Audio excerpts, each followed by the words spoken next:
The Great Gatsby by F. Scott Fitzgerald. Chapter 1. In my younger and more vulnerable years, my father gave me some advice that I've been turning over in my mind ever since. Whenever you feel like criticizing anyone, he told me, just remember that all the people in this world haven't had the advantages that you've had. He didn't say any more, but we've always been unusually communicative in a reserved way, and I understood that he meant a great deal more than that. In consequence, I'm inclined to reserve all judgments, a habit that has opened up many curious natures to me and also made me the victim of not a few veteran bores. The abnormal mind is quick to detect and attach itself to this quality when it appears in a normal person, and so it came about that in college I was unjustly accused of being a politician because I was privy to the secret griefs of wild, unknown men. Most of the confidences were unsought. Frequently I have feigned sleep, preoccupation, or a hostile levity when I realized by some unmistakable sign that an intimate revelation was quivering on the horizon. For the intimate revelations of young men, or at least the terms in which they express them, are usually plagiaristic and marred by obvious suppressions. Reserving judgments is a matter of infinite hope. I am still a little afraid of missing something if I forget that, as my father snobbishly suggested, and I snobbishly repeat, a sense of the fundamental decencies is parceled out unequally at birth. And after boasting this way of my tolerance, I come to the admission that it has a limit. Conduct may be founded on the hard rock or the wet marshes, but after a certain point I don't care what it's founded on. When I came back from the East last autumn, I felt that I wanted the world to be in uniform and at a sort of moral attention forever. I wanted no more riotous excursions with privileged glimpses into the human heart. Only Gatsby, the man who gives his name to this book, was exempt from my reaction. Gatsby, who represented everything for which I have an unaffected scorn.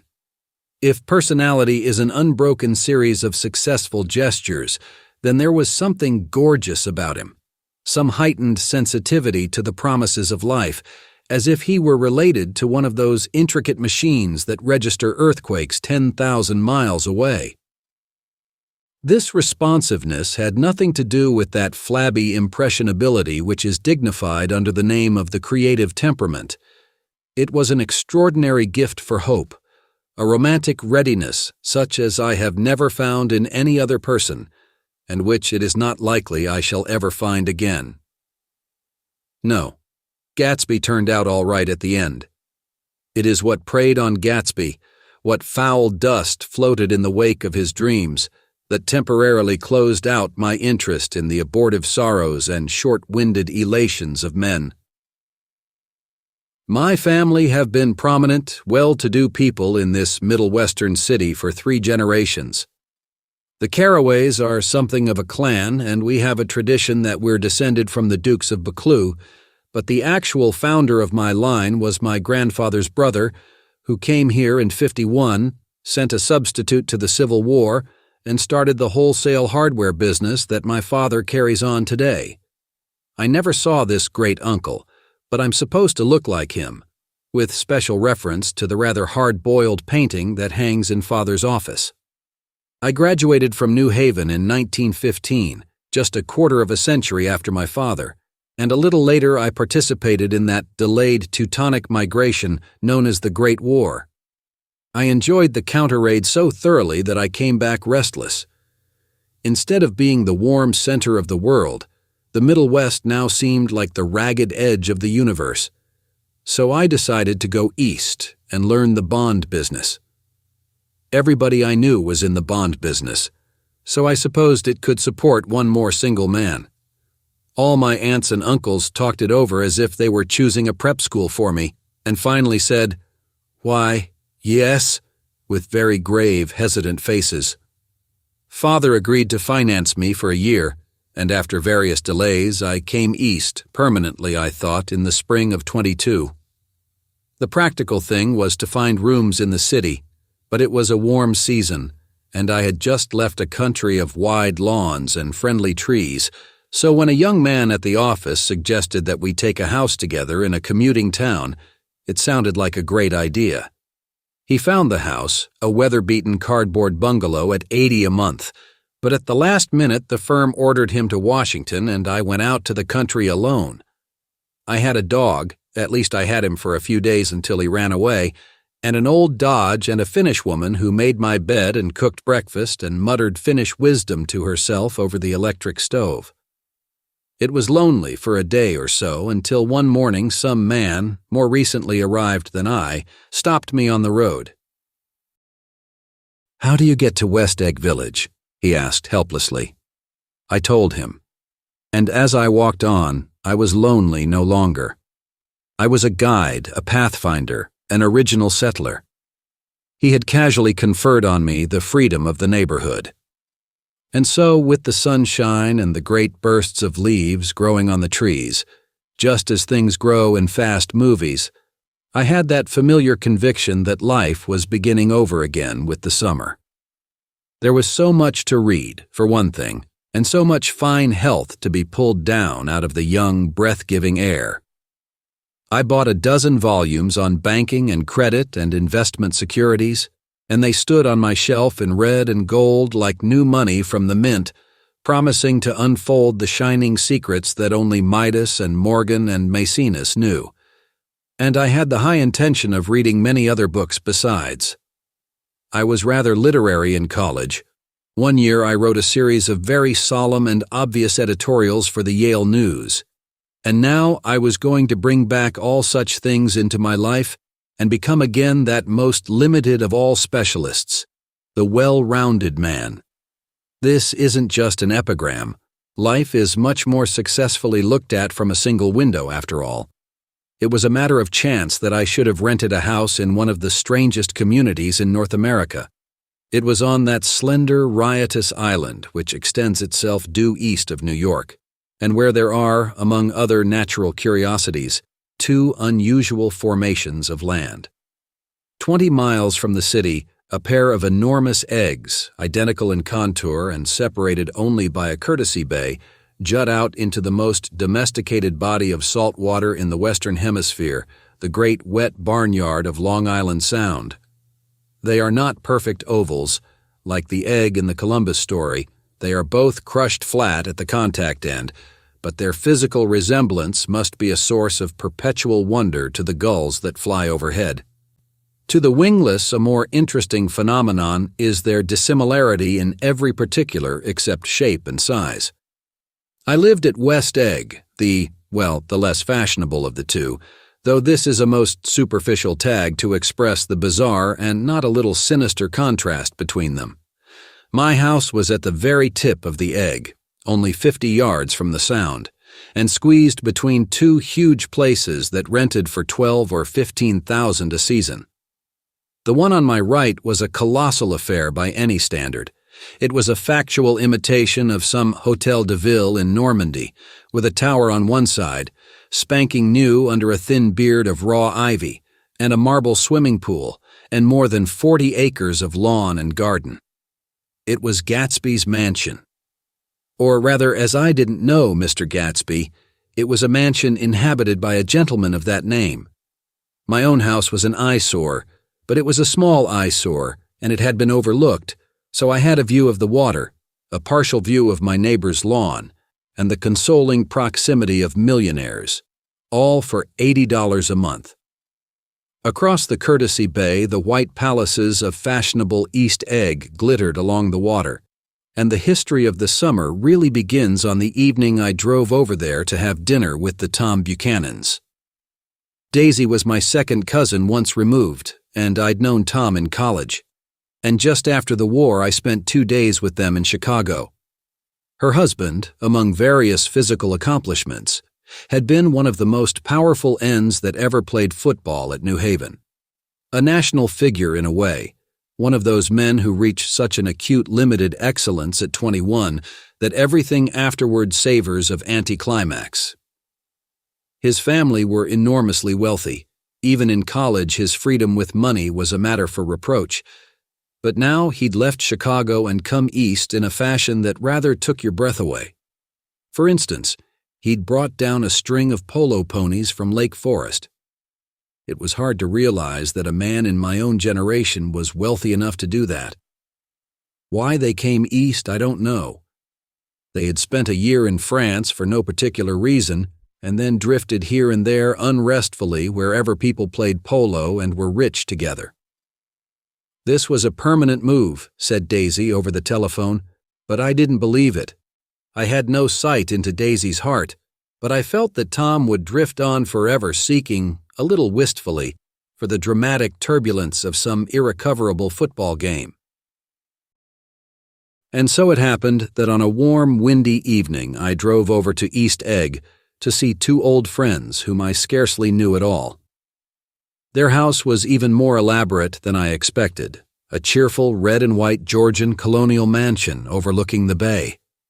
The lawn started at the beach and ran towards the front door for a quarter of a mile, jumping over sundials and brick walks and burning gardens. Finally, when it reached the house, drifting up the side in bright vines as though from the momentum of its run. The front was broken by a line of French windows, glowing now with reflected gold and wide open to the warm, windy afternoon, and Tom Buchanan, in riding clothes, was standing with his legs apart on the front porch. He had changed since his New Haven years. Now he was a sturdy, straw-haired man of 30, with a rather hard mouth and a supercilious manner. Two shining, arrogant eyes had established dominance over his face and gave him the appearance of always leaning aggressively forward. Not even the effeminate swank of his riding clothes could hide the enormous power of that body. He seemed to fill those glistening boots until he strained the top lacing, and you could see a great pack of muscle shifting when his shoulder moved under his thin coat. It was a body capable of enormous leverage, a cruel body. His speaking voice, a gruff, husky tenor, added to the impression of fractiousness he conveyed. There was a touch of paternal contempt in it, even toward people he liked, and there were men at New Haven who had hated his guts. "Now, don't think my opinion on these matters is final," he seemed to say. "Just because I'm stronger and more of a man than you are." We were in the same senior society, and while we were never intimate, I always had the impression that he approved of me and wanted me to like him with some harsh, defiant wistfulness of his own. We talked for a few minutes on the sunny porch. "I've got a nice place here," he said, his eyes flashing about restlessly. Turning me around by one arm, he moved a broad, flat hand along the front vista, including in its sweep a sunken Italian garden, a half-acre of deep, pungent roses, and a snub-nosed motorboat that bumped the tide offshore. It belonged to Demain, the oil man. He turned me around again, politely and abruptly. "We'll go inside." We walked through a high hallway into a bright, rosy-colored space, fragilely bound into the house by French windows at either end. The windows were ajar and gleaming white against the fresh grass outside that seemed to grow a little way into the house. A breeze blew through the room, blew curtains in at one end and out the other like pale flags, twisting them up toward the frosted wedding cake of the ceiling, and then rippled over the wine-colored rug, making a shadow on it as wind does on the sea. The only completely stationary object in the room was an enormous couch on which two young women were buoyed up as though upon an anchored balloon. They were both in white, and their dresses were rippling and fluttering, as if they had just been blown back in after a short flight around the house. I must have stood for a few moments listening to the whip and snap of the curtains and the groan of a picture on the wall. Then there was a boom as Tom Buchanan shut the rear windows, and the caught wind died out about the room, and the curtains and the rugs and the two young women ballooned slowly to the floor. The younger of the two was a stranger to me. She was extended full length at her end of the divan, completely motionless, and with her chin raised a little, as if she were balancing something on it which was quite likely to fall. If she saw me out of the corner of her eyes, she gave no hint of it. Indeed, I was almost surprised into murmuring an apology for having disturbed her by coming in. The other girl, Daisy, made an attempt to rise. She leaned slightly forward with a conscientious expression. Then she laughed, an absurd, charming little laugh, and I laughed too and came forward into the room. "I'm paralyzed with happiness." She laughed again, as if she said something very witty, and held my hand for a moment, looking up into my face, promising that there was no one in the world she so much wanted to see. That was a way she had. She hinted in a murmur that the surname of the balancing girl was Baker. I've heard it said that Daisy's murmur was only to make people lean toward her, an irrelevant criticism that made it no less charming. At any rate, Miss Baker's lips fluttered. She nodded at me almost imperceptibly, and then quickly tipped her head back again. The object she was balancing had obviously tottered a little and given her something of a fright. Again, a sort of apology arose to my lips. Almost any exhibition of complete self-sufficiency draws a stunned tribute from me. I looked back at my cousin, who began to ask me questions in her low, thrilling voice. It was the kind of voice that the ear follows up and down, as if each speech is an arrangement of notes that will never be played again. Her face was sad and lovely with bright things in it, bright eyes and a bright, passionate mouth, but there was an excitement in her voice that men who had cared for her found difficult to forget. A singing compulsion, a whispered listen, a promise that she had done gay, exciting things just a while since, and that there were gay, exciting things hovering in the next hour. I told her how I had stopped off in Chicago for a day on my way east, and how a dozen people had sent their love through me. "Do they miss me?" she cried ecstatically. "The whole town is desolate. All the cars have the left rear wheel painted black as a mourning wreath, and there's a persistent wail all night along the North Shore." "How gorgeous! Let's go back, Tom. Tomorrow." Then she added irrelevantly, "You ought to see the baby." "I'd like to." "She's asleep. She's 3 years old. Haven't you ever seen her?" "Never." "Well, you ought to see her. She's—" Tom Buchanan, who had been hovering restlessly about the room, stopped and rested his hand on my shoulder. "What you doing, Nick?" "I'm a bondman." "Who with?" I told him. "Never heard of them," he remarked decisively. This annoyed me. "You will," I answered shortly. "You will if you stay in the East." "Oh, I'll stay in the East, don't you worry," he said, glancing at Daisy and then back at me, as if he were alert for something more. "I'd be a goddamn fool to live anywhere else." At this point, Miss Baker said, "Absolutely," with such suddenness that I started. It was the first word she had uttered since I came into the room. Evidently it surprised her as much as it did me, for she yawned and with a series of rapid, deft movements stood up into the room. "I'm stiff," she complained. "I've been lying on that sofa for as long as I can remember." "Don't look at me," Daisy retorted. "I've been trying to get you to New York all afternoon."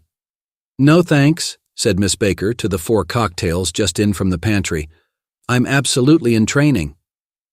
Her host looked at her incredulously. "You are?" He took down his drink as if it were a drop in the bottom of a glass. "How you ever get anything done is beyond me." I looked at Miss Baker, wondering what it was she got done. I enjoyed looking at her. She was a slender, small-breasted girl with an erect carriage, which she accentuated by throwing her body backward at the shoulders like a young cadet. Her gray, sun-strained eyes looked back at me with polite, reciprocal curiosity out of a wan, charming, discontented face.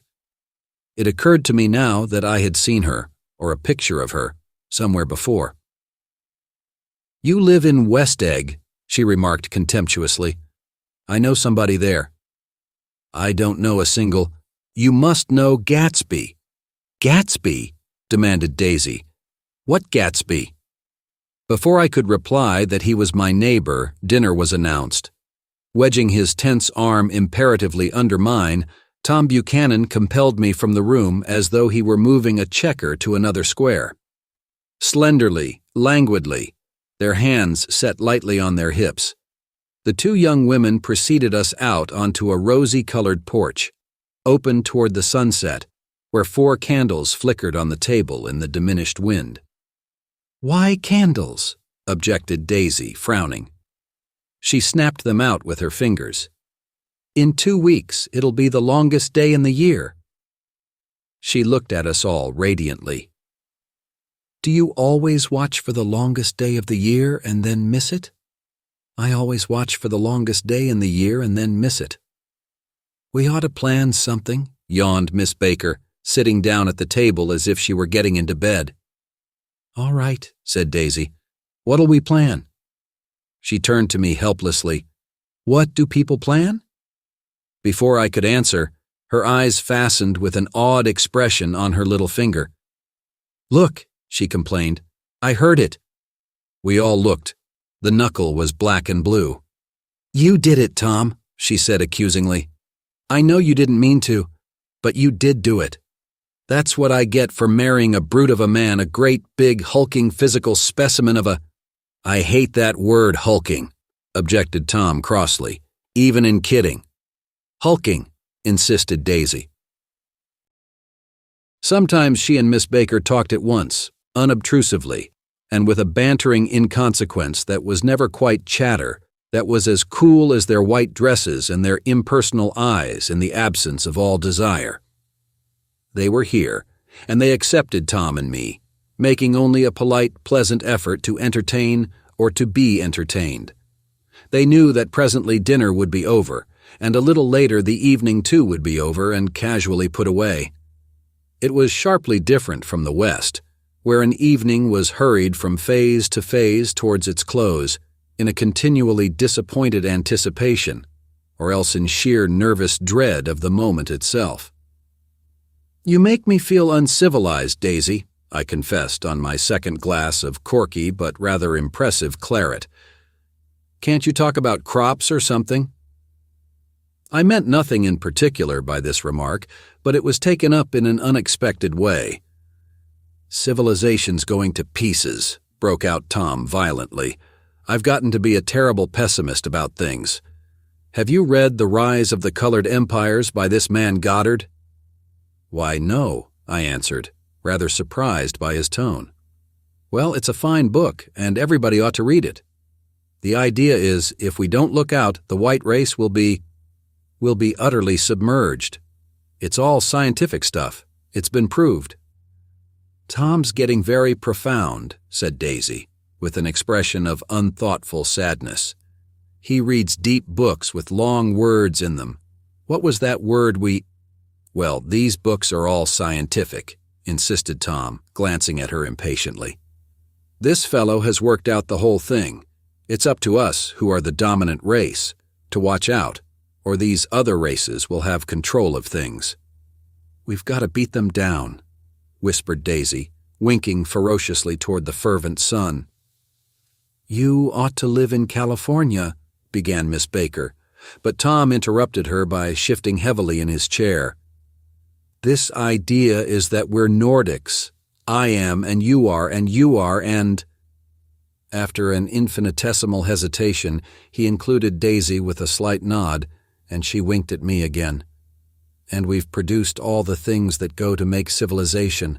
Oh, science and art and all that. Do you see?"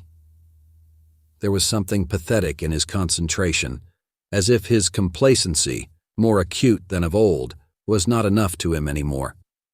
When, almost immediately, the telephone rang inside and the butler left the porch, Daisy seized upon the momentary interruption and leaned towards me. "I'll tell you a family secret," she whispered enthusiastically. "It's about the butler's nose. Do you want to hear about the butler's nose? That's why I came over tonight. Well, he wasn't always a butler. He used to be the silver polisher for some people in New York that had a silver service for 200 people. He had to polish it from morning till night, until finally it began to affect his nose. "Things went from bad to worse," suggested Miss Baker. "Yes, things went from bad to worse, until finally he had to give up his position." For a moment, the last sunshine fell with romantic affection upon her glowing face. Her voice compelled me forward breathlessly as I listened.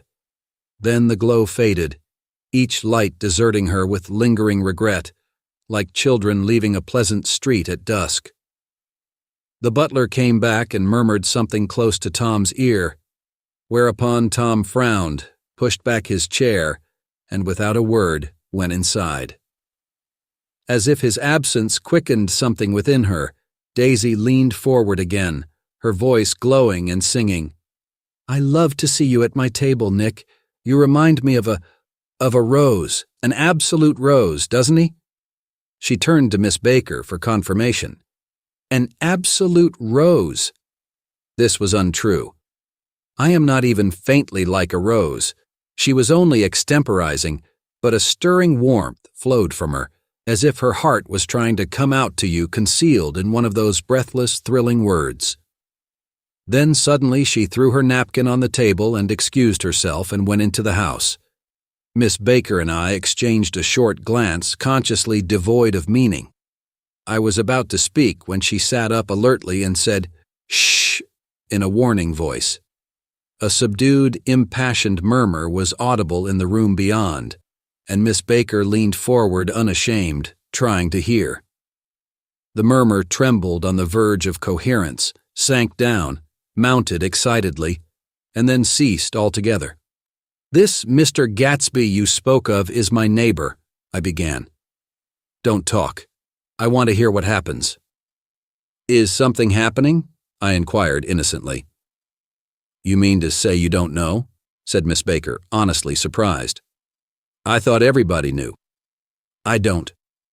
"Why?" she said hesitantly. "Tom's got some woman in New York."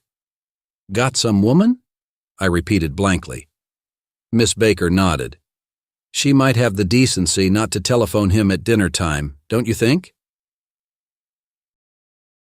Almost before I had grasped her meaning, there was the flutter of a dress and the crunch of leather boots, and Tom and Daisy were back at the table. "It couldn't be helped," cried Daisy with tense gaiety. She sat down, glanced searchingly at Miss Baker and then at me, and continued. "I looked outdoors for a minute, and it's very romantic outdoors. There's a bird on the lawn that I think must be a nightingale come over on the Cunard or White Star Line. He's singing away." Her voice sang. "It's romantic, isn't it, Tom?" "Very romantic," he said, and then miserably to me. "If it's light enough after dinner, I want to take you down to the stables." The telephone rang inside, startlingly, and as Daisy shook her head decisively at Tom, the subject of the stables, in fact all subjects, vanished into air. Among the broken fragments of the last 5 minutes at table, I remember the candles being lit again, pointlessly, and I was conscious of wanting to look squarely at everyone, and yet to avoid all eyes. I couldn't guess what Daisy and Tom were thinking, but I doubt if even Miss Baker, who seemed to have mastered a certain hardy skepticism, was able utterly to put this fifth guest's shrill, metallic urgency out of mind. To a certain temperament, the situation might have seemed intriguing. My own instinct was to telephone immediately for the police. The horses, needless to say, were not mentioned again. Tom and Miss Baker, with several feet of twilight between them, strolled back into the library as if to a vigil beside a perfectly tangible body while, trying to look pleasantly interested and a little deaf, I followed Daisy around a chain of connecting verandas to the porch in front. In its deep gloom, we sat down side by side on a wicker settee. Daisy took her face in her hands as if feeling its lovely shape, and her eyes moved gradually out into the velvet dusk. I saw that turbulent emotions possessed her, so I asked what I thought would be some sedative questions about her little girl. We don't know each other very well, Nick, she said suddenly. Even if we are cousins, you didn't come to my wedding. I wasn't back from the war. That's true. She hesitated. Well, I've had a very bad time, Nick, and I'm pretty cynical about everything. Evidently, she had reason to be. I waited, but she didn't say any more, and after a moment I returned rather feebly to the subject of her daughter. I suppose she talks and eats and everything. Oh, yes. She looked at me absently. Listen, Nick. Let me tell you what I said when she was born. Would you like to hear? Very much. It'll show you how I've gotten to feel about things. Well, she was less than an hour old and Tom was God knows where. I woke up out of the ether with an utterly abandoned feeling and asked the nurse right away if it was a boy or a girl. She told me it was a girl, and so I turned my head away and wept. All right, I said. I'm glad it's a girl. And I hope she'll be a fool. That's the best thing a girl can be in this world. A beautiful little fool. You see, I think everything's terrible anyhow, she went on in a convinced way. Everybody thinks so. The most advanced people. And I know. I've been everywhere and seen everything and done everything. Her eyes flashed around her in a defiant way, rather like Tom's, and she laughed with thrilling scorn. Sophisticated, God! I'm sophisticated. The instant her voice broke off, ceasing to compel my attention, my belief, I felt the basic insincerity of what she had said. It made me uneasy, as though the whole evening had been a trick of some sort to exact a contributory emotion from me. I waited, and sure enough, in a moment, she looked at me with an absolute smirk on her lovely face, as if she had asserted her membership in a rather distinguished secret society to which she and Tom belonged. Inside, the crimson room bloomed with light. Tom and Miss Baker sat at either end of the long couch, and she read aloud to him from the Saturday Evening Post. The words, murmurous and uninflected, running together in a soothing tune. The lamplight, bright on his boots and dull on the autumn leaf yellow of her hair, glinted along the paper as she turned a page with a flutter of slender muscles in her arms. When we came in, she held us silent for a moment with a lifted hand. To be continued, she said, tossing the magazine on the table, in our very next issue. Her body asserted itself with a restless movement of her knee, and she stood up. 10 o'clock, she remarked, apparently finding the time on the ceiling. Time for this good girl to go to bed. Jordan's going to play in the tournament tomorrow, explained Daisy. Over at Westchester. Oh, you're Jordan Baker. I knew now why her face was familiar. Its pleasing, contemptuous expression had looked out at me from many rotogravure pictures of the sporting life at Asheville and Hot Springs and Palm Beach. I had heard some story of her too, a critical, unpleasant story, but what it was I had forgotten long ago. Good night, she said softly. Wake me at 8, won't you? If you'll get up. I will. Good night, Mr. Carraway. See you anon. Of course you will, confirmed Daisy. In fact, I think I'll arrange a marriage. Come over often, Nick, and I'll sort of, fling you together. You know, lock you up accidentally in linen closets and push you out to sea in a boat and all that sort of thing. Good night, called Miss Baker from the stairs. I haven't heard a word. She's a nice girl, said Tom after a moment. They oughtn't to let her run around the country this way. Who oughtn't to? Inquired Daisy coldly. Her family. Her family is one aunt about 1,000 years old. Besides, Nick's going to look after her, aren't you, Nick? She's going to spend lots of weekends out here this summer. I think the home influence will be very good for her. Daisy and Tom looked at each other for a moment in silence. Is she from New York? I asked quickly. From Louisville. Our white girlhood was passed together there. Our beautiful white— Did you give Nick a little heart-to-heart talk on the veranda? Demanded Tom suddenly. Did I? She looked at me. I can't seem to remember, but I think we talked about the Nordic race. Yes, I'm sure we did. It sort of crept up on us, and first thing you know— Don't believe everything you hear, Nick, he advised me. I said lightly that I had heard nothing at all, and a few minutes later I got up to go home. They came to the door with me and stood side by side in a cheerful square of light. As I started my motor, Daisy peremptorily called, "Wait! I forgot to ask you something, and it's important. We heard you were engaged to a girl out west." "That's right," corroborated Tom kindly. "We heard that you were engaged." "It's a libel. I'm too poor." "But we heard it," insisted Daisy, surprising me by opening up again in a flower-like way. "We heard it from 3 people, so it must be true." Of course I knew what they were referring to, but I wasn't even vaguely engaged. The fact that gossip had published the banns was one of the reasons I had come east. You can't stop going with an old friend on account of rumors, and on the other hand, I had no intention of being rumored into marriage. Their interest rather touched me and made them less remotely rich. Nevertheless, I was confused and a little disgusted as I drove away. It seemed to me that the thing for Daisy to do was to rush out of the house, child in arms. But apparently there were no such intentions in her head. As for Tom, the fact that he had some woman in New York was really less surprising than that he had been depressed by a book. Something was making him nibble at the edge of stale ideas, as if his sturdy physical egotism no longer nourished his peremptory heart.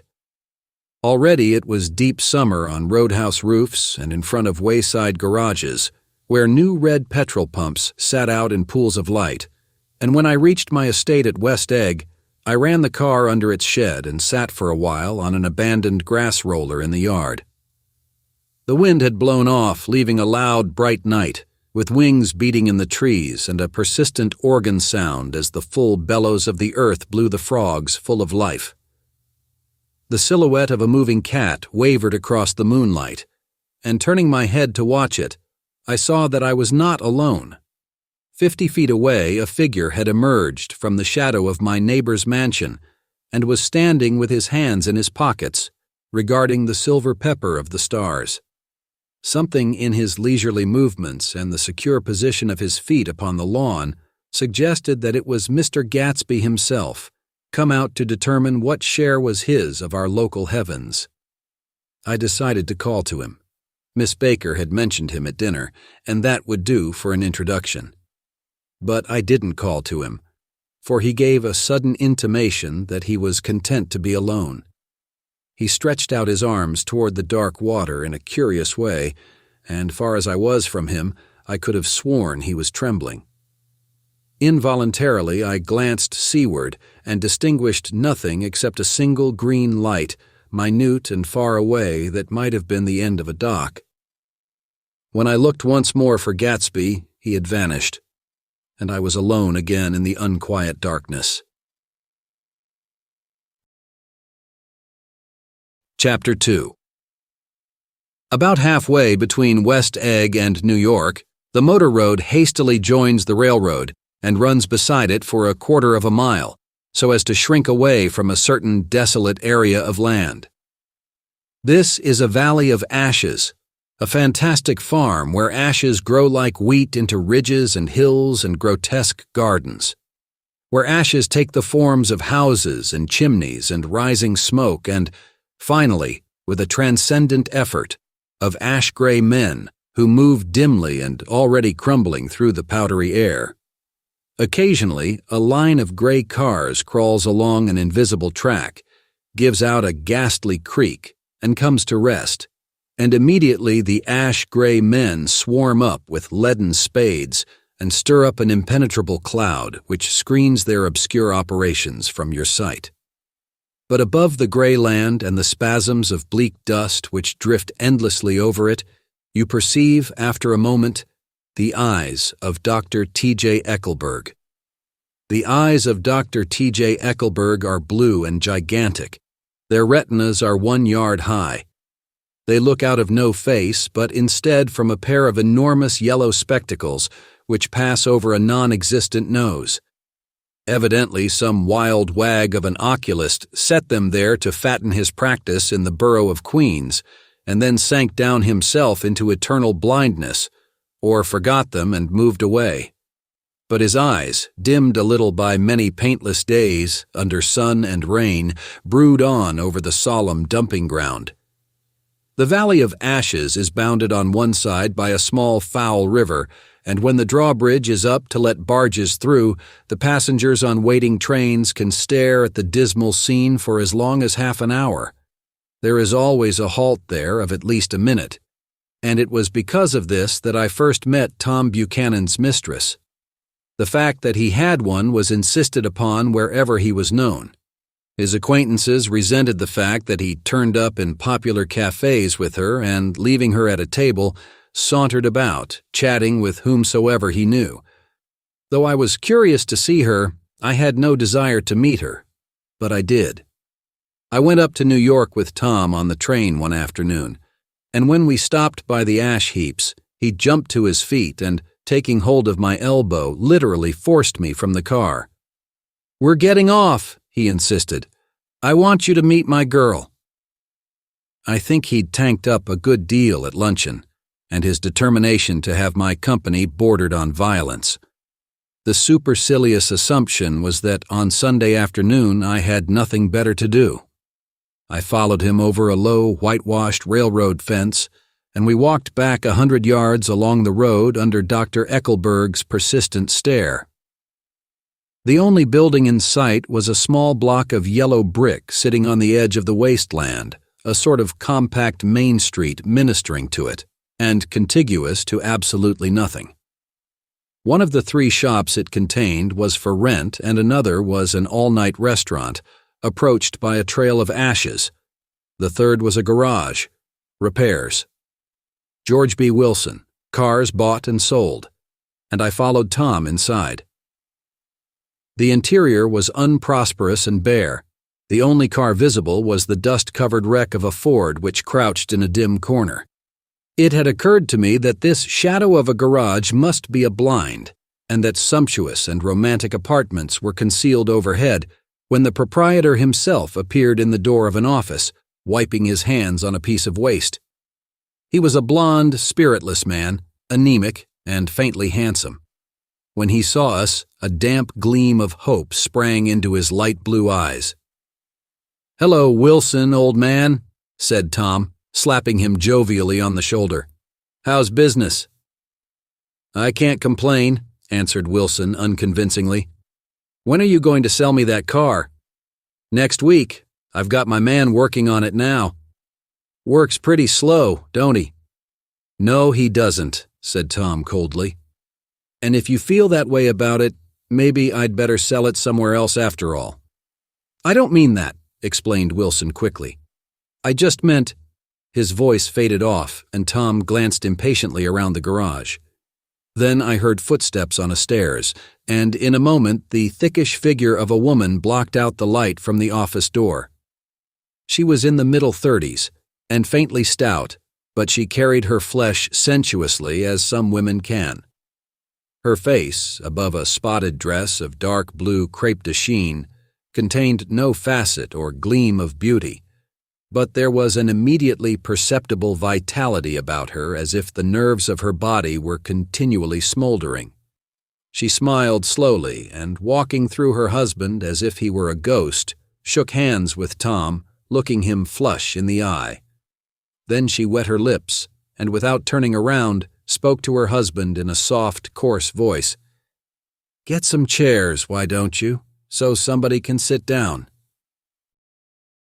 "Oh, sure," agreed Wilson hurriedly, and went toward the little office, mingling immediately with the cement color of the walls. A white ashen dust veiled his dark suit and his pale hair, as it veiled everything in the vicinity, except his wife, who moved close to Tom. "I want to see you," said Tom intently. "Get on the next train." All right. I'll meet you by the newsstand on the lower level. She nodded and moved away from him, just as George Wilson emerged with 2 chairs from his office door. We waited for her down the road and out of sight. It was a few days before the 4th of July, and a gray, scrawny Italian child was setting torpedoes in a row along the railroad track. "Terrible place, isn't it?" said Tom, exchanging a frown with Dr. Eckelberg. "Awful. It does her good to get away. Doesn't her husband object? Wilson? He thinks she goes to see her sister in New York. He's so dumb he doesn't know he's alive." So Tom Buchanan and his girl and I went up together to New York. Or not quite together, for Mrs. Wilson sat discreetly in another car. Tom deferred that much to the sensibilities of those East Eggers who might be on the train. She had changed her dress to a brown-figured muslin, which stretched tight over her rather wide hips as Tom helped her to the platform in New York. At the newsstand, she bought a copy of Town Tattle and a moving picture magazine, and in the station drugstore some cold cream and a small flask of perfume. Upstairs, in the solemn, echoing drive, she let 4 taxicabs drive away before she selected a new one, lavender-colored with gray upholstery, and in this we slid out from the mass of the station into the glowing sunshine. But immediately she turned sharply from the window and, leaning forward, tapped on the front glass. "I want to get one of those dogs," she said earnestly. "I want to get one for the apartment. They're nice to have, a dog." We backed up to a gray old man who bore an absurd resemblance to John D. Rockefeller. In a basket swung from his neck cowered a dozen very recent puppies of an indeterminate breed. "What kind are they?" asked Mrs. Wilson eagerly as he came to the taxi window. "All kinds. What kind do you want, lady?" "I'd like to get one of those police dogs. I don't suppose you got that kind." The man peered doubtfully into the basket, plunged in his hand and drew one up, wriggling by the back of the neck. "That's no police dog?" said Tom. "No, it's not exactly a police dog," said the man with disappointment in his voice. "It's more of an Airedale." He passed his hand over the brown washrag of a back. "Look at that coat. Some coat. That's a dog that'll never bother you with catching cold." "I think it's cute," said Mrs. Wilson enthusiastically. "How much is it?" "That dog?" He looked at it admiringly. "That dog will cost you $10. The Airedale, undoubtedly there was an Airedale concerned in it somewhere, though its feet were startlingly white, changed hands and settled down into Mrs. Wilson's lap, where she fondled the weatherproof coat with rapture. "Is it a boy or a girl?" she asked delicately. "That dog? That dog's a boy." "It's a bitch," said Tom decisively. "Here's your money. Go and buy 10 more dogs with it." We drove over to Fifth Avenue, warm and soft, almost pastoral, on the summer Sunday afternoon. I wouldn't have been surprised to see a great flock of white sheep turn the corner. "Hold on," I said. "I have to leave you here." "No, you don't," interposed Tom quickly. "Myrtle'll be hurt if you don't come up to the apartment. Won't you, Myrtle?" "Come on," she urged. "I'll telephone my sister Catherine. She's said to be very beautiful by people who ought to know." "Well, I'd like to, but—" We went on, cutting back again over the park toward the West Hundreds. At 158th Street, the cab stopped at one slice in a long white cake of apartment houses. Throwing a regal homecoming glance around the neighborhood, Mrs. Wilson gathered up her dog and her other purchases and went haughtily in. "I'm going to have the McKees come up," she announced as we rose in the elevator. "And of course, I got to call up my sister, too." The apartment was on the top floor. A small living room, a small dining room, a small bedroom, and a bath. The living room was crowded to the doors with a set of tapestried furniture entirely too large for it, so that to move about was to stumble continually over scenes of ladies swinging in the gardens of Versailles. The only picture was an over-enlarged photograph, apparently a hen sitting on a blurred rock. Looked at from a distance, however, the hen resolved itself into a bonnet, and the countenance of a stout old lady beamed down into the room. Several old copies of Town Tattle lay on the table, together with a copy of Simon Called Peter and some of the small scandal magazines of Broadway. Mrs. Wilson was first concerned with the dog. A reluctant elevator boy went for a box full of straw and some milk, to which he added on his own initiative a tin of large, hard dog biscuits, one of which decomposed apathetically in the saucer of milk all afternoon. Meanwhile, Tom brought out a bottle of whiskey from a locked bureau door. I have been drunk just twice in my life, and the second time was that afternoon, so everything that happened has a dim, hazy cast over it, although until after 8 o'clock the apartment was full of cheerful sun. Sitting on Tom's lap, Mrs. Wilson called up several people on the telephone. Then there were no cigarettes, and I went out to buy some at the drugstore on the corner. When I came back, they had both disappeared, so I sat down discreetly in the living room and read a chapter of Simon Called Peter. Either it was terrible stuff or the whiskey distorted things, because it didn't make any sense to me. Just as Tom and Myrtle, after the first drink Mrs. Wilson and I called each other by our first names, reappeared, company commenced to arrive at the apartment door. The sister, Catherine, was a slender, worldly girl of about 30, with a solid, sticky bob of red hair and a complexion powdered milky white. Her eyebrows had been plucked and then drawn on again at a more rakish angle. But the efforts of nature toward the restoration of the old alignment gave a blurred air to her face. When she moved about, there was an incessant clicking as innumerable pottery bracelets jingled up and down upon her arms. She came in with such a proprietary haste and looked around so possessively at the furniture that I wondered if she lived here. But when I asked her, she laughed immoderately, repeated my question aloud, and told me she lived with a girlfriend at a hotel. Mr. McKee was a pale, feminine man from the flat below. He had just shaved, for there was a white spot of lather on his cheekbone, and he was most respectful in his greeting to everyone in the room. He informed me that he was in the artistic game, and I gathered later that he was a photographer and had made the dim enlargement of Mrs. Wilson's mother which hovered like an ectoplasm on the wall. His wife was shrill, languid, handsome, and horrible. She told me with pride that her husband had photographed her 127 times since they had been married. Mrs. Wilson had changed her costume some time before, and was now attired in an elaborate afternoon dress of cream-colored chiffon, which gave out a continual rustle as she swept about the room. With the influence of the dress, her personality had also undergone a change. The intense vitality that had been so remarkable in the garage was converted into impressive hauteur. Her laughter, her gestures, her assertions became more violently affected moment by moment, and as she expanded, the room grew smaller around her until she seemed to be revolving on a noisy, creaking pivot through the smoky air. "My dear," she told her sister in a high, mincing shout, "most of these fellas will cheat you every time. All they think of is money.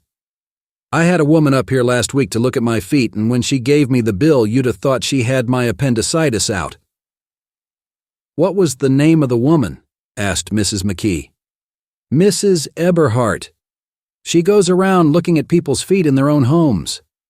"I like your dress," remarked Mrs. McKee. "I think it's adorable." Mrs. Wilson rejected the compliment by raising her eyebrow in disdain. "It's just a crazy old thing," she said. "I just slip it on sometimes when I don't care what I look like." "But it looks wonderful on you, if you know what I mean," pursued Mrs. McKee. "If Chester could only get you in that pose, I think he could make something of it." We all looked in silence at Mrs. Wilson, who removed a strand of hair from over her eyes and looked back at us with a brilliant smile. Mr. McKee regarded her intently with his head on one side, and then moved his hands back and forth slowly in front of his face. "I should change the light," he said after a moment. "I'd like to bring out the modeling of the features, and I'd try to get hold of all the back hair." "I wouldn't think of changing the light," cried Mrs. McKee. "I think it's—" Her husband said, "Shh," and we all looked at the subject again, whereupon Tom Buchanan yawned audibly and got to his feet. "You McKees have something to drink," he said. "Get some more ice and mineral water, Myrtle, before everybody goes to sleep." "I told that boy about the ice." Myrtle raised her eyebrows in despair at the shiftlessness of the lower orders. "These people, you have to keep after them all the time." She looked at me and laughed pointlessly. Then she flounced over to the dog, kissed it with ecstasy, and swept into the kitchen, implying that a dozen chefs awaited her orders there. "I've done some nice things out on Long Island," asserted Mr. McKee. Tom looked at him blankly. "2 of them we have framed downstairs." "2 what?" demanded Tom. "2 studies. One of them I call Montauk Point, the gulls, and the other I call Montauk Point, the sea." The sister Catherine sat down beside me on the couch. "Do you live down on Long Island, too?" she inquired. "I live at West Egg." "Really? I was down there at a party about a month ago, at a man named Gatsby's. Do you know him?" "I live next door to him." "Well, they say he's a nephew or a cousin of Kaiser Wilhelm's. That's where all his money comes from." "Really?" She nodded. "I'm scared of him. I'd hate to have him get anything on me." This absorbing information about my neighbor was interrupted by Mrs. McKee's pointing suddenly at Catherine. "Chester, I think you could do something with her," she broke out, but Mr. McKee only nodded in a bored way and turned his attention to Tom. "I'd like to do more work on Long Island if I could get the entry. All I ask is that they should give me a start." "Ask Myrtle," said Tom, breaking into a short shout of laughter as Mrs. Wilson entered with a tray. "She'll give you a letter of introduction, won't you, Myrtle?" "Do what?" she asked, startled. "You'll give McKee a letter of introduction to your husband so he can do some studies of him." His lips moved silently for a moment as he invented George B. Wilson at the gasoline pump, or something like that. Catherine leaned close to me and whispered in my ear, "Neither of them can stand the person they're married to." "Can't they?" "Can't stand them." She looked at Myrtle and then at Tom. "What I say is, why go on living with them if they can't stand them? If I was them, I'd get a divorce and get married to each other right away." "Doesn't she like Wilson either?" The answer to this was unexpected. It came from Myrtle, who had overheard the question, and it was violent and obscene. "You see," cried Catherine triumphantly. She lowered her voice again. "It's really his wife that's keeping them apart. She's a Catholic, and they don't believe in divorce." Daisy was not a Catholic, and I was a little shocked at the elaborateness of the lie. "When they do get married," continued Catherine, "they're going west to live for a while until it blows over. It'd be more discreet to go to Europe." "Oh, do you like Europe?" she exclaimed surprisingly. "I just got back from Monte Carlo." "Really?" "Just last year. I went over there with another girl." "Stay long?" "No, we just went to Monte Carlo and back. We went by way of Marseille. We had over $1,200 when we started, but we got gypped out of it all in 2 days in the private rooms. We had an awful time getting back, I can tell you. God, how I hated that town." The late afternoon sky bloomed in the window for a moment like the blue honey of the Mediterranean. Then the shrill voice of Mrs. McKee called me back into the room. "I almost made a mistake, too," she declared vigorously. I almost married a little kike who'd been after me for years. I knew he was below me. Everybody kept saying to me, Lucille, that man's way below you. But if I hadn't met Chester, he'd have got me sure. Yes, but listen, said Myrtle Wilson, nodding her head up and down. At least you didn't marry him. I know I didn't. Well, I married him, said Myrtle ambiguously. And that's the difference between your case and mine. Why did you, Myrtle? Demanded Catherine. Nobody forced you to. Myrtle considered. I married him because I thought he was a gentleman, she said finally. I thought he knew something about breeding, but he wasn't fit to lick my shoe. You were crazy about him for a while, said Catherine. Crazy about him, cried Myrtle incredulously. Who said I was crazy about him? I never was any more crazy about him than I was about that man there. She pointed suddenly at me, and everyone looked at me accusingly. I tried to show by my expression that I expected no affection.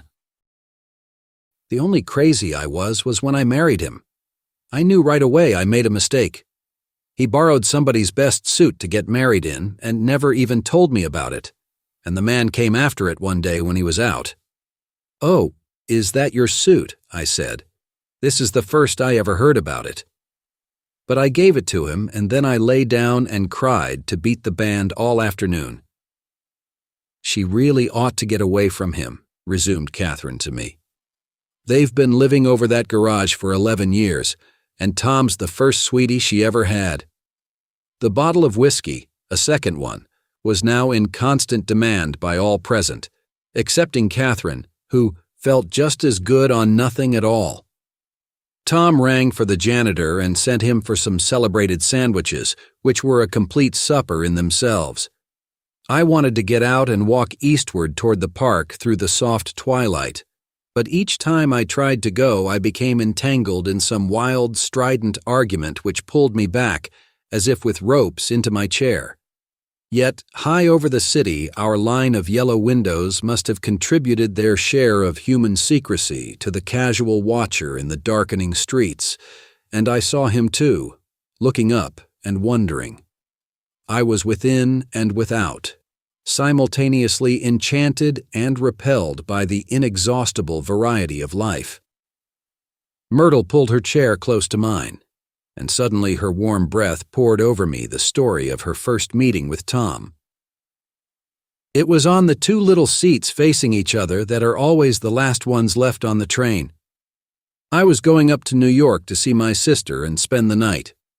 He had on a dress suit and patent leather shoes, and I couldn't keep my eyes off him. But every time he looked at me, I had to pretend to be looking at the advertisement over his head. When we came into the station, he was next to me, and his white shirt front pressed against my arm, and so I told him I'd have to call a policeman, but he knew I lied. I was so excited that when I got into a taxi with him, I didn't hardly know I wasn't getting into a subway train. All I kept thinking about over and over was, you can't live forever, you can't live forever. She turned to Mrs. McKee, and the room rang full of her artificial laughter. My dear, she cried, I'm going to give you this dress as soon as I'm through with it. I've got to get another one tomorrow. I'm going to make a list of all the things I've got to get. A massage and a wave and a collar for the dog and one of those cute little ashtrays where you touch a spring and a wreath with a black silk bow for Mother's grave that'll last all summer. I got to write down a list so I won't forget all the things I got to do. নতুন Pepsodent advanced salt লবণের অনন্য formula ও প্রাকৃতিক উপাদানে তৈরি যা pluck দূর করে ও মাড়িকে রাখে সুরক্ষিত It was 9 o'clock. Almost immediately afterward, I looked at my watch and found it was 10. Mr. McKee was asleep on a chair with his fists clenched in his lap, like a photograph of a man of action. Taking out my handkerchief, I wiped from his cheek the spot of dried lather that had worried me all the afternoon. The little dog was sitting on the table looking with blind eyes through the smoke and from time to time groaning faintly. People disappeared, reappeared, made plans to go somewhere, and then lost each other, searched for each other, found each other a few feet away. Sometime toward midnight, Tom Buchanan and Mrs. Wilson stood face to face discussing in impassioned voices whether Mrs. Wilson had any right to mention Daisy's name. "Daisy, Daisy, Daisy," shouted Mrs. Wilson. "I'll say it whenever I want to. Daisy, Making a short, deft movement, Tom Buchanan broke her nose with his open hand. Then there were bloody towels upon the bathroom floor, and women's voices scolding, and high over the confusion a long, broken wail of pain. Mr. McKee awoke from his doze and started in a daze toward the door. When he had gone halfway, he turned around and stared at the scene, his wife and Catherine scolding and consoling as they stumbled here and there among the crowded furniture with articles of aid, and the despairing figure on the couch, bleeding fluently, and trying to spread a copy of Town Tattle over the tapestry scenes of Versailles. Then Mr. McKee turned and continued on out the door. Taking my hat from the chandelier, I followed. "Come to lunch someday," he suggested as we groaned down in the elevator. "Where?" "Anywhere." "Keep your hands off the lever," snapped the elevator boy. "I beg your pardon," said Mr. McKee with dignity. "I didn't know I was touching it." "All right," I agreed. "I'll be glad to." I was standing beside his bed, and he was sitting up between the sheets, clad in his underwear, with a great portfolio in his hands. Beauty and the Beast, Loneliness, Old Grocery Horse, Brooklyn Bridge. Then I was lying half asleep in the cold lower level of the Pennsylvania station, staring at the Morning Tribune and waiting for the 4 o'clock train. Chapter 3. There was music from my neighbor's house through the summer nights. In his blue gardens, men and girls came and went like moths among the whisperings and the champagne and the stars. At high tide in the afternoon, I watched his guests diving from the tower of his raft or taking the sun on the hot sand of his beach, while his 2 motorboats slit the waters of the Sound, drawing aquaplanes over cataracts of foam. On weekends, his Rolls-Royce became an omnibus, bearing parties to and from the city between 9 in the morning and long past midnight, while his station wagon scampered like a brisk yellow bug to meet all trains. And on Mondays, 8 servants, including an extra gardener, toiled all day with mops and scrubbing brushes and hammers and garden shears, repairing the ravages of the night before. Every Friday, 5 crates of oranges and lemons arrived from a fruiterer in New York. Every Monday, these same oranges and lemons left his back door in a pyramid of pulpless halves. There was a machine in the kitchen which could extract the juice of 200 oranges in half an hour, if a little button was pressed 200 times by a butler's thumb. At least once a fortnight, a corps of caterers came down with several hundred feet of canvas and enough colored lights to make a Christmas tree of Gatsby's enormous garden. On buffet tables, garnished with glistening hors d'oeuvre, spiced baked hams crowded against salads of harlequin designs, and pastry pigs and turkeys bewitched to a dark gold. In the main hall, a bar with a real brass rail was set up and stocked with gins and liquors and with cordials so long forgotten that most of his female guests were too young to know one from another. By 7 o'clock the orchestra has arrived, no thin 5-piece affair, but a whole pitful of oboes and trombones and saxophones and viols and cornets and piccolos and low and high drums. The last swimmers have come in from the beach now and are dressing upstairs. The cars from New York are parked 5 deep in the drive, and already the halls and salons and verandas are gaudy with primary colors and hair bobbed in strange new ways, and shawls beyond the dreams of Castile. The bar is in full swing, and floating rounds of cocktails permeate the garden outside until the air is alive with chatter and laughter and casual innuendo and introductions forgotten on the spot, and enthusiastic meetings between women who never knew each other's names. The lights grow brighter as the earth lurches away from the sun, and now the orchestra is playing yellow cocktail music, and the opera of voices pitches a key higher. Laughter is easier minute by minute, spilled with prodigality, tipped out at a cheerful word.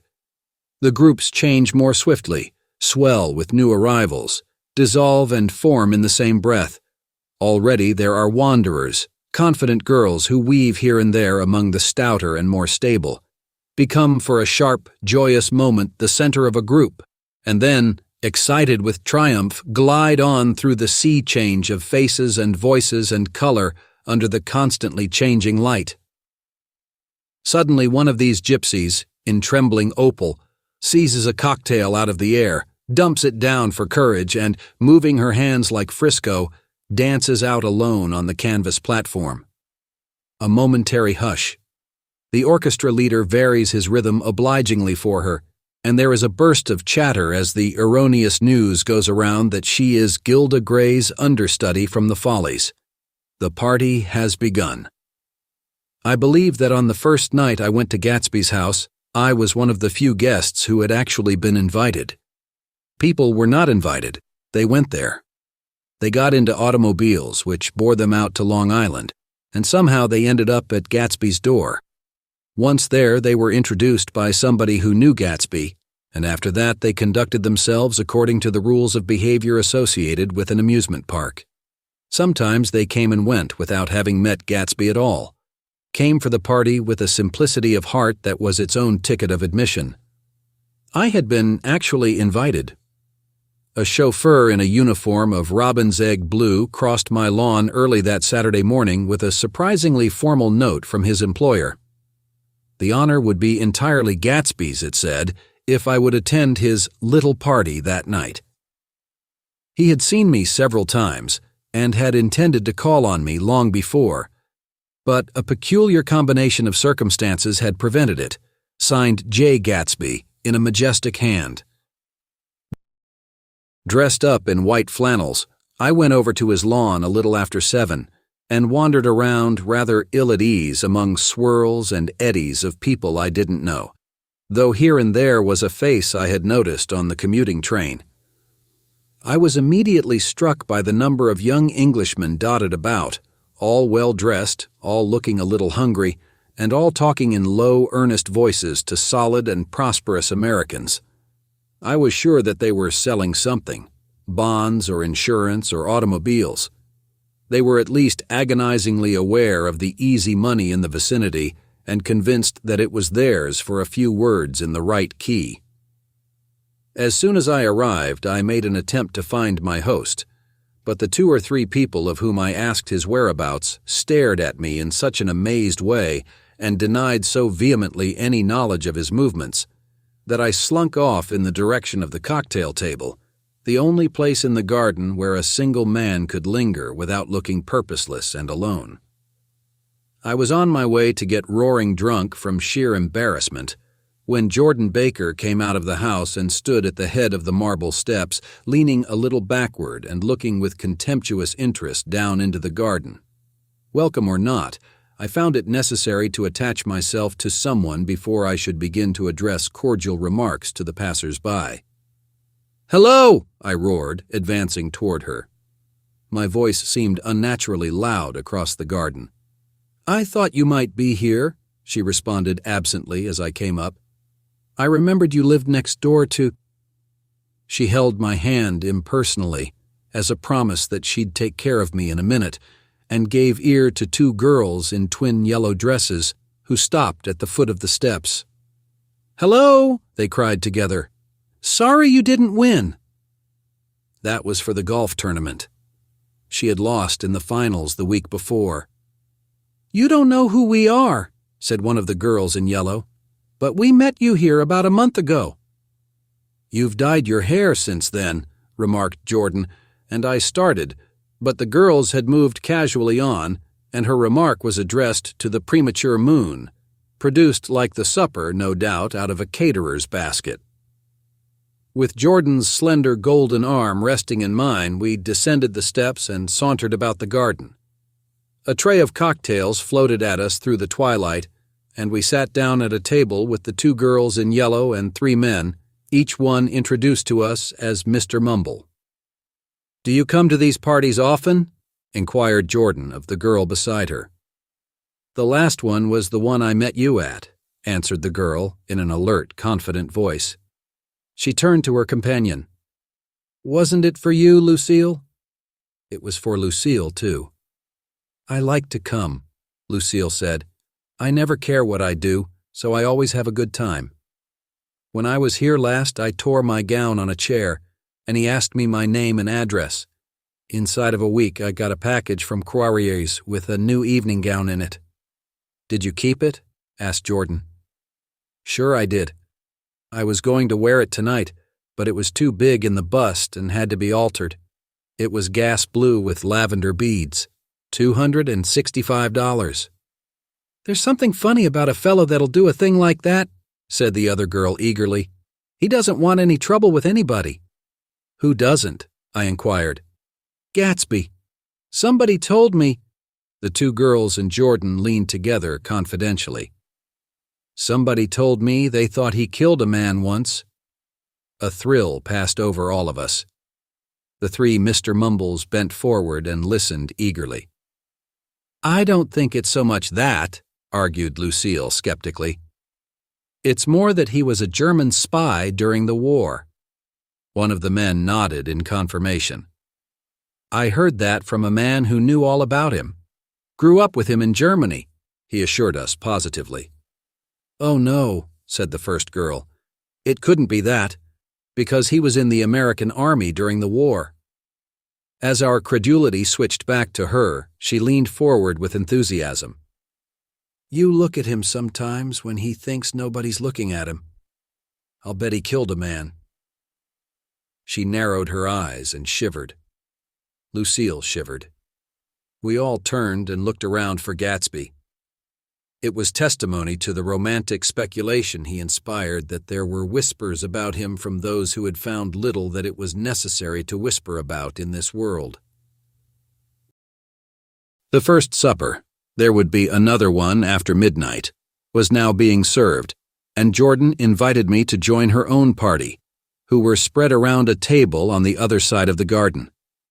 There were 3 married couples and Jordan's escort, a persistent undergraduate given to violent innuendo, and obviously under the impression that sooner or later Jordan was going to yield him up her person to a greater or lesser degree. Instead of rambling, this party had preserved a dignified homogeneity, and assumed to itself the function of representing the staid nobility of the countryside.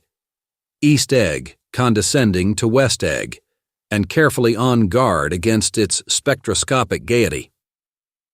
"Let's get out," whispered Jordan, after a somehow wasteful and inappropriate half-hour. "This is much too polite for me."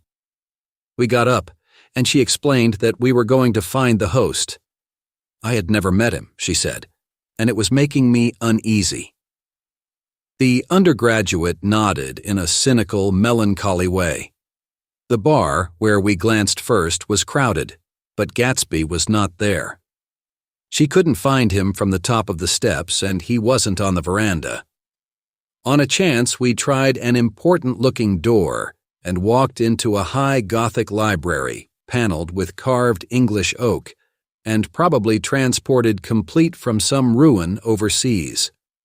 A stout, middle-aged man with enormous owl-eyed spectacles was sitting somewhat drunk on the edge of a great table, staring with unsteady concentration at the shelves of books. As we entered, he wheeled excitedly around and examined Jordan from head to foot. "What do you think?" he demanded impetuously. "About what?" He waved his hand toward the bookshelves. "About that. As a matter of fact, you needn't bother to ascertain. I ascertained. They're real." "The books?" He nodded. "Absolutely real. Have pages and everything. I thought they'd be a nice, durable cardboard. Matter of fact, they're absolutely real. Pages and— Here, let me show you." Taking our skepticism for granted, he rushed to the bookcases and returned with Volume 1 of the Stoddard Lectures. "See?" he cried triumphantly. "It's a bona fide piece of printed matter. It fooled me. This fella's a regular Belasco. It's a triumph. What thoroughness. What realism. Knew when to stop, too. Didn't cut the pages. But what do you want? What do you expect? He snatched the book from me and replaced it hastily on its shelf, muttering that if one brick was removed, the whole library was liable to collapse. Who brought you? He demanded. Or did you just come? I was brought. Most people were brought. Jordan looked at him alertly, cheerfully, without answering. I was brought by a woman named Roosevelt, he continued. Mrs. Claude Roosevelt. Do you know her? I met her somewhere last night. I've been drunk for about a week now, and I thought it might sober me up to sit in a library. Has it? A little bit, I think. I can't tell yet. I've only been here an hour. Did I tell you about the books? They're real. You told us. We shook hands with him gravely and went back outdoors. There was dancing now on the canvas in the garden. Old men pushing young girls backward in eternal graceless circles. Superior couples holding each other tortuously, fashionably, and keeping in the corners. And a great number of single girls dancing individually or relieving the orchestra for a moment of the burden of the banjo or the traps. By midnight, the hilarity had increased. A celebrated tenor had sung in Italian, and a notorious contralto had sung in jazz, and between the numbers, people were doing stunts all over the garden, while happy, vacuous bursts of laughter rose toward the summer sky. A pair of stage twins, who turned out to be the girls in yellow, did a baby act in costume, and champagne was served in glasses bigger than finger bowls. The moon had risen higher, and floating in the sound was a triangle of silver scales, trembling a little to the stiff, tinny drip of the banjos on the lawn. I was still with Jordan Baker. We were sitting at a table with a man of about my age and a rowdy little girl who gave way upon the slightest provocation to uncontrollable laughter. I was enjoying myself now. I had taken 2 finger bowls of champagne, and the scene had changed before my eyes into something significant, elemental, and profound. At a lull in the entertainment, the man looked at me and smiled. Your face is familiar, he said politely. Weren't you in the 1st Division during the war? Why, yes. I was in the 28th Infantry. I was in the 16th until June 1918. I knew I'd seen you somewhere before. We talked for a moment about some wet, gray little villages in France. Evidently, he lived in this vicinity, for he told me that he had just bought a hydroplane and was going to try it out in the morning. Want to go with me, old sport? Just near the shore along the Sound? What time? Any time that suits you best. It was on the tip of my tongue to ask his name when Jordan looked around and smiled. Having a gay time now? She inquired. Much better. I turned again to my new acquaintance. This is an unusual party for me. I haven't even seen the host. I live over there. I waved my hand at the invisible hedge in the distance, and this man Gatsby sent over his chauffeur with an invitation. For a moment he looked at me as if he failed to understand. I'm Gatsby, he said suddenly. What? I exclaimed. Oh, I beg your pardon. I thought you knew, old sport. I'm afraid I'm not a very good host. He smiled understandingly, much more than understandingly. It was one of those rare smiles with a quality of eternal reassurance in it that you may come across 4 or 5 times in life. It faced, or seemed to face, the whole eternal world for an instant, and then concentrated on you with an irresistible prejudice in your favor.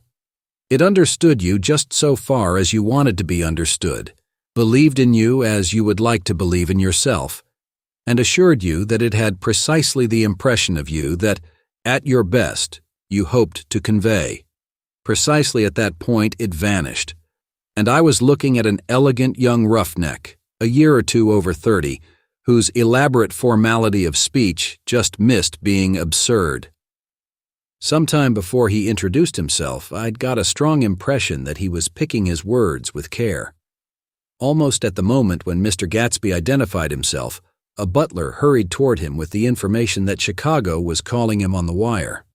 He excused himself with a small bow that included each of us in turn. "If you want anything, just ask for it, old sport," he urged me. "Excuse me. I will rejoin you later."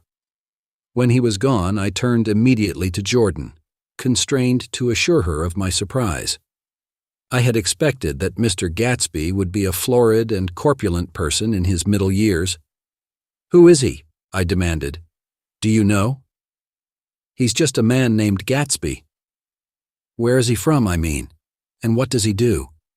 "Now you're started on the subject," she answered with a wan smile. "Well, he told me once he was an Oxford man." A dim background started to take shape behind him, but at her next remark it faded away. "However, I don't believe it." "Why not?" "I don't know," she insisted. "I just don't think he went there." Something in her tone reminded me of the other girl's "I think he killed a man," and had the effect of stimulating my curiosity. I would have accepted without question the information that Gatsby sprang from the swamps of Louisiana or from the Lower East Side of New York. That was comprehensible. But young men didn't, at least in my provincial inexperience I believed they didn't, drift coolly out of nowhere and buy a palace on Long Island Sound. "Anyhow, he gives large parties," said Jordan, changing the subject with an urban distaste for the concrete. "And I like large parties. They're so intimate. At small parties there isn't any privacy." There was the boom of a bass drum, and the voice of the orchestra leader rang out suddenly above the echolalia of the garden. "Ladies and gentlemen," he cried, "at the request of Mr. Gatsby, we are going to play for you Mr. Vladimir Tostof's latest work, which attracted so much attention at Carnegie Hall last May. If you read the papers, you know there was a big sensation." He smiled with jovial condescension and added, "Some sensation," whereupon everybody laughed. "The piece is known," he concluded lustily, "as Vladimir Tostof's Jazz History of the World." The nature of Mr. Tostof's composition eluded me, because just as it began, my eyes fell on Gatsby, standing alone on the marble steps and looking from one group to another with approving eyes. His tanned skin was drawn attractively tight on his face, and his short hair looked as though it were trimmed every day. I could see nothing sinister about him. I wondered if the fact that he was not drinking helped to set him off from his guests, for it seemed to me that he grew more correct as the fraternal hilarity increased. When the Jazz History of the World was over, girls were putting their heads on men's shoulders in a puppyish, convivial way. Girls were swooning backward playfully into men's arms, even into groups, knowing that someone would arrest their falls. But no one swooned backward on Gatsby, and no French bob touched Gatsby's shoulder, and no singing quartets were formed with Gatsby's head for one link. "I beg your pardon?" Gatsby's butler was suddenly standing beside us. "Miss Baker?" he inquired. "I beg your pardon, but Mr. Gatsby would like to speak to you alone." "With me?" she exclaimed in surprise. "Yes, madam." She got up slowly, raising her eyebrows at me in astonishment, and followed the butler toward the house. I noticed that she wore her evening dress, all her dresses, like sports clothes. There was a jauntiness about her movements, as if she had first learned to walk upon golf courses on clean, crisp mornings. I was alone, and it was almost 2. For some time, confused and intriguing sounds had issued from a long, many-windowed room which overhung the terrace. Eluding Jordan's undergraduate, who was now engaged in an obstetrical conversation with 2 chorus girls, and who implored me to join him, I went inside. The large room was full of people. One of the girls in yellow was playing the piano, and beside her stood a tall, red-haired young lady from a famous chorus, engaged in song. She had drunk a quantity of champagne, and during the course of her song she had decided, ineptly, that everything was very, very sad. She was not only singing, she was weeping too. Whenever there was a pause in the song, she filled it with gasping, broken sobs, and then took up the lyric again in a quavering soprano. The tears coursed down her cheeks, not freely, however, for when they came into contact with her heavily beaded eyelashes they assumed an inky color and pursued the rest of their way in slow black rivulets. A humorous suggestion was made that she sing the notes on her face, whereupon she threw up her hands, sank into a chair, and went off into a deep, vinous sleep. "She had a fight with a man who says he's her husband," explained a girl at my elbow. I looked around. Most of the remaining women were now having fights with men said to be their husbands. Even Jordan's party, the quartet from East Egg, were rent asunder by dissension. One of the men was talking with curious intensity to a young actress and his wife, after attempting to laugh at the situation in a dignified and indifferent way, broke down entirely and resorted to flank attacks. At intervals, she appeared suddenly at his side like an angry diamond and hissed, "You promised," into his ear. The reluctance to go home was not confined to wayward men. The hall was at present occupied by two deplorably sober men and their highly indignant wives. The wives were sympathizing with each other in slightly raised voices. "Whenever he sees I'm having a good time, he wants to go home. Never heard anything so selfish in my life. We're always the first ones to leave. So are we." "Well, we're almost the last tonight," said one of the men sheepishly. "The orchestra left half an hour ago." In spite of the wives' agreement that such malevolence was beyond credibility, the dispute ended in a short struggle, and both wives were lifted, kicking, into the night. As I waited for my hat in the hall, the door of the library opened, and Jordan Baker and Gatsby came out together. He was saying some last word to her, but the eagerness in his manner tightened abruptly into formality as several people approached him to say goodbye. Jordan's party were calling impatiently to her from the porch, but she lingered for a moment to shake hands. "I've just heard the most amazing thing," she whispered. "How long were we in there?" "Why, about an hour?" "It was simply amazing," she repeated abstractedly. "But I swore I wouldn't tell it, and here I am tantalizing you." She yawned gracefully in my face. "Please come and see me. Phone book. Under the name of Mrs. Sigourney Howard, my aunt." She was hurrying off as she talked. Her brown hand waved a jaunty salute as she melted into her party at the door. Rather ashamed that on my first appearance I had stayed so late, I joined the last of Gatsby's guests, who were clustered around him. I wanted to explain that I'd hunted for him early in the evening and to apologize for not having known him in the garden. "Don't mention it," he enjoined me eagerly. "Don't give it another thought, old sport." The familiar expression held no more familiarity than the hand which reassuringly brushed my shoulder. "And don't forget we're going up in the hydroplane tomorrow morning at 9 o'clock. Then the butler behind his shoulder. "Philadelphia wants you on the phone, sir." "All right, in a minute. Tell them I'll be right there. Good night." "Good night." "Good night." He smiled, and suddenly there seemed to be a pleasant significance in having been among the last to go, as if he had desired it all the time. "Good night, old sport. Good night." But as I walked down the steps, I saw that the evening was not quite over. 50 feet from the door, a dozen headlights illuminated a bizarre and tumultuous scene. In the ditch beside the road, right side up, but violently shorn of one wheel, rested a new coupe which had left Gatsby's drive not 2 minutes before.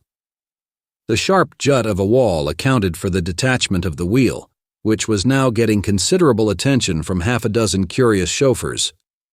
However, as they had left their cars blocking the road, a harsh, discordant din from those in the rear had been audible for some time and added to the already violent confusion of the scene. A man in a long duster had dismounted from the wreck and now stood in the middle of the road, looking from the car to the tire and from the tire to the observers in a pleasant, puzzled way. "See," he explained, "it went in the ditch." The fact was infinitely astonishing to him, and I recognized first the unusual quality of wonder, and then the man. It was the late patron of Gatsby's library. "How'd it happen?" He shrugged his shoulders. "I know nothing whatever about mechanics," he said decisively. "But how did it happen? Did you run into the wall?" "Don't ask me," said Owl Eyes, washing his hands of the whole matter. "I know very little about driving, next to nothing. It happened, and that's all I know." "Well, if you're a poor driver, you oughtn't to try driving at night." "But I wasn't even trying," he explained indignantly. "I wasn't even trying." An awed hush fell upon the bystanders. "Do you want to commit suicide?" "You're lucky it was just a wheel, a bad driver, and not even trying." "You don't understand," explained the criminal. "I wasn't driving. There's another man in the car." The shock that followed this declaration found voice in a sustained, "Ah-ha," as the door of the coupe swung slowly open. The crowd, it was now a crowd, stepped back involuntarily, and when the door had opened wide, there was a ghostly pause. Then, very gradually, part by part, a pale, dangling individual stepped out of the wreck, pawing tentatively at the ground with a large, uncertain dancing shoe. Blinded by the glare of the headlights and confused by the incessant groaning of the horns, the apparition stood swaying for a moment before he perceived the man in the duster. "What's matter?" he inquired calmly. "Did we run out of gas? Look." Half a dozen fingers pointed at the amputated wheel. He stared at it for a moment and then looked upward as though he suspected that it had dropped from the sky. "It came off," someone explained. He nodded. "At first I didn't notice we'd stopped." A pause. Then, taking a long breath and straightening his shoulders, he remarked in a determined voice, "Wonder if tell me where there's a gas line station?" At least a dozen men, some of them a little better off than he was, explained to him that wheel and car were no longer joined by any physical bond. "Back out," he suggested after a moment. "Put her in reverse." "But the wheel's off." He hesitated. "No harm in trying," he said. The caterwauling horns had reached a crescendo, and I turned away and cut across the lawn toward home. I glanced back once. A wafer of a moon was shining over Gatsby's house, making the night fine as before, and surviving the laughter and the sound of his still glowing garden. A sudden emptiness seemed to flow now from the windows and the great doors, endowing with complete isolation the figure of the host, who stood on the porch, his hand up in a formal gesture of farewell. Reading over what I have written so far, I see I have given the impression that the events of 3 nights several weeks apart were all that absorbed me. On the contrary, they were merely casual events in a crowded summer, and, until much later, they absorbed me infinitely less than my personal affairs. Most of the time, I worked. In the early morning, the sun threw my shadow westward as I hurried down the white chasms of lower New York to the Probity Trust. I knew the other clerks and young bond salesmen by their first names, and lunched with them in dark, crowded restaurants on little pig sausages and mashed potatoes and coffee. I even had a short affair with a girl who lived in Jersey City and worked in the accounting department, but her brother began throwing mean looks in my direction. So when she went on her vacation in July, I let it blow quietly away. I took dinner usually at the Yale Club, For some reason, it was the gloomiest event of my day. And then I went upstairs to the library and studied investments and securities for a conscientious hour. There were generally a few rioters around, but they never came into the library, so it was a good place to work. After that, if the night was mellow, I strolled down Madison Avenue past the old Murray Hill Hotel and over 33rd Street to the Pennsylvania Station. I began to like New York, the racy, adventurous feel of it at night, and the satisfaction that the constant flicker of men and women and machines gives to the restless eye. I liked to walk up Fifth Avenue and pick out romantic women from the crowd, and imagine that in a few minutes I was going to enter into their lives, and no one would ever know or disapprove. Sometimes, in my mind, I followed them to their apartments on the corners of hidden streets, and they turned and smiled back at me before they faded through a door into warm darkness. At the enchanted metropolitan twilight, I felt a haunting loneliness sometimes, and felt it in others, poor young clerks who loitered in front of windows waiting until it was time for a solitary restaurant dinner, young clerks in the dusk, wasting the most poignant moments of night and life.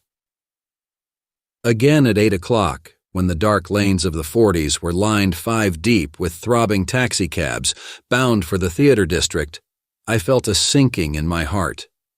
Forms leaned together in the taxis as they waited, and voices sang, and there was laughter from unheard jokes, and lighted cigarettes made unintelligible circles inside. Imagining that I, too, was hurrying towards gaiety and sharing their intimate excitement, I wished them well. For a while I lost sight of Jordan Baker, and then in midsummer I found her again. At first I was flattered to go places with her because she was a golf champion, and everyone knew her name. Then it was something more. I wasn't actually in love, but I felt a sort of tender curiosity. The bored, haughty face that she turned to the world concealed something. Most affectations conceal something eventually, even though they don't in the beginning, and one day I found what it was. When we were on a house party together up in Warwick, she left a borrowed car out in the rain with the top down, and then lied about it. And suddenly, I remembered the story about her that had eluded me that night at Daisy's. At her first big golf tournament, there was a row that nearly reached the newspapers, a suggestion that she had moved her ball from a bad lie in the semifinal round. The thing approached the proportions of a scandal, then died away. A caddy retracted his statement, and the only other witness admitted that he might have been mistaken. The incident and the name had remained together in my mind. Jordan Baker instinctively avoided clever, shrewd men, and now I saw that this was because she felt safer on a plane where any divergence from a code would be thought impossible. She was incurably dishonest. She wasn't able to endure being at a disadvantage, and given this unwillingness, I suppose she had begun dealing in subterfuges when she was very young in order to keep that cool, insolent smile turned to the world and yet satisfy the demands of her hard, jaunty body. It made no difference to me. Dishonesty in a woman is a thing you never blame deeply. I was casually sorry, and then I forgot. It was on that same house party that we had a curious conversation about driving a car.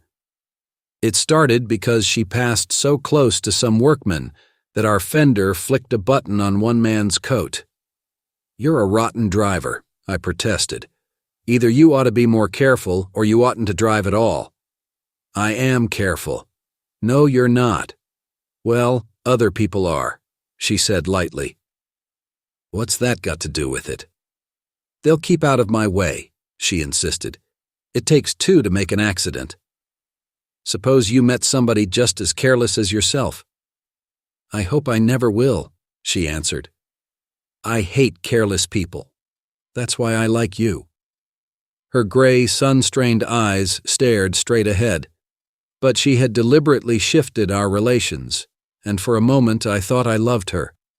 But I am slow-thinking and full of interior rules that act as brakes on my desires. and I knew that first I had to get myself definitely out of that tangle back home. I'd been writing letters once a week and signing them, "Love, Nick," and all I could think of was how, when that certain girl played tennis, a faint mustache of perspiration appeared on her upper lip. Nevertheless, there was a vague understanding that had to be tactfully broken off before I was free.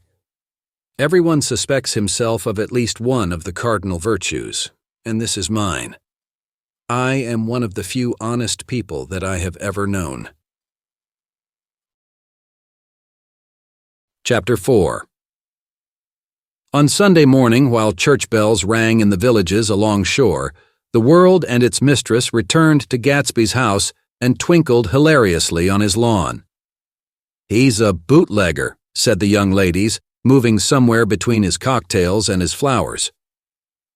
"One time he killed a man who had found out that he was nephew to von Hindenburg and second cousin to the devil. Reach me a rose, honey, and pour me a last drop into that there crystal glass." Once I wrote down on the empty spaces of a timetable the names of those who came to Gatsby's house that summer. It is an old timetable now, disintegrating at its folds, and headed, "This schedule in effect July 5th, 1922. But I can still read the gray names, and they will give you a better impression than my generalities of those who accepted Gatsby's hospitality and paid him the subtle tribute of knowing nothing whatever about him. From East Egg, then, came the Chester Beckers and the Leaches, and a man named Bunsen, whom I knew at Yale, and Dr. Webster Civet, who was drowned last summer up in Maine, and the Hornbeams and the Willie Voltaires, and a whole clan named Blackbuck, who always gathered in a corner and flipped up their noses like goats at whosoever came near, and the Ismays and the Christies, or rather Hubert Auerbach and Mr. Christie's wife, and Edgar Beaver, whose hair, they say, turned cotton white one winter afternoon for no good reason at all. Clarence Endive was from East Egg, as I remember. He came only once, in white knickerbockers, and had a fight with a bum named Eddie in the garden.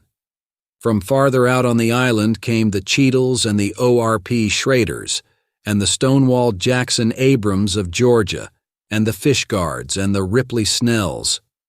Snell was there 3 days before he went to the penitentiary, so drunk out on the gravel drive that Mrs. Ulysses Sweat's automobile ran over his right hand.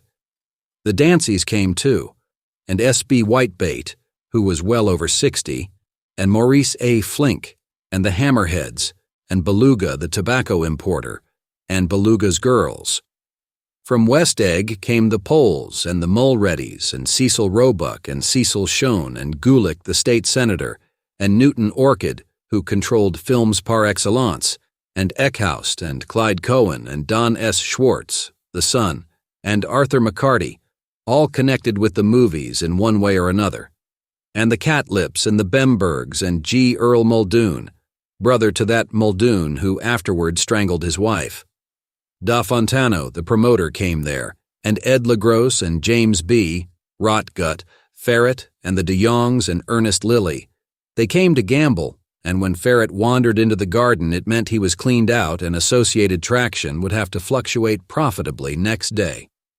A man named Klipspringer was there so often that he became known as the Boarder.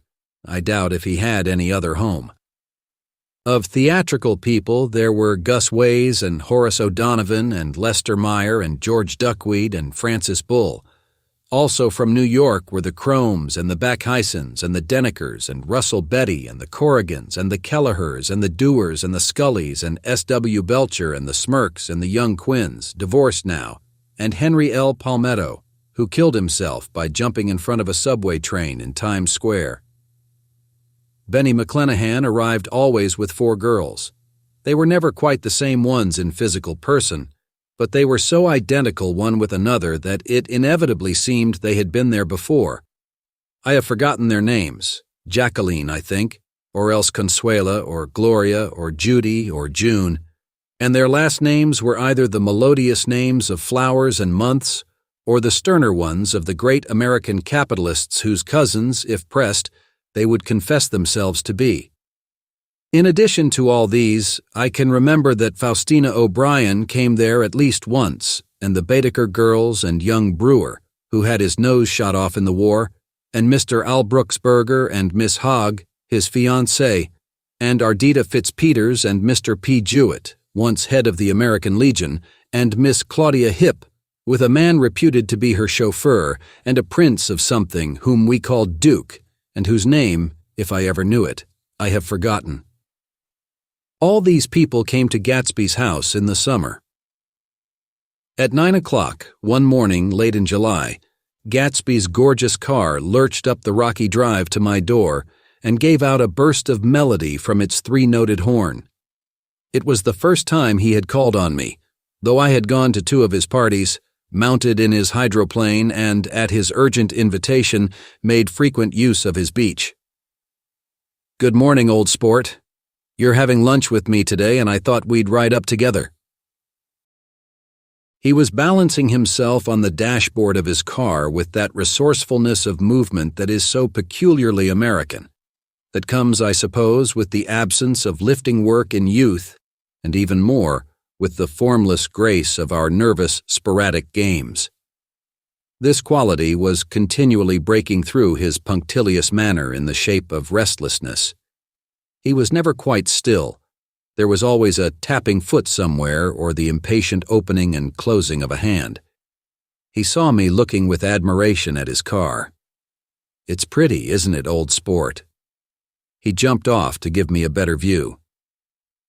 "Haven't you ever seen it before?" I'd seen it. Everybody had seen it. It was a rich cream color, bright with nickel, swollen here and there in its monstrous length with triumphant hat boxes and supper boxes and toolboxes, and terraced with a labyrinth of windshields that mirrored a dozen suns. Sitting down behind many layers of glass in a sort of green leather conservatory, we started to town. I had talked with him perhaps half a dozen times in the past month, and found, to my disappointment, that he had little to say. So my first impression, that he was a person of some undefined consequence, had gradually faded, and he had become simply the proprietor of an elaborate roadhouse next door. And then came that disconcerting ride. We hadn't reached West Egg Village before Gatsby began leaving his elegant sentences unfinished and slapping himself indecisively on the knee of his caramel-colored suit. "Look here, old sport," he broke out surprisingly. "What's your opinion of me, anyhow?" A little overwhelmed, I began the generalized evasions which that question deserves. "Well, I'm going to tell you something about my life," he interrupted. "I don't want you to get a wrong idea of me from all these stories you hear." So he was aware of the bizarre accusations that flavored conversation in his halls. "I'll tell you God's truth." His right hand suddenly ordered divine retribution to stand by. "I am the son of some wealthy people in the Middle West, all dead now. I was brought up in America but educated at Oxford because all my ancestors have been educated there for many years. It is a family tradition." He looked at me sideways, and I knew why Jordan Baker had believed he was lying. He hurried the phrase, "educated at Oxford," or swallowed it, or choked on it, as though it had bothered him before. And with this doubt, his whole statement fell to pieces, and I wondered if there wasn't something a little sinister about him after all. "What part of the Middle West?" I inquired casually. "San Francisco." "I see. My family all died, and I came into a good deal of money." His voice was solemn, as if the memory of that sudden extinction of a clan still haunted him. For a moment I suspected that he was pulling my leg, but a glance at him convinced me otherwise. "After that I lived like a young Rajah in all the capitals of Europe, Paris, Venice, Rome, collecting jewels, chiefly rubies, hunting big game, painting a little, things for myself only, and trying to forget something very sad that had happened to me long ago." With an effort, I managed to restrain my incredulous laughter. The very phrases were worn so threadbare that they evoked no image except that of a turbaned character leaking sawdust at every pore as he pursued a tiger through the Bois de Boulogne. Then came the war, old sport. It was a great relief, and I tried very hard to die, but I seemed to bear an enchanted life. I accepted a commission as first lieutenant when it began. In the Argonne forest, I took the remains of my machine gun battalion so far forward that there was a half-mile gap on either side of us where the infantry couldn't advance. We stayed there 2 days and 2 nights, 130 men with 16 Lewis guns, and when the infantry came up at last, they found the insignia of 3 German divisions among the piles of dead. I was promoted to be a major, and every Allied government gave me a decoration, even Montenegro, Little Montenegro down on the Adriatic Sea. Little Montenegro. He lifted up the words and nodded at them with his smile. The smile comprehended Montenegro's troubled history and sympathized with the brave struggles of the Montenegrin people. It appreciated fully the chain of national circumstances which had elicited this tribute from Montenegro's warm little heart. My incredulity was submerged in fascination now. It was like skimming hastily through a dozen magazines. He reached in his pocket, and a piece of metal slung on a ribbon fell into my palm. "That's the one from Montenegro." To my astonishment, the thing had an authentic look. "Orderi di Danilo," ran the circular legend. "Montenegro, Nicholas Rex." "Turn it." "Major J. Gatsby," I read, "for valor extraordinary." Here's another thing I always carry, a souvenir of Oxford days. It was taken in Trinity Quad. The man on my left is now the Earl of Doncaster. It was a photograph of half a dozen young men in blazers loafing in an archway through which were visible a host of spires. There was Gatsby, looking a little, not much younger, with a cricket bat in his hand. Then it was all true. I saw the skins of tigers flaming in his palace on the Grand Canal. I saw him opening a chest of rubies to ease with their crimson-lighted depths, the gnawings of his broken heart.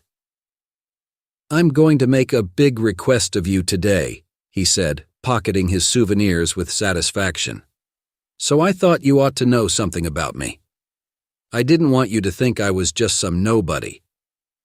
You see, I usually find myself among strangers because I drift here and there trying to forget the sad things that happened to me." He hesitated. "You'll hear about it this afternoon." "At lunch?" "No, this afternoon. I happen to find out that you're taking Miss Baker to tea." "Do you mean you're in love with Miss Baker?" "No, old sport, I'm not. But Miss Baker has kindly consented to speak to you about this matter." I hadn't the faintest idea what this matter was, but I was more annoyed than interested. I hadn't asked Jordan to tea in order to discuss Mr. J. Gatsby.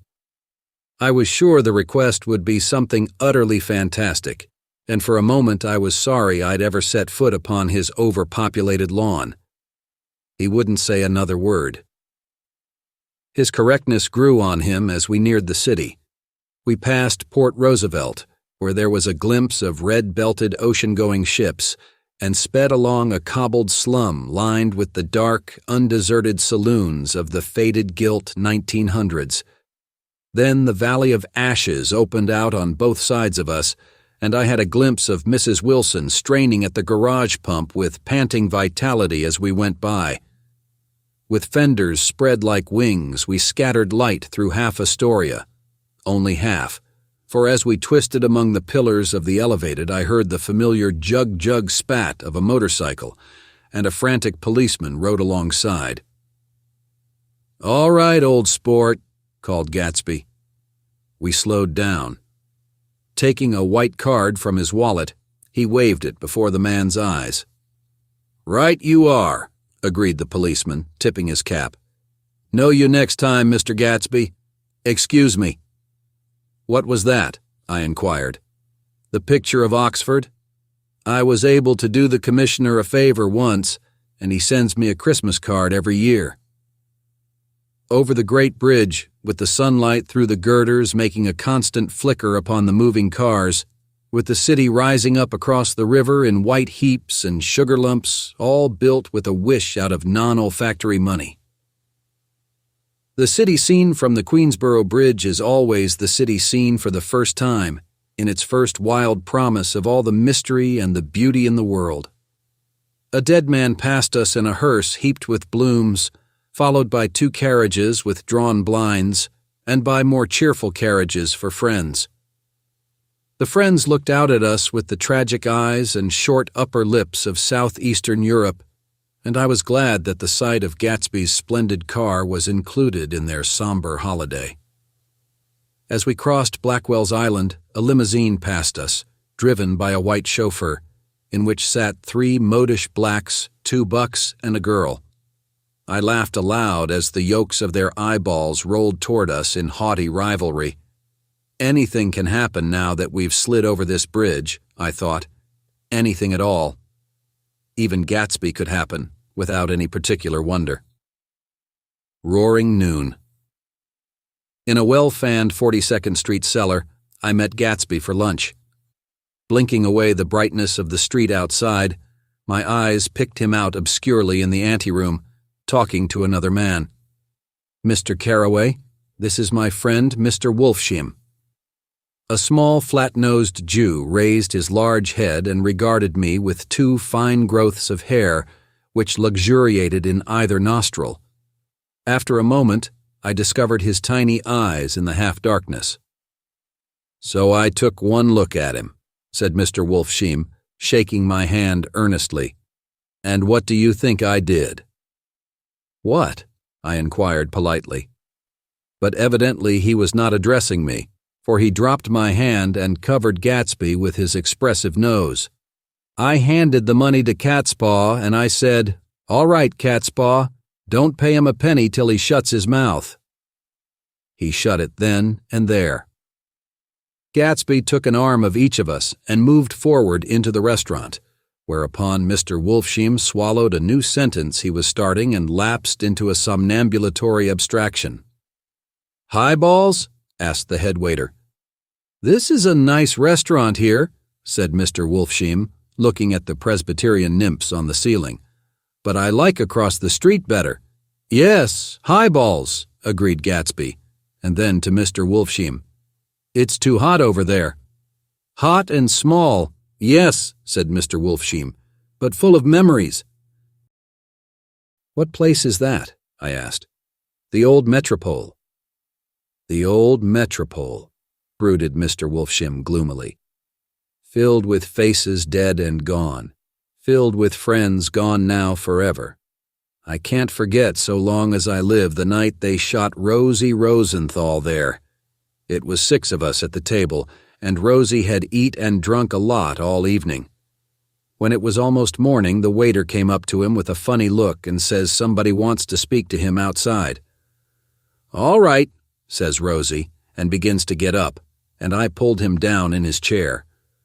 "Let the bastards come in here if they want you, Rosie, but don't you, so help me, move outside this room." It was 4 o'clock in the morning then, and if we'd have raised the blinds, we'd have seen daylight. "Did he go?" I asked innocently. "Sure he went." Mr. Wolfsheim's nose flashed at me indignantly. He turned around in the door and says, "Don't let that waiter take away my coffee." Then he went out on the sidewalk, and they shot him 3 times in his full belly and drove away. 4 of them were electrocuted, I said, remembering. 5 with Becker. His nostrils turned to me in an interested way. "I understand you're looking for a business connection." The juxtaposition of these 2 remarks was startling. Gatsby answered for me. "Oh, no," he exclaimed. "This isn't the man." "No?" Mr. Wolfsheim seemed disappointed. "This is just a friend. I told you we'd talk about that some other time." "I beg your pardon," said Mr. Wolfsheim. "I had a wrong man." A succulent hash arrived, and Mr. Wolfsham, forgetting the more sentimental atmosphere of the old metropole, began to eat with ferocious delicacy. His eyes, meanwhile, roved very slowly all around the room. He completed the arc by turning to inspect the people directly behind. I think that, except for my presence, he would have taken one short glance beneath our own table. "Look here, old sport," said Gatsby, leaning toward me. "I'm afraid I made you a little angry this morning in the car." There was the smile again, but this time I held out against it. "I don't like mysteries," I answered, "and I don't understand why you won't come out frankly and tell me what you want. Why has it all got to come through Miss Baker?" "Oh, it's nothing underhand," he assured me. "Miss Baker's a great sportswoman, you know, and she'd never do anything that wasn't all right." Suddenly he looked at his watch, jumped up, and hurried from the room, leaving me with Mr. Wolfsham at the table. "He has to telephone," said Mr. Wolfsham, following him with his eyes. "Fine fellow, isn't he? Handsome to look at and a perfect gentleman." "Yes. He's an Oxford man." "Oh." "He went to Oxford College in England. You know Oxford College? I've heard of it. It's one of the most famous colleges in the world." "Have you known Gatsby for a long time?" I inquired. "Several years," he answered in a gratified way. "I made the pleasure of his acquaintance just after the war, but I knew I had discovered a man of fine breeding after I talked with him an hour. I said to myself, there's the kind of man you'd like to take home and introduce to your mother and sister." He paused. "I see you're looking at my cuff buttons." I hadn't been looking at them, but I did now. They were composed of oddly familiar pieces of ivory. "Finest specimens of human molars," he informed me. "Well," I inspected them. "That's a very interesting idea." "Yeah." He flipped his sleeves up under his coat. "Yeah, Gatsby's very careful about women. He would never so much as look at a friend's wife." When the subject of this instinctive trust returned to the table and sat down, Mr. Wolfsham drank his coffee with a jerk and got to his feet. "I have enjoyed my lunch," he said, "and I'm going to run off from you two young men before I outstay my welcome." "Don't hurry, Meyer," said Gatsby, without enthusiasm. Mr. Wolfsham raised his hand in a sort of benediction. "You're very polite, but I belong to another generation," he announced solemnly. "You sit here and discuss your sports and your young ladies and your—" He supplied an imaginary noun with another wave of his hand. "As for me, I am 50 years old, and I won't impose myself on you any longer." As he shook hands and turned away, his tragic nose was trembling. I wondered if I had said anything to offend him. "He becomes very sentimental sometimes," explained Gatsby. "This is one of his sentimental days. He's quite a character around New York, a denizen of Broadway." "Who is he, anyhow? An actor?" "No." "A dentist?" "Meyer Wolfsham?" "No, he's a gambler." Gatsby hesitated, then added coolly, "He's the man who fixed the World Series back in 1919. "Fixed the World Series?" I repeated. The idea staggered me. I remembered, of course, that the World Series had been fixed in 1919, but if I had thought of it at all, I would have thought of it as a thing that merely happened, the end of some inevitable chain. It never occurred to me that one man could start to play with the faith of 50 million people, with the single-mindedness of a burglar blowing a safe. "How did he happen to do that?" I asked after a minute. "He just saw the opportunity. Why isn't he in jail?" "They can't get him, old sport. He's a smart man." I insisted on paying the check. As the waiter brought my change, I caught sight of Tom Buchanan across the crowded room. "Come along with me for a minute," I said. "I've got to say hello to someone." When he saw us, Tom jumped up and took half a dozen steps in our direction. "Where have you been?" he demanded eagerly. Daisy's furious because you haven't called up. This is Mr. Gatsby, Mr. Buchanan. They shook hands briefly, and a strained, unfamiliar look of embarrassment came over Gatsby's face. "How've you been, anyhow?" demanded Tom of me. "How'd you happen to come up this far to eat?" "I've been having lunch with Mr. Gatsby." I turned toward Mr. Gatsby, but he was no longer there.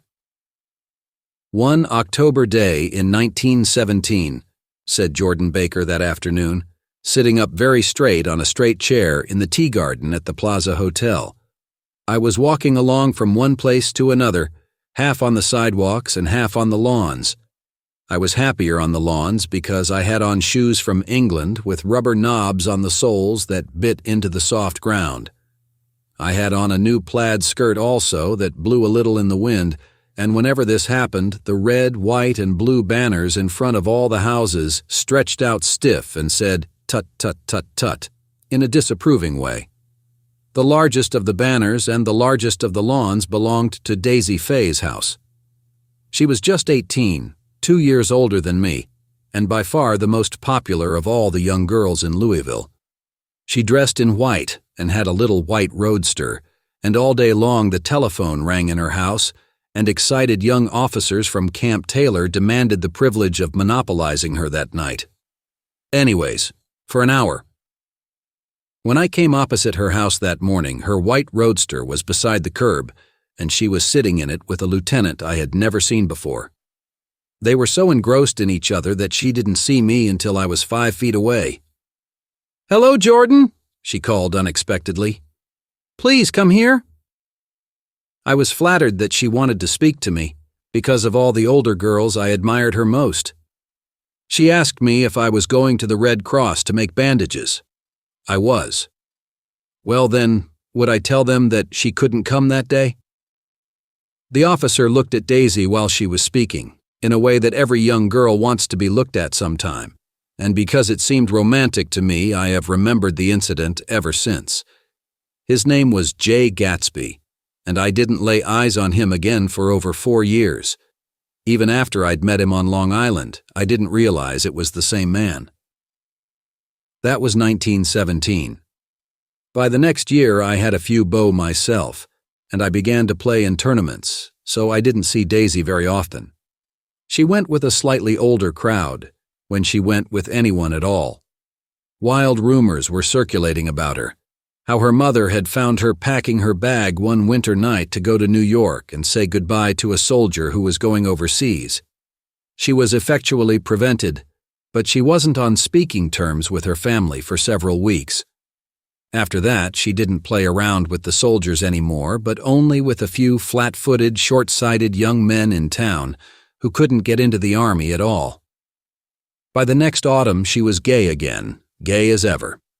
She had a debut after the armistice, and in February she was presumably engaged to a man from New Orleans. In June she married Tom Buchanan of Chicago, with more pomp and circumstance than Louisville ever knew before. He came down with 100 people in 4 private cars, and hired a whole floor of the Muehlebach Hotel. And the day before the wedding, he gave her a string of pearls valued at $350,000. I was a bridesmaid. I came into her room half an hour before the bridal dinner and found her lying on her bed as lovely as the June night in her flowered dress, and as drunk as a monkey. She had a bottle of Sauterne in one hand and a letter in the other. "Gratulate me," she muttered. "Never had a drink before, but oh, how I do enjoy it." "What's the matter, Daisy?" I was scared, I can tell you. I'd never seen a girl like that before. "Here, dearies." She groped around in a wastebasket she had with her on the bed and pulled out the string of pearls. "Take 'em downstairs and give 'em back to whoever they belong to. Tell 'em all Daisy's changed her mind. Say, Daisy's changed her mind." She began to cry. She cried and cried. I rushed out and found her mother's maid, and we locked the door and got her into a cold bath. She wouldn't let go of the letter. She took it into the tub with her and squeezed it up in a wet ball, and only let me leave it in the soap dish when she saw that it was coming to pieces like snow. But she didn't say another word. We gave her spirits of ammonia and put ice on her forehead and hooked her back into her dress, and half an hour later, when we walked out of the room, the pearls were around her neck and the incident was over. Next day at 5 o'clock, she married Tom Buchanan without so much as a shiver, and started off on a 3-month trip to the South Seas. I saw them in Santa Barbara when they came back, and I thought I'd never seen a girl so mad about her husband. If he left the room for a minute, she'd look around uneasily and say, "Where's Tom gone?" and wear the most abstracted expression until she saw him coming in the door. She used to sit on the sand with his head in her lap by the hour, rubbing her fingers over his eyes and looking at him with unfathomable delight. It was touching to see them together. It made you laugh in a hushed, fascinated way. That was in August. A week after I left Santa Barbara, Tom ran into a wagon on the Ventura Road one night and ripped a front wheel off his car. The girl who was with him got into the papers too because her arm was broken. She was one of the chambermaids in the Santa Barbara hotel. The next April, Daisy had her little girl, and they went to France for a year. I saw them one spring in Cannes and later in Deauville, and then they came back to Chicago to settle down. Daisy was popular in Chicago, as you know.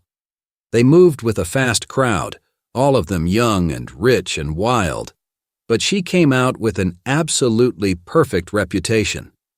Perhaps because she doesn't drink. It's a great advantage not to drink among hard-drinking people. You can hold your tongue, and moreover, you can time any little irregularity of your own so that everybody else is so blind that they don't see or care.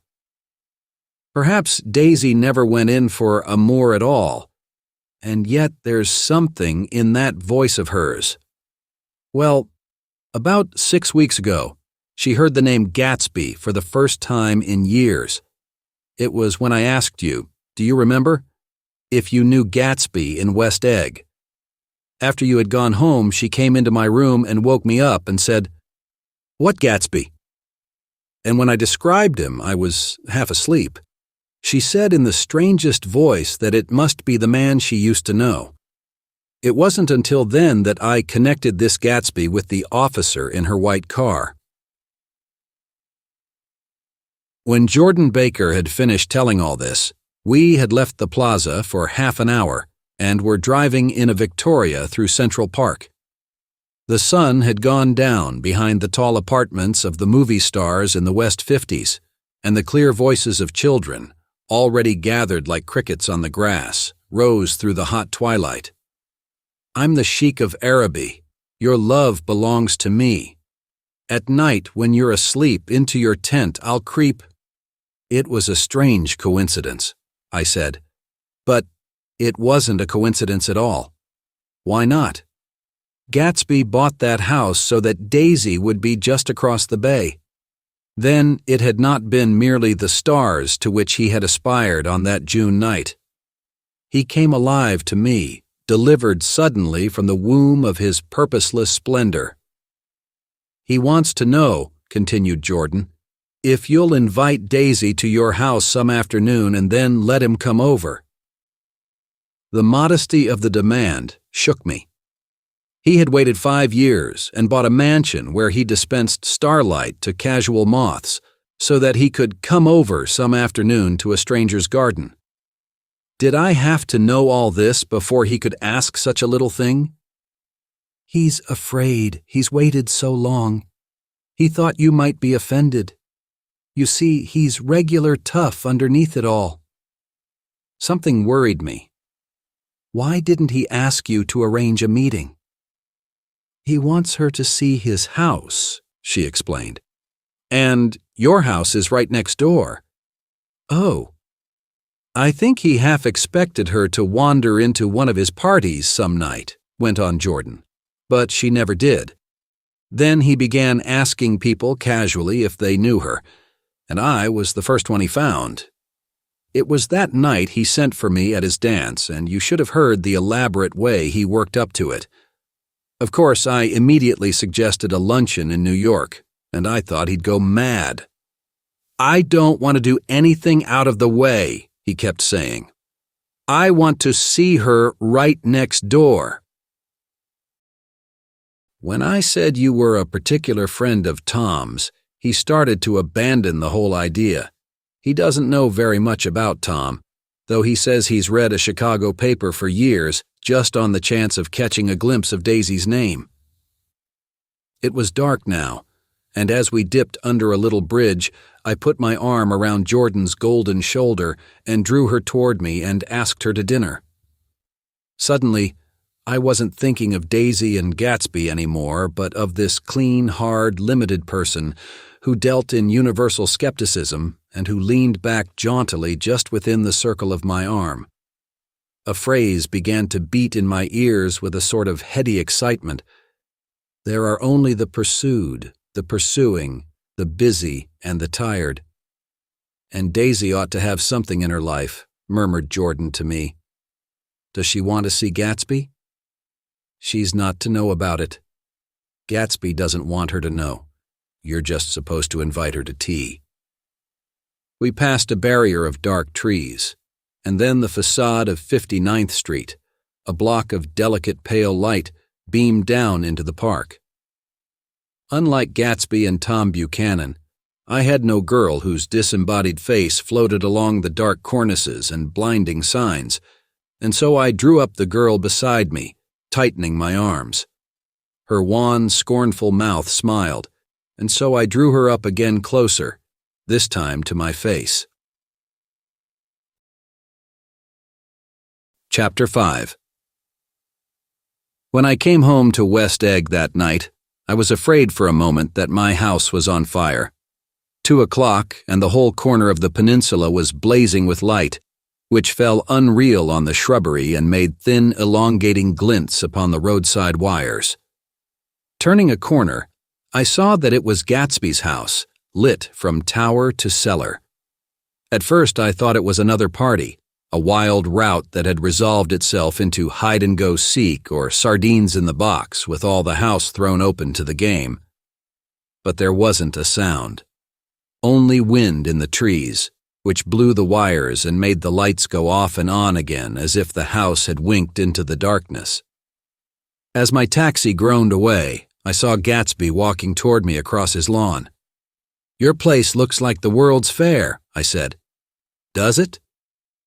He turned his eyes toward it absently. "I have been glancing into some of the rooms. Let's go to Coney Island, old sport, in my car." "It's too late." "Well, suppose we take a plunge in the swimming pool. I haven't made use of it all summer." "I've got to go to bed." "All right." He waited, looking at me with suppressed eagerness. "I talked with Miss Baker," I said after a moment. "I'm going to call up Daisy tomorrow and invite her over here to tea." "Oh, that's all right," he said carelessly. "I don't want to put you to any trouble." "What day would suit you?" "What day would suit you," he corrected me quickly. "I don't want to put you to any trouble, you see." "How about the day after tomorrow?" He considered for a moment. Then, with reluctance, "I want to get the grass cut," he said. We both looked down at the grass. There was a sharp line where my ragged lawn ended, and the darker, well-kept expanse of his began. I suspected that he meant my grass. "There's another little thing," he said uncertainly, and hesitated. "Would you rather put it off for a few days?" I asked. "Oh, it isn't about that. At least—" He fumbled with a series of beginnings. Why, look here, old sport. You don't make much money, do you?" "Not very much." This seemed to reassure him, and he continued more confidently. "I thought you didn't, if you'll pardon my— You see, I carry on a little business on the side, a sort of sideline, you understand. And I thought that if you don't make very much, you're selling bonds, aren't you, old sport?" "Trying to." "Well, this would interest you. It wouldn't take up much of your time and you might pick up a nice bit of money. It happens to be a rather confidential sort of thing. I realize now that under different circumstances, that conversation might have been one of the crises of my life. But because the offer was obviously and tactlessly for a service to be rendered, I had no choice except to cut him off there. "I've got my hands full," I said. "I'm much obliged, but I couldn't take on any more work." "You wouldn't have to do any business with Wolfsheim." Evidently, he thought that I was shying away from the connection mentioned at lunch, but I assured him he was wrong. He waited a moment longer, hoping I'd begin a conversation, but I was too absorbed to be responsive, so he went unwillingly home. The evening had made me light-headed and happy. I think I walked into a deep sleep as I entered my front door. So I don't know whether or not Gatsby went to Coney Island, or for how many hours he glanced into rooms while his house blazed gaudily on. I called up Daisy from the office next morning and invited her to come to tea. "Don't bring Tom," I warned her. "What?" "Don't bring Tom." "Who is Tom?" she asked innocently. The day agreed upon was pouring rain.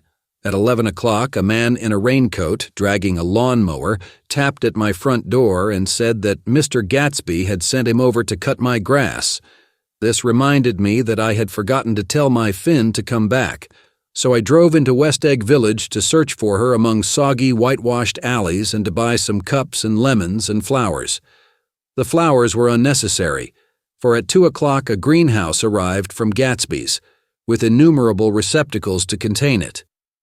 An hour later, the front door opened nervously, and Gatsby, in a white flannel suit, silver shirt, and gold-colored tie, hurried in. He was pale, and there were dark signs of sleeplessness beneath his eyes. "Is everything all right?" he asked immediately. "The grass looks fine, if that's what you mean." "What grass?" he inquired blankly. "Oh, the grass in the yard." He looked out the window at it, but judging from his expression, I don't believe he saw a thing. "Looks very good," he remarked vaguely. "One of the papers said they thought the rain would stop about 4. I think it was the Journal. Have you got everything you need in the shape of tea?" I took him into the pantry, where he looked a little reproachfully at the Finn. Together we scrutinized the 12 lemon cakes from the delicatessen shop. "Will they do?" I asked. Of course, they're fine." And he added hollowly, "Old sport." The rain cooled about 3:30 to a damp mist, through which occasional thin drops swam like dew. Gatsby looked with vacant eyes through a copy of Clay's Economics, starting at the Finnish tread that shook the kitchen floor, and peering towards the bleared windows from time to time, as if a series of invisible but alarming happenings were taking place outside. Finally, he got up and informed me in an uncertain voice that he was going home. "Why's that?" "Nobody's coming to tea. It's too late." He looked at his watch as if there was some pressing demand on his time elsewhere. "I can't wait all day." "Don't be silly, it's just 2 minutes to 4. He sat down miserably, as if I had pushed him, and simultaneously there was the sound of a motor turning into my lane. We both jumped up, and, a little harrowed myself, I went out into the yard. Under the dripping bare lilac trees, a large open car was coming up the drive. It stopped. Daisy's face, tipped sideways beneath a 3-cornered lavender hat, looked out at me with a bright, ecstatic smile. "Is this absolutely where you live, my dearest one?" The exhilarating ripple of her voice was a wild tonic in the rain. I had to follow the sound of it for a moment, up and down, with my ear alone, before any words came through. A damp streak of hair lay like a dash of blue paint across her cheek, and her hand was wet with glistening drops as I took it to help her from the car. "Are you in love with me?" she said low in my ear. "Or why did I have to come alone?" That's the secret of Castle Rackrent. Tell your chauffeur to go far away and spend an hour." "Come back in an hour, Ferdy." Then, in a grave murmur, "His name is Ferdy. Does the gasoline affect his nose?" "I don't think so," she said innocently. "Why?" We went in. To my overwhelming surprise, the living room was deserted. "Well, that's funny," I exclaimed. "What's funny?" She turned her head as there was a light, dignified knocking at the front door. I went out and opened it. Gatsby, pale as death, with his hands plunged like weights in his coat pockets, was standing in a puddle of water, glaring tragically into my eyes. With his hands still in his coat pockets, he stalked by me into the hall, turned sharply as if he were on a wire, and disappeared into the living room. It wasn't a bit funny. Aware of the loud beating of my own heart, I pulled the door to against the increasing rain. For half a minute, there wasn't a sound. Then, from the living room, I heard a sort of choking murmur and part of a laugh, followed by Daisy's voice on a clear artificial note. "I certainly am awfully glad to see you again." A pause. It endured horribly. I had nothing to do in the hall, so I went into the room. Gatsby, his hands still in his pockets, was reclining against the mantelpiece in a strained counterfeit of perfect ease, even of boredom. His head leaned back so far that it rested against the face of a defunct mantelpiece clock, and from this position his distraught eyes stared down at Daisy, who was sitting, frightened but graceful, on the edge of a stiff chair. "We've met before," muttered Gatsby. His eyes glanced momentarily at me, and his lips parted with an abortive attempt at a laugh. Luckily, the clock took this moment to tilt dangerously at the pressure of his head, whereupon he turned and caught it with trembling fingers and set it back in place. Then he sat down rigidly, his elbow on the arm of the sofa and his chin in his hand. "I'm sorry about the clock," he said. My own face had now assumed a deep tropical burn. I couldn't muster up a single commonplace out of the 1,000 in my head. "It's an old clock," I told them idiotically. I think we all believed for a moment that it had smashed in pieces on the floor.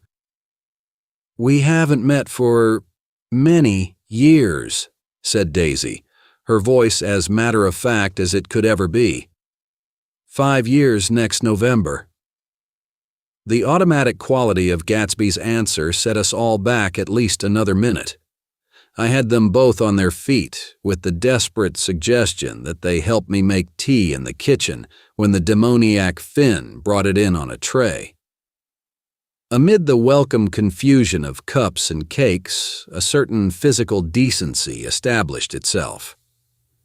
Gatsby got himself into a shadow, and while Daisy and I talked, looked conscientiously from one to the other of us with tense, unhappy eyes. However, as calmness wasn't an end in itself, I made an excuse at the first possible moment and got to my feet. "Where are you going?" demanded Gatsby in immediate alarm. "I'll be back." "I've got to speak to you about something before you go." He followed me wildly into the kitchen, closed the door, and whispered, "Oh, God," in a miserable way. "What's the matter?"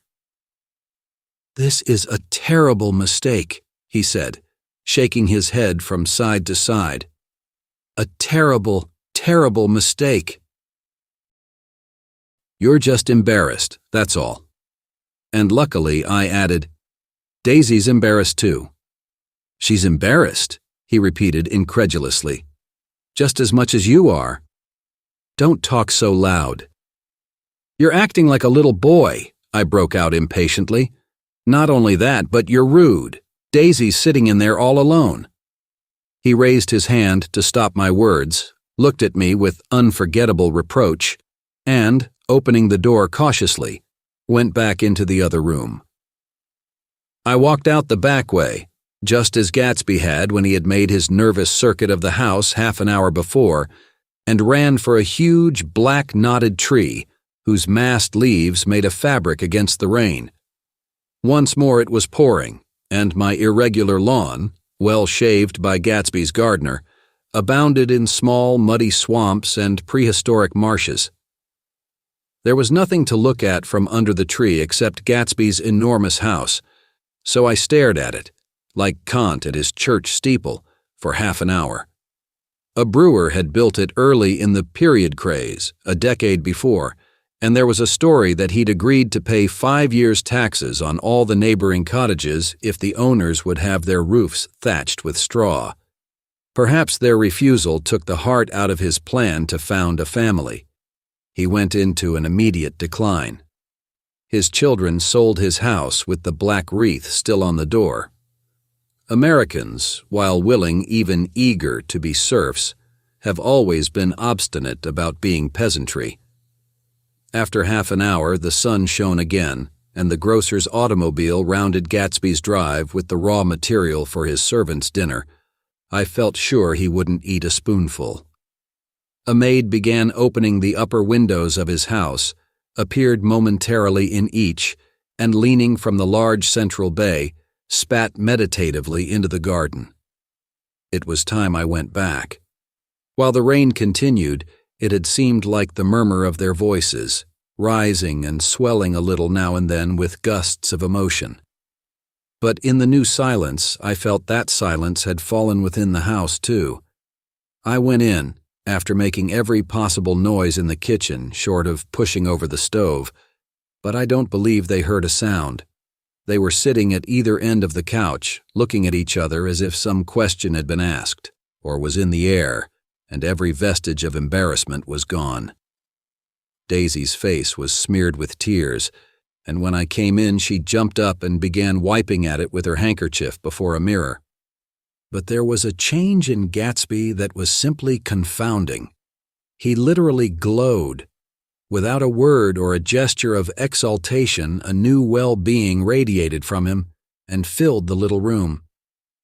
"Oh, hello, old sport," he said, as if he hadn't seen me for years. I thought for a moment he was going to shake hands. "It's stopped raining." "Has it?" When he realized what I was talking about, that there were twinkle bells of sunshine in the room, he smiled like a weatherman, like an ecstatic patron of recurrent light, and repeated the news to Daisy. "What do you think of that? It stopped raining." "I'm glad, Jay." Her throat, full of aching, grieving beauty, told only of her unexpected joy. "I want you and Daisy to come over to my house," he said. "I'd like to show her around." "You're sure you want me to come?" "Absolutely, old sport." Daisy went upstairs to wash her face. Too late, I thought, with humiliation of my towels, while Gatsby and I waited on the lawn. "My house looks well, doesn't it?" he demanded. "See how the whole front of it catches the light." I agreed that it was splendid. "Yes." His eyes went over it, every arched door and square tower. "It took me just 3 years to earn the money that bought it." "I thought you inherited your money." "I did, old sport," he said automatically. "But I lost most of it in the big panic, the panic of the war." I think he hardly knew what he was saying, for when I asked him what business he was in, he answered, "That's my affair," before he realized that it wasn't an appropriate reply. "Oh, I've been in several things," he corrected himself. "I was in the drug business, and then I was in the oil business. But I'm not in either one now." He looked at me with more attention. "Do you mean you've been thinking over what I proposed the other night?" Before I could answer, Daisy came out of the house, and 2 rows of brass buttons on her dress gleamed in the sunlight. "That huge place there?" she cried, pointing. "Do you like it?" "I love it, but I don't see how you live there all alone." "I keep it always full of interesting people night and day, people who do interesting things, celebrated people." Instead of taking the shortcut along the Sound, we went down to the road and entered by the big postern. With enchanting murmurs, Daisy admired this aspect or that of the feudal silhouette against the sky, admired the gardens, the sparkling odor of jonquils and the frothy odor of hawthorn and plum blossoms, and the pale gold odor of Kiss Me at the Gate. It was strange to reach the marble steps and find no stir of bright dresses in and out the door, and hear no sound but bird voices in the trees.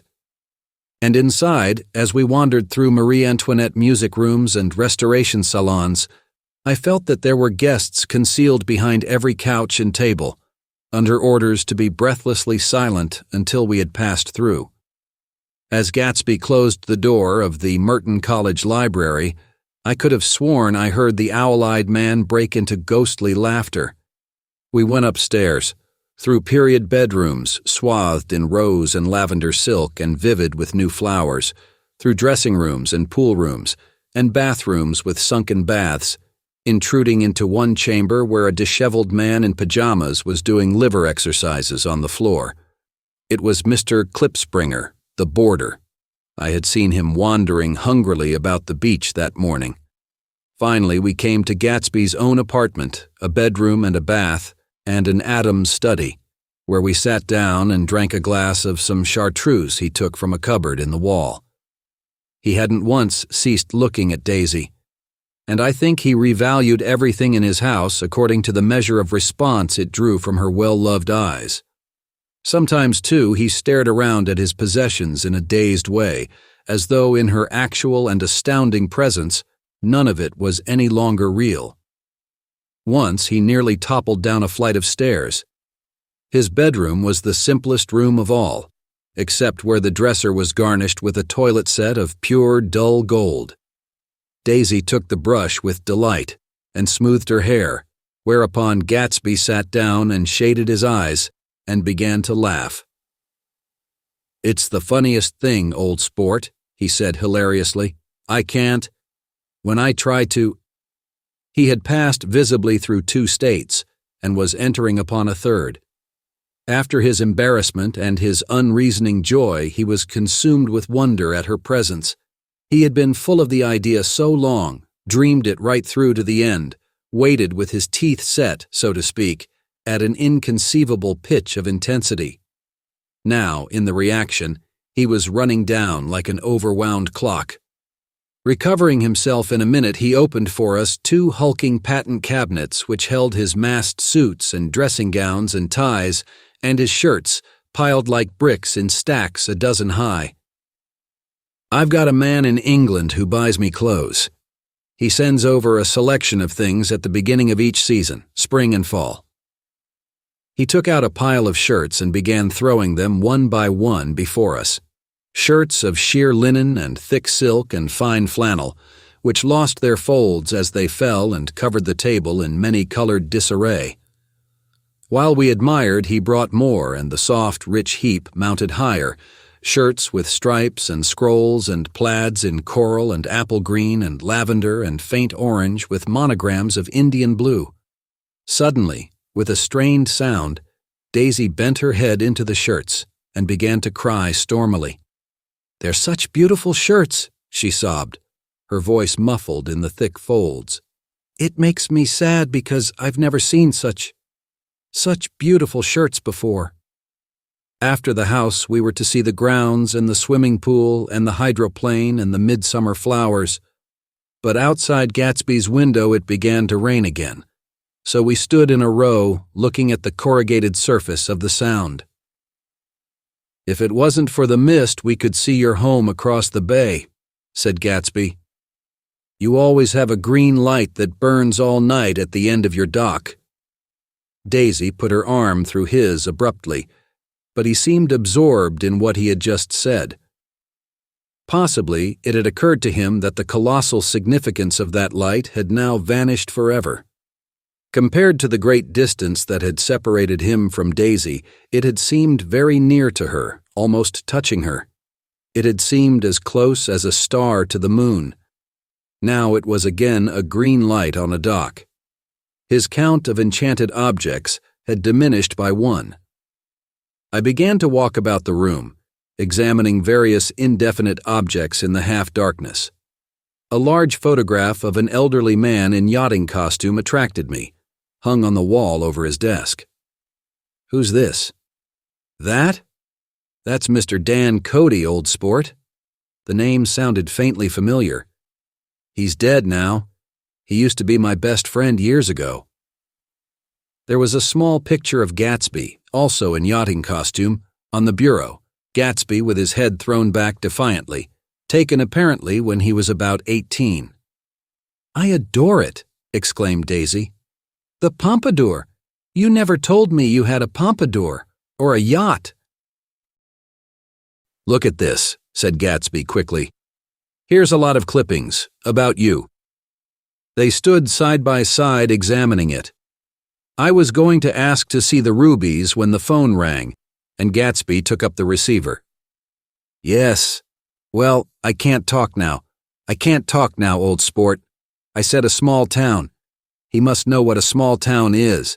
Well, he's no use to us if Detroit is his idea of a small town." He rang off. "Come here quick," cried Daisy at the window.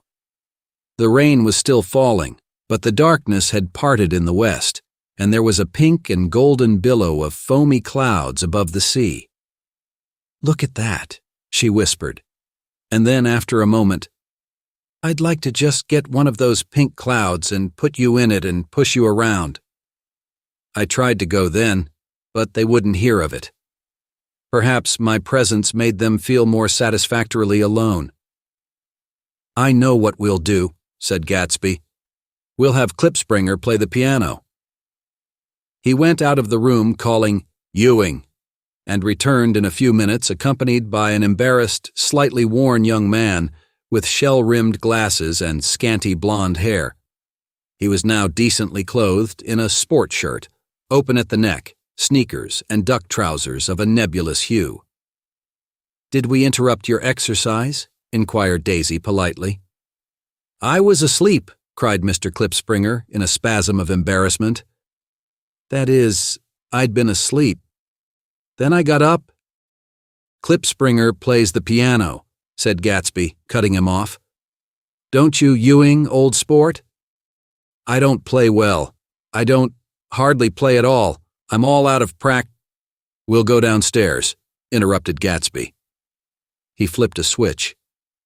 The gray windows disappeared as the house glowed full of light. In the music room, Gatsby turned on a solitary lamp beside the piano. He lit Daisy's cigarette from a trembling match and sat down with her on a couch far across the room, where there was no light save what the gleaming floor bounced in from the hall. When Klipspringer had played The Love Nest, he turned around on the bench and searched unhappily for Gatsby in the gloom. "I'm all out of practice, you see. I told you I couldn't play. I'm all out of "Don't talk so much, old sport," commanded Gatsby. "Play. In the morning. In the evening. Ain't we got fun?" Outside, the wind was loud, and there was a faint flow of thunder along the sound. All the lights were going on in West Egg now. The electric trains, men carrying, were plunging home through the rain from New York. It was the hour of a profound human change, and excitement was generating on the air. One thing's sure and nothing's surer: the rich get richer and the poor get children. In the meantime, in between time, as I went over to say goodbye, I saw that the expression of bewilderment had come back into Gatsby's face, as though a faint doubt had occurred to him as to the quality of his present happiness. Almost 5 years. There must have been moments even that afternoon when Daisy tumbled short of his dreams, not through her own fault, but because of the colossal vitality of his illusion. It had gone beyond her, beyond everything. He had thrown himself into it with a creative passion, adding to it all the time, decking it out with every bright feather that drifted his way. No amount of fire or freshness can challenge what a man can store up in his ghostly heart. As I watched him, he adjusted himself a little, visibly. His hand took hold of hers, and as she said something low in his ear, he turned toward her with a rush of emotion. I think that voice held him most, with its fluctuating, feverish warmth, because it couldn't be overdreamed. That voice was a deathless song. They had forgotten me, but Daisy glanced up and held out her hand. Gatsby didn't know me now at all. I looked once more at them, and they looked back at me, remotely, possessed by intense life. Then I went out of the room and down the marble steps into the rain, leaving them there together. Chapter 6. About this time, an ambitious young reporter from New York arrived one morning at Gatsby's door and asked him if he had anything to say. "Anything to say about what?" inquired Gatsby politely. "Why, any statement to give out?" It transpired, after a confused 5 minutes, that the man had heard Gatsby's name around his office in a connection which he either wouldn't reveal or didn't fully understand. This was his day off, and with laudable initiative he had hurried out to see. It was a random shot, and yet the reporter's instinct was right. Gatsby's notoriety, spread about by the hundreds who had accepted his hospitality and so become authorities upon his past, had increased all summer until he fell just short of being news. Contemporary legends, such as the underground pipeline to Canada, attached themselves to him, and there was one persistent story that he didn't live in a house at all, but in a boat that looked like a house and was moved secretly up and down the Long Island shore. Just why these inventions were a source of satisfaction to James Gatz of North Dakota isn't easy to say. James Gatz, that was really, or at least legally, his name. He had changed it at the age of 17, and at the specific moment that witnessed the beginning of his career, when he saw Dan Cody's yacht drop anchor over the most insidious flat on Lake Superior. It was James Gatz who had been loafing along the beach that afternoon in a torn green jersey and a pair of canvas pants, but it was already Jay Gatsby who borrowed a rowboat, pulled out to the Tuolumne, and informed Cody that a wind might catch him and break him up in half an hour. I suppose he'd had the name ready for a long time, even then. His parents were shiftless and unsuccessful farm people. His imagination had never really accepted them as his parents at all. The truth was that Jay Gatsby of West Egg, Long Island, sprang from his platonic conception of himself. He was a son of God, a phrase which, if it means anything, means just that, and he must be about his father's business, the service of a vast, vulgar, and meretricious beauty. So he invented just the sort of Jay Gatsby that a 17-year-old boy would be likely to invent, and to this conception he was faithful to the end. For over a year he had been beating his way along the south shore of Lake Superior as a clam digger and a salmon fisher, or in any other capacity that brought him food and bed. His brown, hardening body lived naturally through the half-fierce, half-lazy work of the bracing days. He knew women early, and since they spoiled him, he became contemptuous of them, of young virgins because they were ignorant, of the others because they were hysterical about things which in his overwhelming self-absorption he took for granted. But his heart was in a constant, turbulent riot. The most grotesque and fantastic conceits haunted him in his bed at night. A universe of ineffable gaudiness spun itself out in his brain, while the clock ticked on the washstand, and the moon soaked with wet light his tangled clothes upon the floor.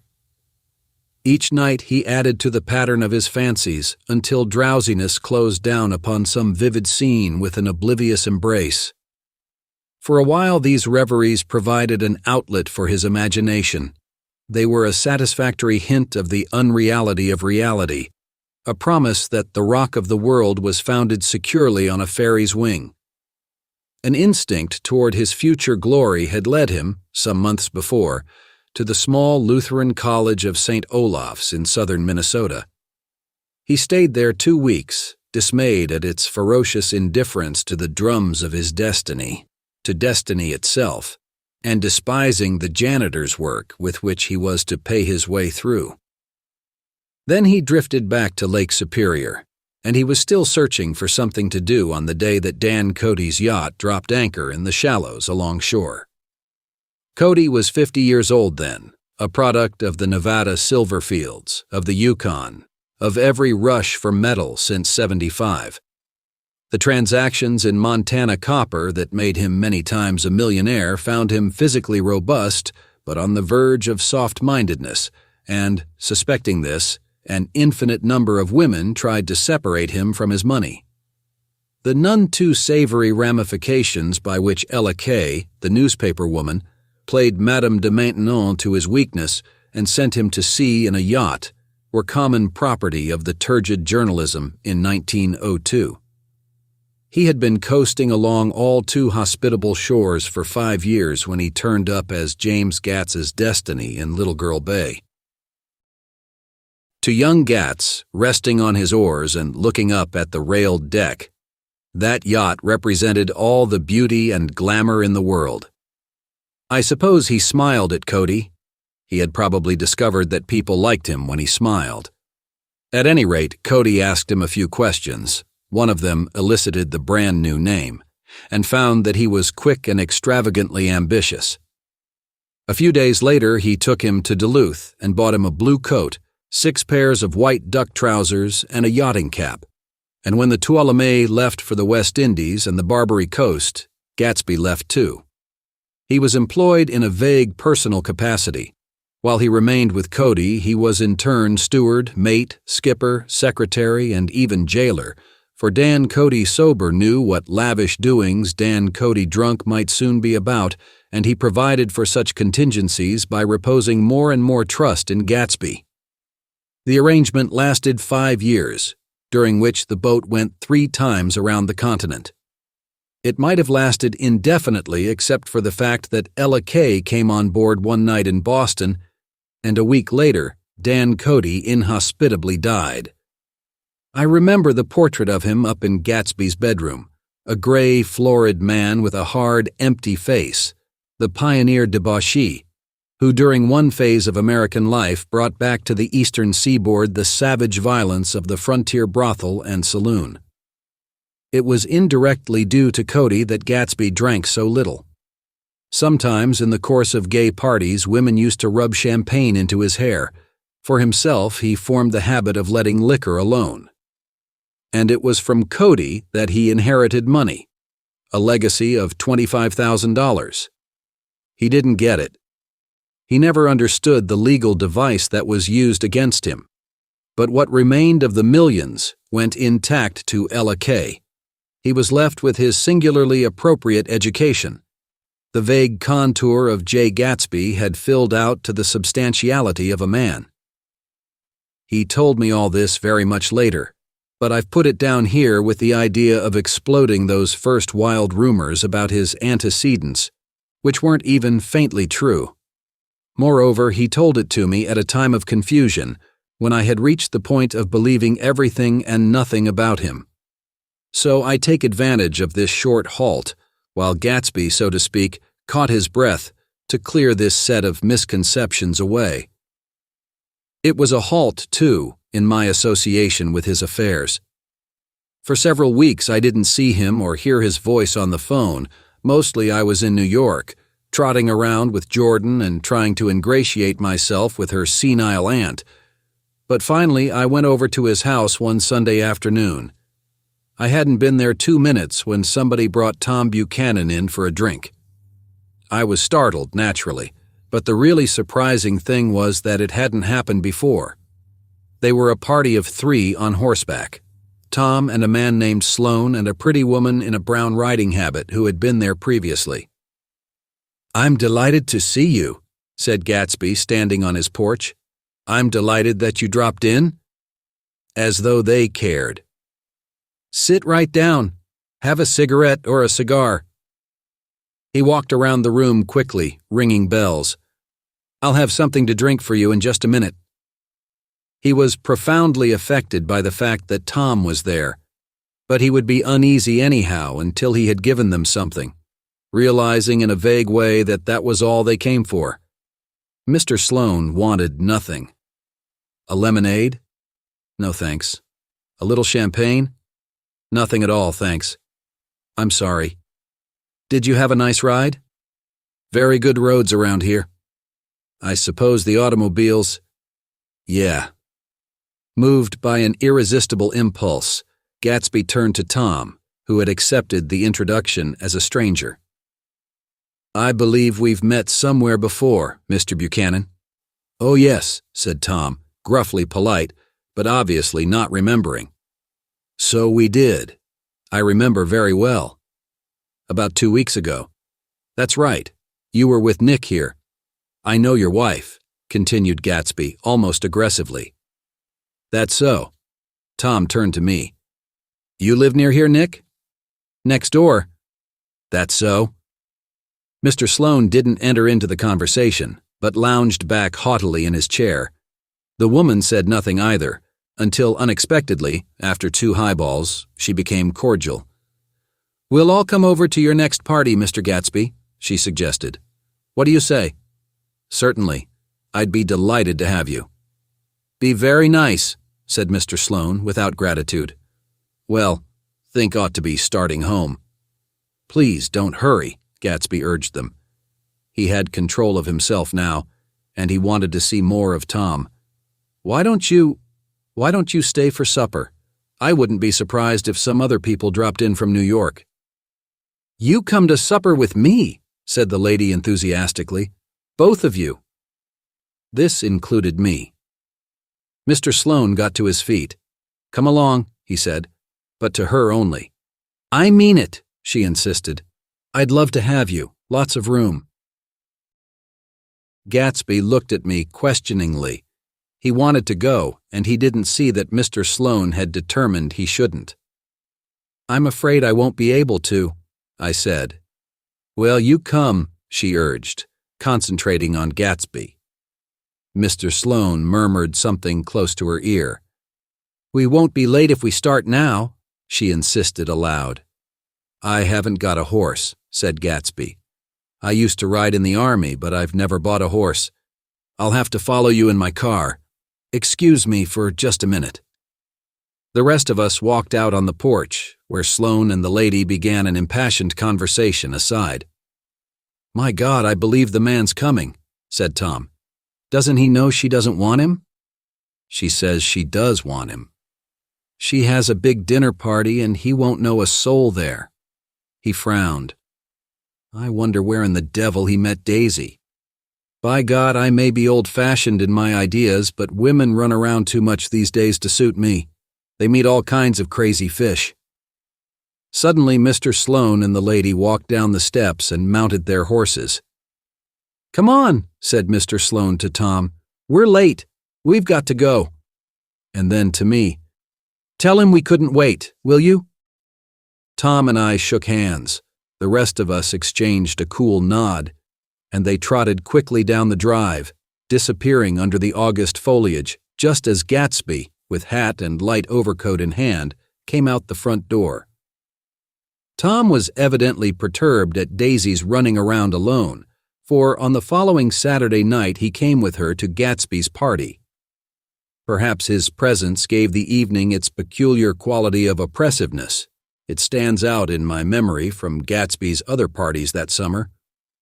There were the same people, or at least the same sort of people, the same profusion of champagne, the same many-colored, many-keyed commotion, but I felt an unpleasantness in the air, a pervading harshness that hadn't been there before. Or perhaps I had merely grown used to it, grown to accept West Egg as a world complete in itself, with its own standards and its own great figures, second to nothing because it had no consciousness of being so, and now I was looking at it again, through Daisy's eyes.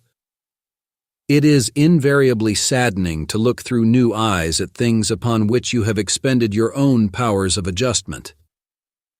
They arrived at twilight, and as we strolled out among the sparkling hundreds, Daisy's voice was playing murmurous tricks in her throat.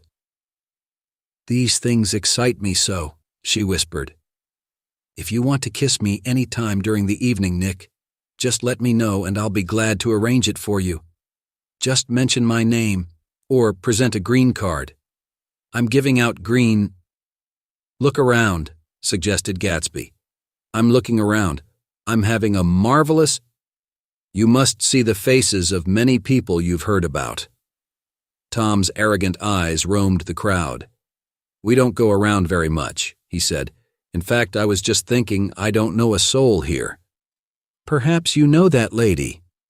Gatsby indicated a gorgeous, scarcely human orchid of a woman who sat in state under a white plum tree. Tom and Daisy stared, with that peculiarly unreal feeling that accompanies the recognition of a hitherto ghostly celebrity of the movies. "She's lovely," said Daisy. "The man bending over her is her director." He took them ceremoniously from group to group, Mrs. Buchanan and Mr. Buchanan. After an instant's hesitation, he added, "The polo player." "Oh no," objected Tom quickly. "Not me." But evidently the sound of it pleased Gatsby, for Tom remained the polo player for the rest of the evening. "I've never met so many celebrities," Daisy exclaimed. "I liked that man. What was his name? With the sort of blue nose." Gatsby identified him, adding that he was a small producer. "Well, I liked him anyhow." "I'd a little rather not be the polo player," said Tom pleasantly.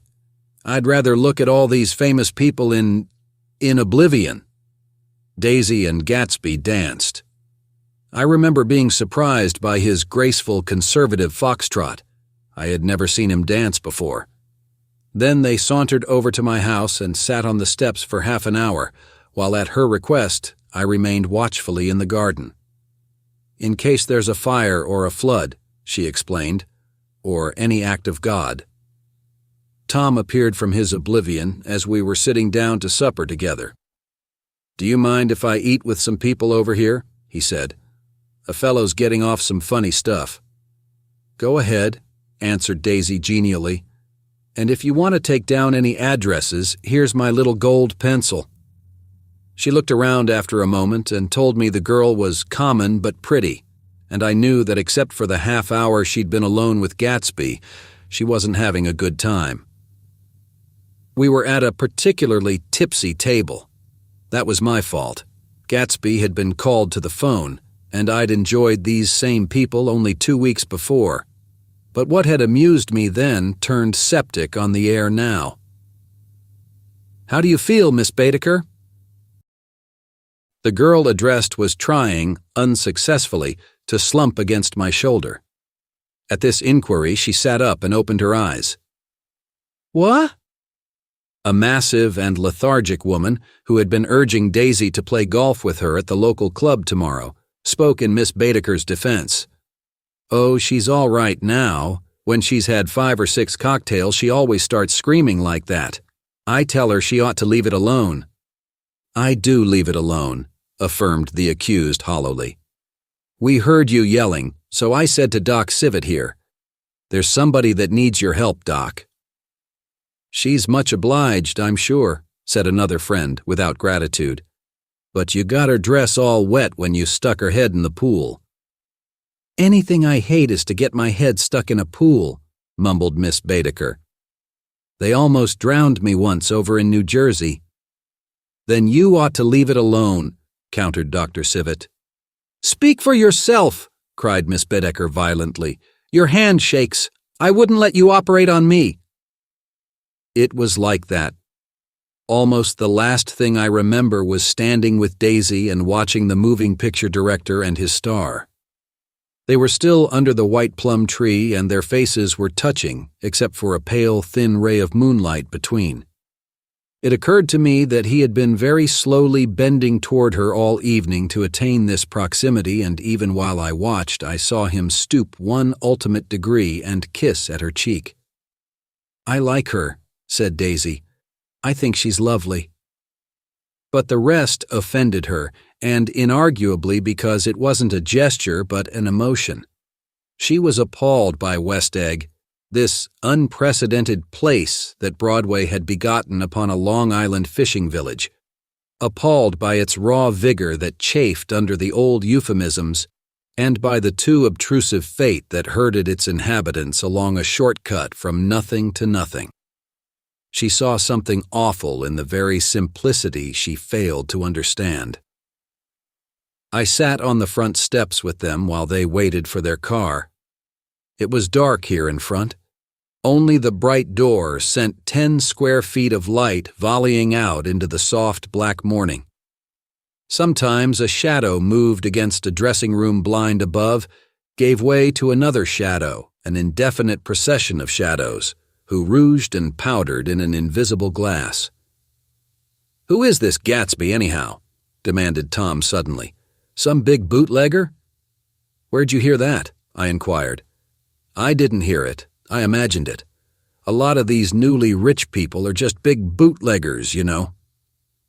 "Not Gatsby," I said shortly. He was silent for a moment. The pebbles of the drive crunched under his feet. "Well, he certainly must have strained himself to get this menagerie together." A breeze stirred the gray haze of Daisy's fur collar. "At least they are more interesting than the people we know," she said with an effort. "You didn't look so interested." "Well, I was." Tom laughed and turned to me. "Did you notice Daisy's face when that girl asked her to put her under a cold shower?" Daisy began to sing with the music in a husky, rhythmic whisper, bringing out a meaning in each word that it had never had before and would never have again. When the melody rose, her voice broke up sweetly, following it in a way contralto voices have, and each change tipped out a little of her warm human magic upon the air. "Lots of people come who haven't been invited," she said suddenly. "That girl hadn't been invited. They simply force their way in and he's too polite to object." "I'd like to know who he is and what he does," insisted Tom, "and I think I'll make a point of finding out." "I can tell you right now," she answered. "He owned some drugstores, a lot of drugstores. He built them up himself." The dilatory limousine came rolling up the drive. "Good night, Nick," said Daisy. Her glance left me and sought the lighted top of the steps, where, 3 o'clock in the morning, a neat, sad little waltz of that year was drifting out the open door. After all, in the very casualness of Gatsby's party, there were romantic possibilities totally absent from her world. What was it up there in the song that seemed to be calling her back inside? What would happen now in the dim, incalculable hours? Perhaps some unbelievable guest would arrive, a person infinitely rare and to be marveled at, some authentically radiant young girl who, with one fresh glance at Gatsby, one moment of magical encounter, would blot out those 5 years of unwavering devotion. I stayed late that night. Gatsby asked me to wait until he was free, and I lingered in the garden until the inevitable swimming party had run up, chilled and exalted, from the black beach, until the lights were extinguished in the guest rooms overhead. When he came down the steps at last, the tanned skin was drawn unusually tight on his face, and his eyes were bright and tired. "She didn't like it," he said immediately. "Of course she did." "She didn't like it," he insisted. "She didn't have a good time." He was silent, and I guessed at his unutterable depression. "I feel far away from her," he said. "It's hard to make her understand." "You mean about the dance?" "The dance?" He dismissed all the dances he had given with a snap of his fingers. "Old sport, the dance is unimportant." He wanted nothing less of Daisy than that she should go to Tom and say, "I never loved you."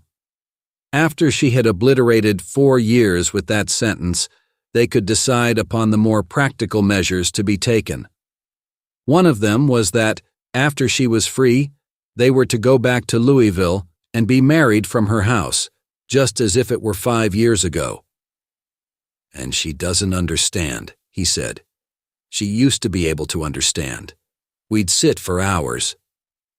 He broke off and began to walk up and down a desolate path of fruit rinds and discarded favors and crushed flowers. "I wouldn't ask too much of her," I ventured. "You can't repeat the past." "Can't repeat the past?" he cried incredulously. "Why, of course you can." He looked around him wildly, as if the past were lurking here in the shadow of his house, just out of reach of his hand. "I'm going to fix everything just the way it was before," he said, nodding determinedly. "She'll see."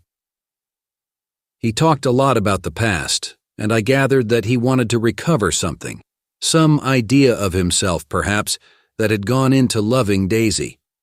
His life had been confused and disordered since then. But if he could once return to a certain starting place and go over it all slowly, he could find out what that thing was. One autumn night, 5 years before, they had been walking down the street when the leaves were falling, and they came to a place where there were no trees and the sidewalk was white with moonlight. They stopped here and turned toward each other. Now it was a cool night with that mysterious excitement in it which comes at the two changes of the year. The quiet lights in the houses were humming out into the darkness, and there was a stir and bustle among the stars. Out of the corner of his eye, Gatsby saw that the blocks of the sidewalks really formed a ladder and mounted to a secret place above the trees.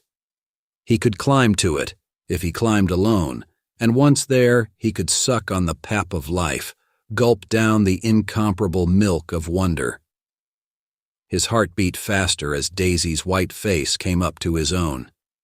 He knew that when he kissed this girl, and forever wed his unutterable visions to her perishable breath, his mind would never romp again like the mind of God. So he waited, listening for a moment longer to the tuning fork that had been struck upon a star. Then he kissed her. At his lips' touch, she blossomed for him like a flower, and the incarnation was complete. Through all he said, even through his appalling sentimentality, I was reminded of something, an elusive rhythm, a fragment of lost words that I had heard somewhere a long time ago. For a moment a phrase tried to take shape in my mouth, and my lips parted like a dumb man's, as though there was more struggling upon them than a wisp of startled air. But they made no sound, and what I had almost remembered was uncommunicable forever. Chapter 7. It was when curiosity about Gatsby was at its highest that the lights in his house failed to go on one Saturday night, and, as obscurely as it had begun, his career as Trimalchio was over. Only gradually did I become aware that the automobiles which turned expectantly into his drive stayed for just a minute and then drove sulkily away. Wondering if he were sick, I went over to find out. An unfamiliar butler with a villainous face squinted at me suspiciously from the door. "Is Mr. Gatsby sick?" "Nope." After a pause, he added, "Sir," in a dilatory, grudging way. I hadn't seen him around, and I was rather worried. "Tell him Mr. Carraway came over." "Who?" he demanded rudely. "Carraway." "Carraway. All right, I'll tell him." Abruptly, he slammed the door. My Finn informed me that Gatsby had dismissed every servant in his house a week ago and replaced them with half a dozen others, who never went into West Egg Village to be bribed by the tradesmen, but ordered moderate supplies over the telephone. The grocery boy reported that the kitchen looked like a pigsty, and the general opinion in the village was that the new people weren't servants at all. Next day, Gatsby called me on the phone. "Going away?" I inquired. "No, old sport. I hear you fired all your servants. I wanted somebody who wouldn't gossip. Daisy comes over quite often, in the afternoons." So the whole caravansary had fallen in like a card house at the disapproval in her eyes. There's some people Wolfsham wanted to do something for. They're all brothers and sisters. They used to run a small hotel. I see. He was calling up at Daisy's request. Would I come to lunch at her house tomorrow? Miss Baker would be there. Half an hour later, Daisy herself telephoned and seemed relieved to find that I was coming. Something was up. And yet, I couldn't believe that they would choose this occasion for a scene. especially for the rather harrowing scene that Gatsby had outlined in the garden. The next day was broiling, almost the last, certainly the warmest of the summer. As my train emerged from the tunnel into sunlight, only the hot whistles of the National Biscuit Company broke the simmering hush at noon. The straw seats of the car hovered on the edge of combustion. The woman next to me perspired delicately for a while into her white shirtwaist, and then, as her newspaper dampened under her fingers, lapsed despairingly into deep heat with a desolate cry. Her pocketbook slapped to the floor. "Oh my," she gasped. I picked it up with a weary bend and handed it back to her, holding it at arm's length and by the extreme tip of the corners to indicate that I had no designs upon it. But everyone nearby, including the woman, suspected me just the same. "Hot," said the conductor to familiar faces. "Some weather. Hot, hot, hot. Is it hot enough for you? Is it hot? Is it?" My commutation ticket came back to me with a dark stain from his hand. That anyone should care in this heat, whose flushed lips he kissed, whose head made damp the pajama pocket over his heart. Through the hall of the Buchanan's house blew a faint wind, carrying the sound of the telephone bell out to Gatsby and me as we waited at the door. "The master's body?" roared the butler into the mouthpiece. "I'm sorry, madame, but we can't furnish it. It's far too hot to touch this noon." What he really said was, "Yes, yes, I'll see." He set down the receiver and came toward us, glistening slightly to take our stiff straw hats. "Madame expects you in the salon," he cried, needlessly indicating the direction. In this heat, every extra gesture was an affront to the common store of life.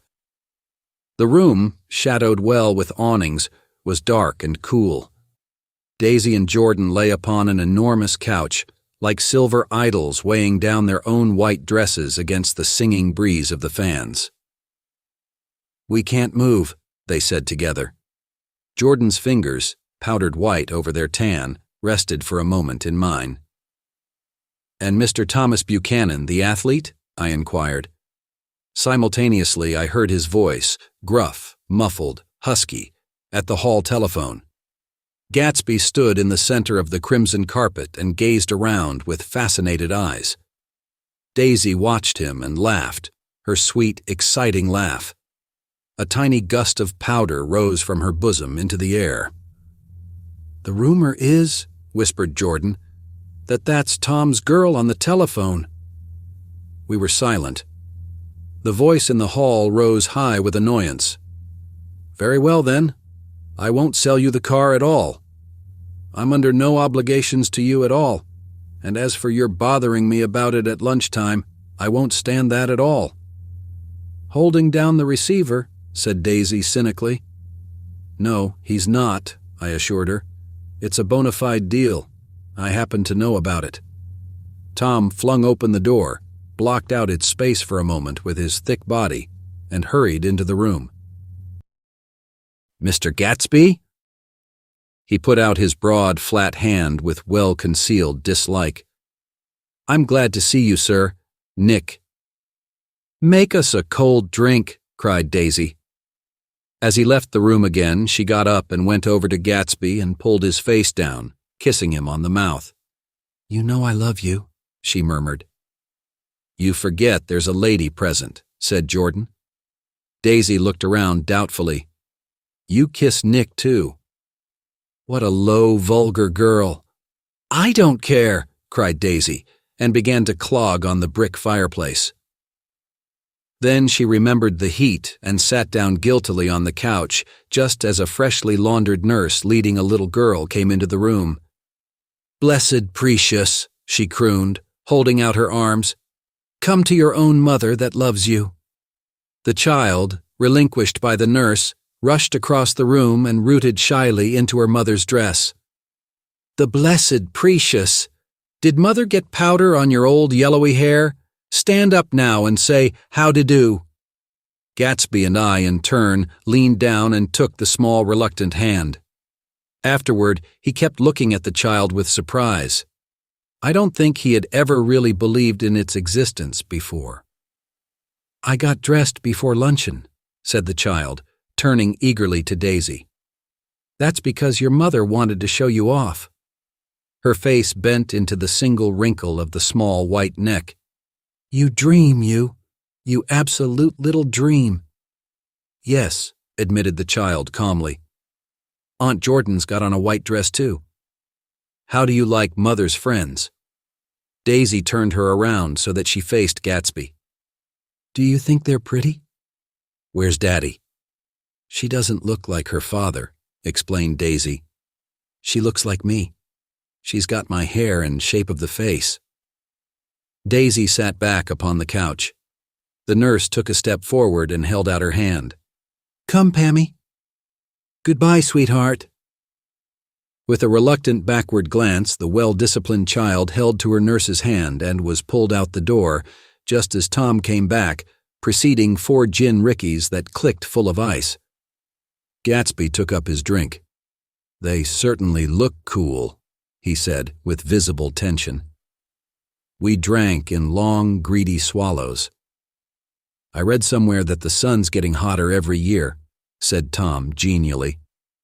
"It seems that pretty soon the Earth's going to fall into the sun, or wait a minute, it's just the opposite. The sun's getting colder every year." "Come outside," he suggested to Gatsby. "I'd like you to have a look at the place." I went with them out to the veranda. On the green Sound, stagnant in the heat, one small sail crawled slowly toward the fresher sea. Gatsby's eyes followed it momentarily. He raised his hand and pointed across the bay. "I'm right across from you." "So you are." Our eyes lifted over the rose beds and the hot lawn and the weedy refuse of the dog days along shore. Slowly, the white wings of the boat moved against the blue, cool limit of the sky. Ahead lay the scalloped ocean and the abounding, blessed isles. "There's sport for you," said Tom, nodding. "I'd like to be out there with him for about an hour." We had luncheon in the dining room, darkened too against the heat, and drank down nervous gaiety with the cold ale. "What'll we do with ourselves this afternoon?" cried Daisy. "And the day after that, and the next 30 years? "Don't be morbid," Jordan said. "Life starts all over again when it gets crisp in the fall." "But it's so hot," insisted Daisy, on the verge of tears, "and everything's so confused. Let's all go to town."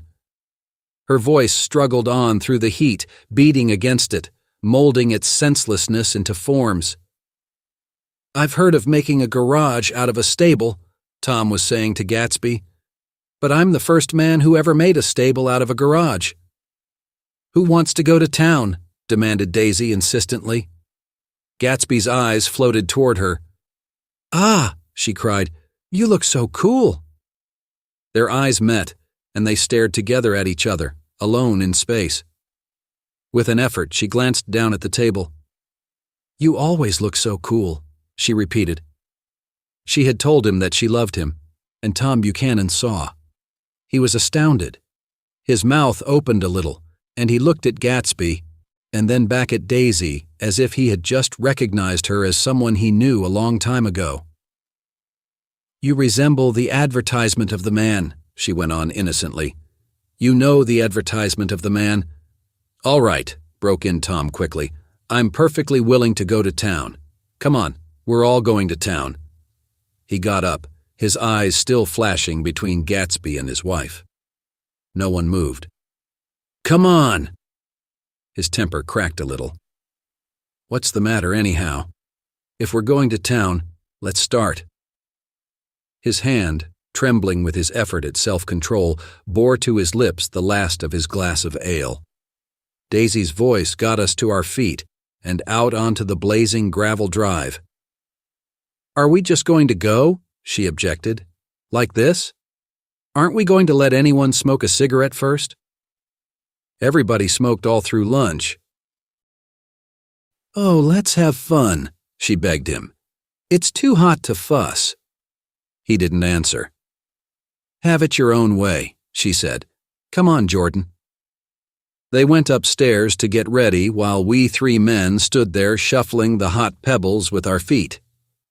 A silver curve of the moon hovered already in the western sky. Gatsby started to speak, changed his mind, but not before Tom wheeled and faced him expectantly. "Have you got your stables here?" asked Gatsby with an effort.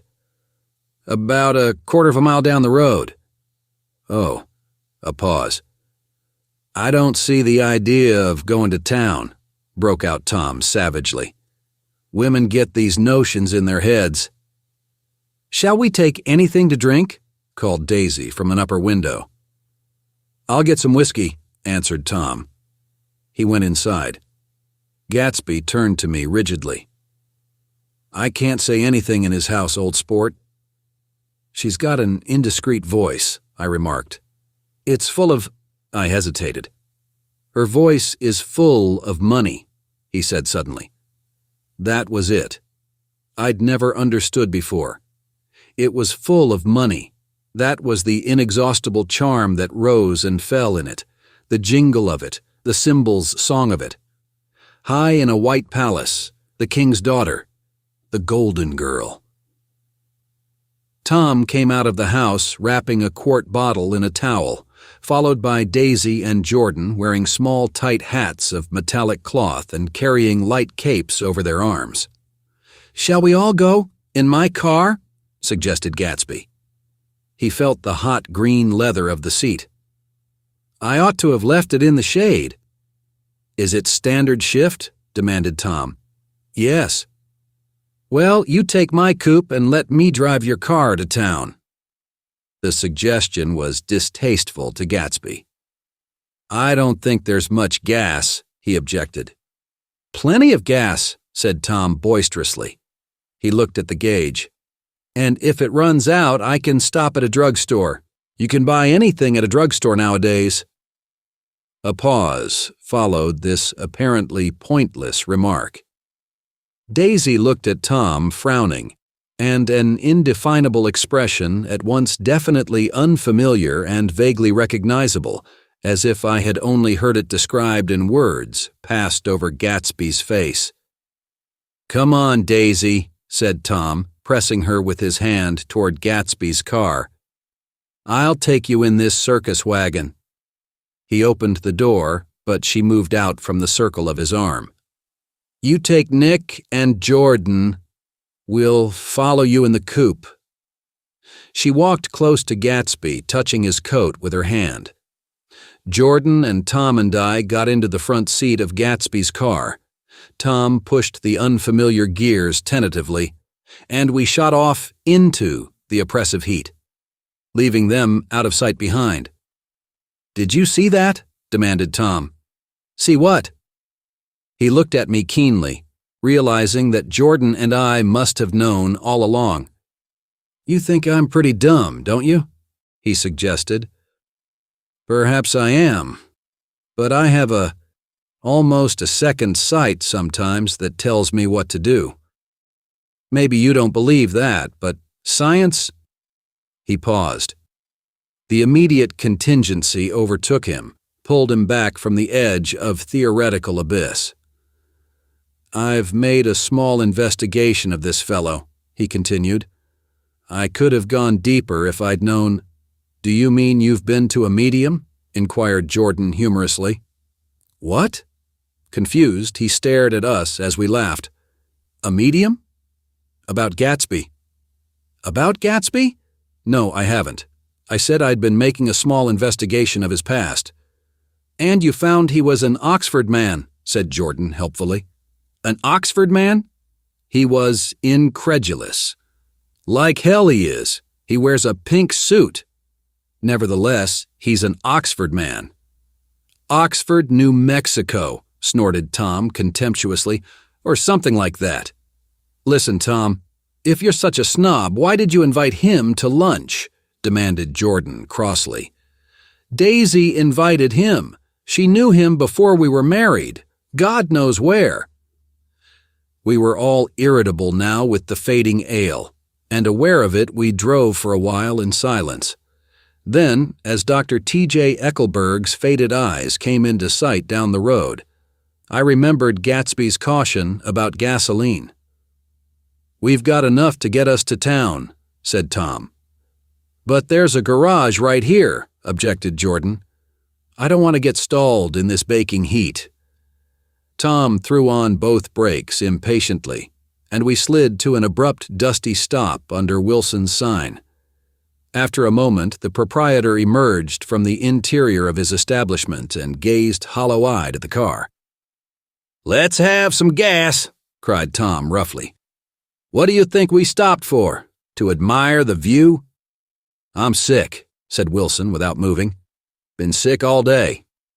"What's the matter?" "I'm all run down." "Well, shall I help myself?" Tom demanded. "You sounded well enough on the phone." With an effort, Wilson left the shade and support of the doorway and, breathing hard, unscrewed the cap of the tank. In the sunlight, his face was green. "I didn't mean to interrupt your lunch," he said, "but I need money pretty bad, and I was wondering what you were going to do with your old car." "How do you like this one?" inquired Tom. "I bought it last week." "It's a nice yellow one," said Wilson as he strained at the handle. "Like to buy it?" "Big chance," Wilson smiled faintly. "No, but I could make some money on the other." "What do you want money for all of a sudden?" "I've been here too long. I want to get away. My wife and I want to go west." "Your wife does?" exclaimed Tom, startled. "She's been talking about it for 10 years.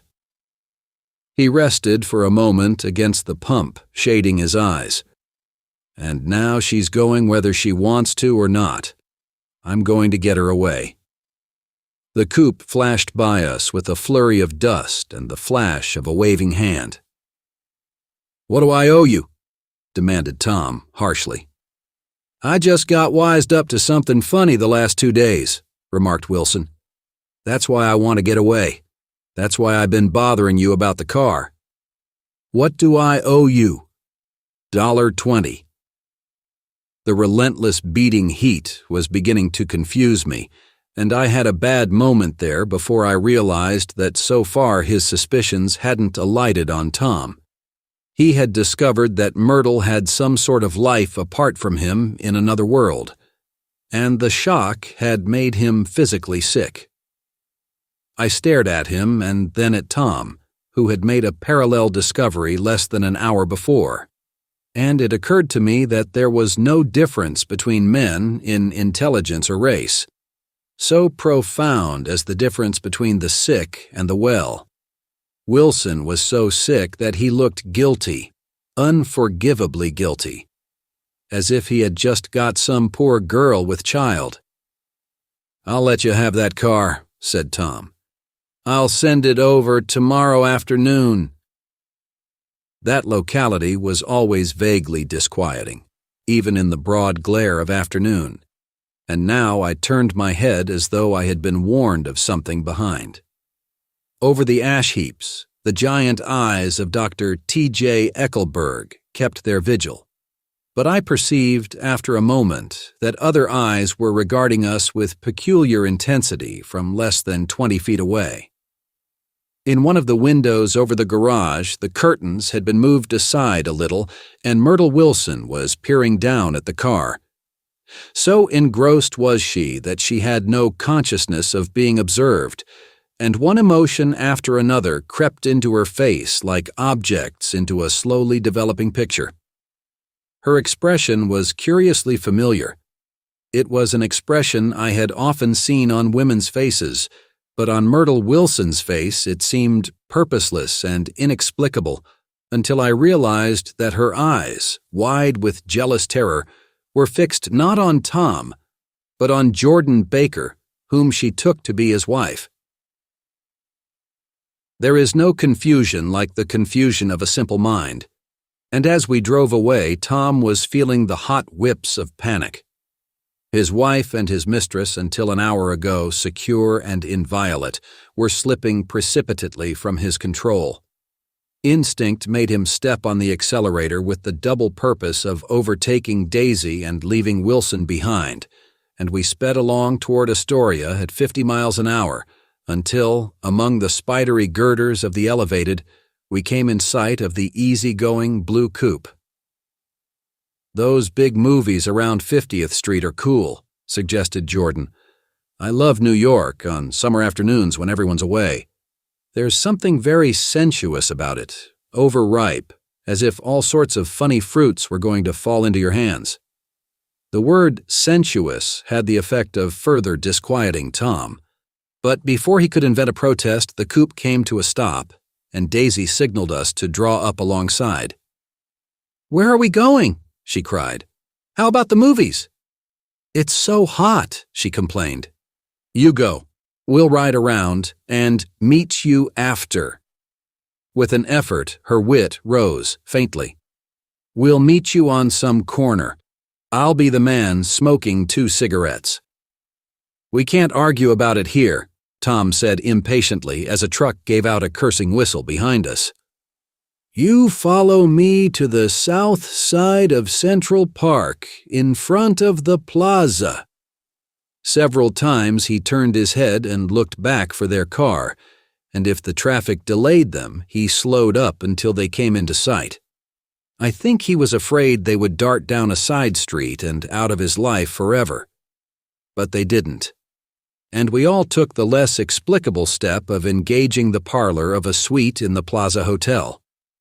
The prolonged and tumultuous argument that ended by herding us into that room eludes me, though I have a sharp physical memory that, in the course of it, my underwear kept climbing like a damp snake around my legs, and intermittent beads of sweat raced cool across my back. The notion originated with Daisy's suggestion that we hire 5 bathrooms and take cold baths, and then assumed more tangible form as a place to have a mint julep. Each of us said over and over that it was a crazy idea. We all talked at once to a baffled clerk and thought, or pretended to think, that we were being very funny. The room was large and stifling, and though it was already 4 o'clock, opening the windows admitted only a gust of hot shrubbery from the park. Daisy went to the mirror and stood with her back to us, fixing her hair. "It's a swell suite," whispered Jordan respectfully, and everyone laughed. "Open another window," commanded Daisy, without turning around. "There aren't any more." "Well, we'd better telephone for an axe." "The thing to do is to forget about the heat," said Tom impatiently. "You make it 10 times worse by crabbing about it." He unrolled the bottle of whiskey from the towel and put it on the table. "Why not let her alone, old sport?" remarked Gatsby. "You're the one that wanted to come to town." There was a moment of silence. The telephone book slipped from its nail and splashed to the floor, whereupon Jordan whispered, "Excuse me." But this time, no one laughed. "I'll pick it up," I offered. "I've got it." Gatsby examined the parted string, muttered, in an interested way, and tossed the book on a chair. "That's a great expression of yours, isn't it?" said Tom sharply. "What is?" "All this old sport business. Where'd you pick that up?" "Now see here, Tom," said Daisy, turning around from the mirror. "If you're going to make personal remarks, I won't stay here a minute. Call up and order some ice for the mint julep." As Tom took up the receiver, the compressed heat exploded into sound, and we were listening to the portentous chords of Mendelssohn's Wedding March from the ballroom below. "Imagine marrying anybody in this heat," cried Jordan dismally. "Still, I was married in the middle of June," Daisy remembered. "Louisville in June. Somebody fainted. Who was it fainted, Tom?" "Biloxi," he answered shortly. "A man named Biloxi. Blocks Biloxi. And he made boxes, that's a fact. And he was from Biloxi, Tennessee." "They carried him into my house," appended Jordan. because we lived just 2 doors from the church, and he stayed 3 weeks until Daddy told him he had to get out. The day after he left, Daddy died." After a moment, she added, as if she might have sounded irreverent, "There wasn't any connection." "I used to know a Bill Biloxi from Memphis," I remarked. "That was his cousin. I knew his whole family history before he left. He gave me an aluminium putter that I use today." The music had died down as the ceremony began, and now a long cheer floated in at the window, followed by intermittent cries of "Yay, and finally by a burst of jazz as the dancing began. "We're getting old," said Daisy. "If we were young, we'd rise and dance." "Remember Biloxi," Jordan warned her. "Where'd you know him, Tom?" "Biloxi?" He concentrated with an effort. "I didn't know him.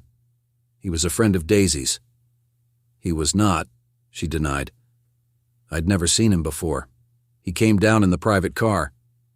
"Well, he said he knew you. He said he was raised in Louisville. Asa Bird brought him around at the last minute and asked if we had room for him." Jordan smiled. "He was probably bumming his way home. He told me he was president of your class at Yale." Tom and I looked at each other blankly. "Biloxi?" "First place. We didn't have any president." Gatsby's foot beat a short, restless tattoo, and Tom eyed him suddenly. "By the way, Mr. Gatsby, I understand you're an Oxford man." "Not exactly." "Oh, yes, I understand you went to Oxford." "Yes, I went there." A pause. Then Tom's voice, incredulous and insulting. "You must have gone there about the time Biloxi went to New Haven." Another pause. A waiter knocked and came in with crushed mint and ice, but the silence was unbroken by his "thank you" and the soft closing of the door. This tremendous detail was to be cleared up at last. "I told you I went there," said Gatsby. "I heard you, but I'd like to know when." "It was in 1919. I only stayed 5 months. That's why I can't really call myself an Oxford man."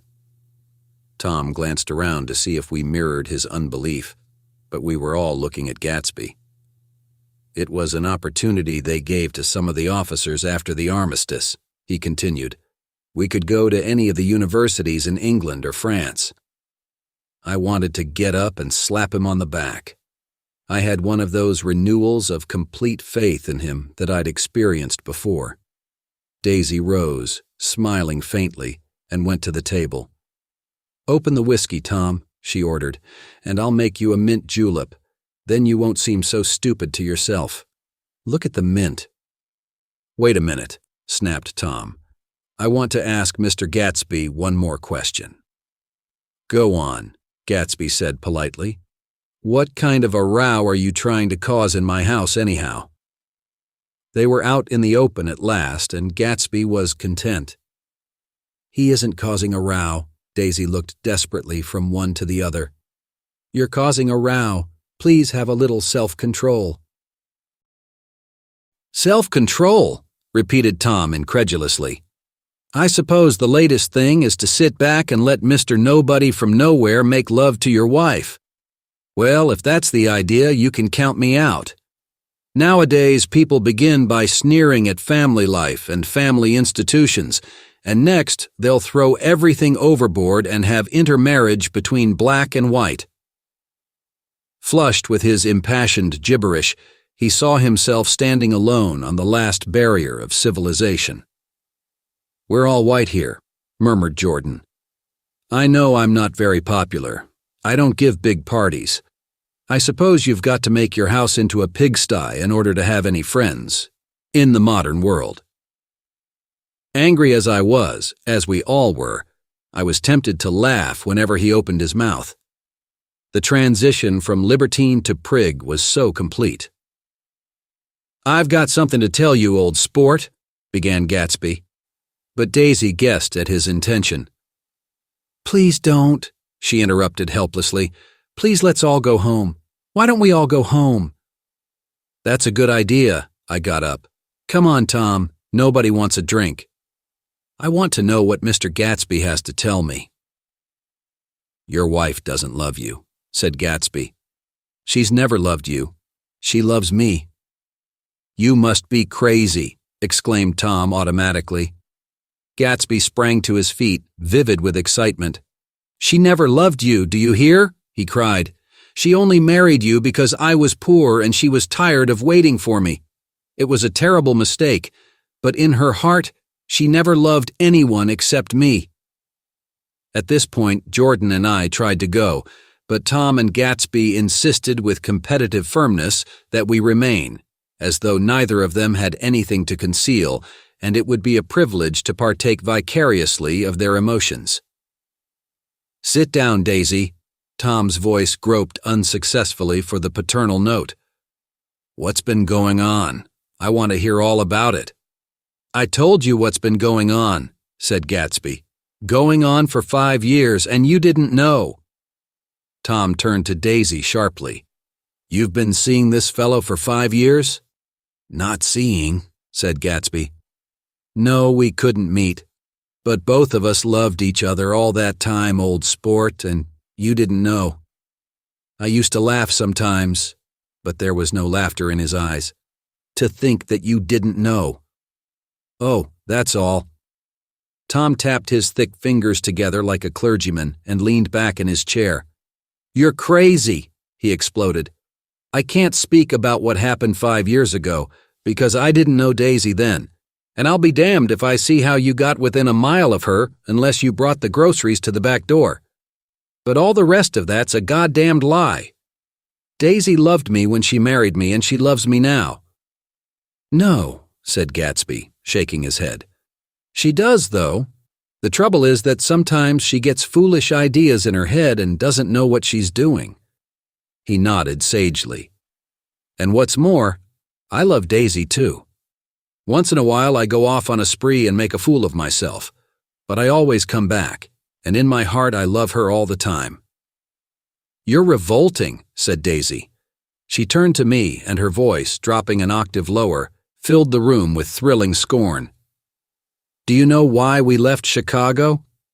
I'm surprised that they didn't treat you to the story of that little spree."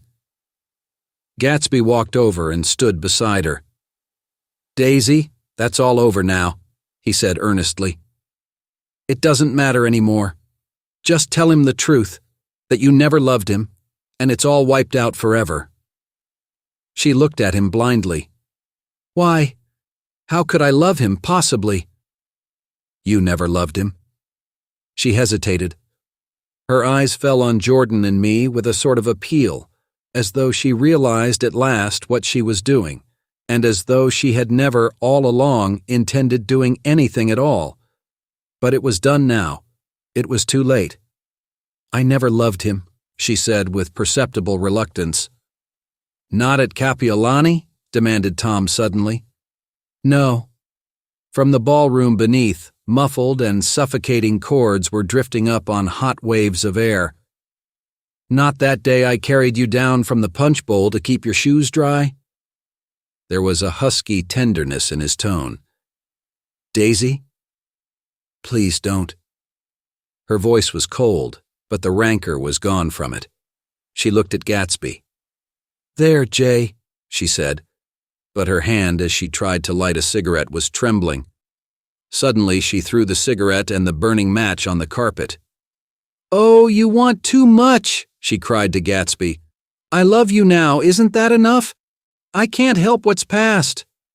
She began to sob helplessly. "I did love him once, but I loved you too." Gatsby's eyes opened and closed.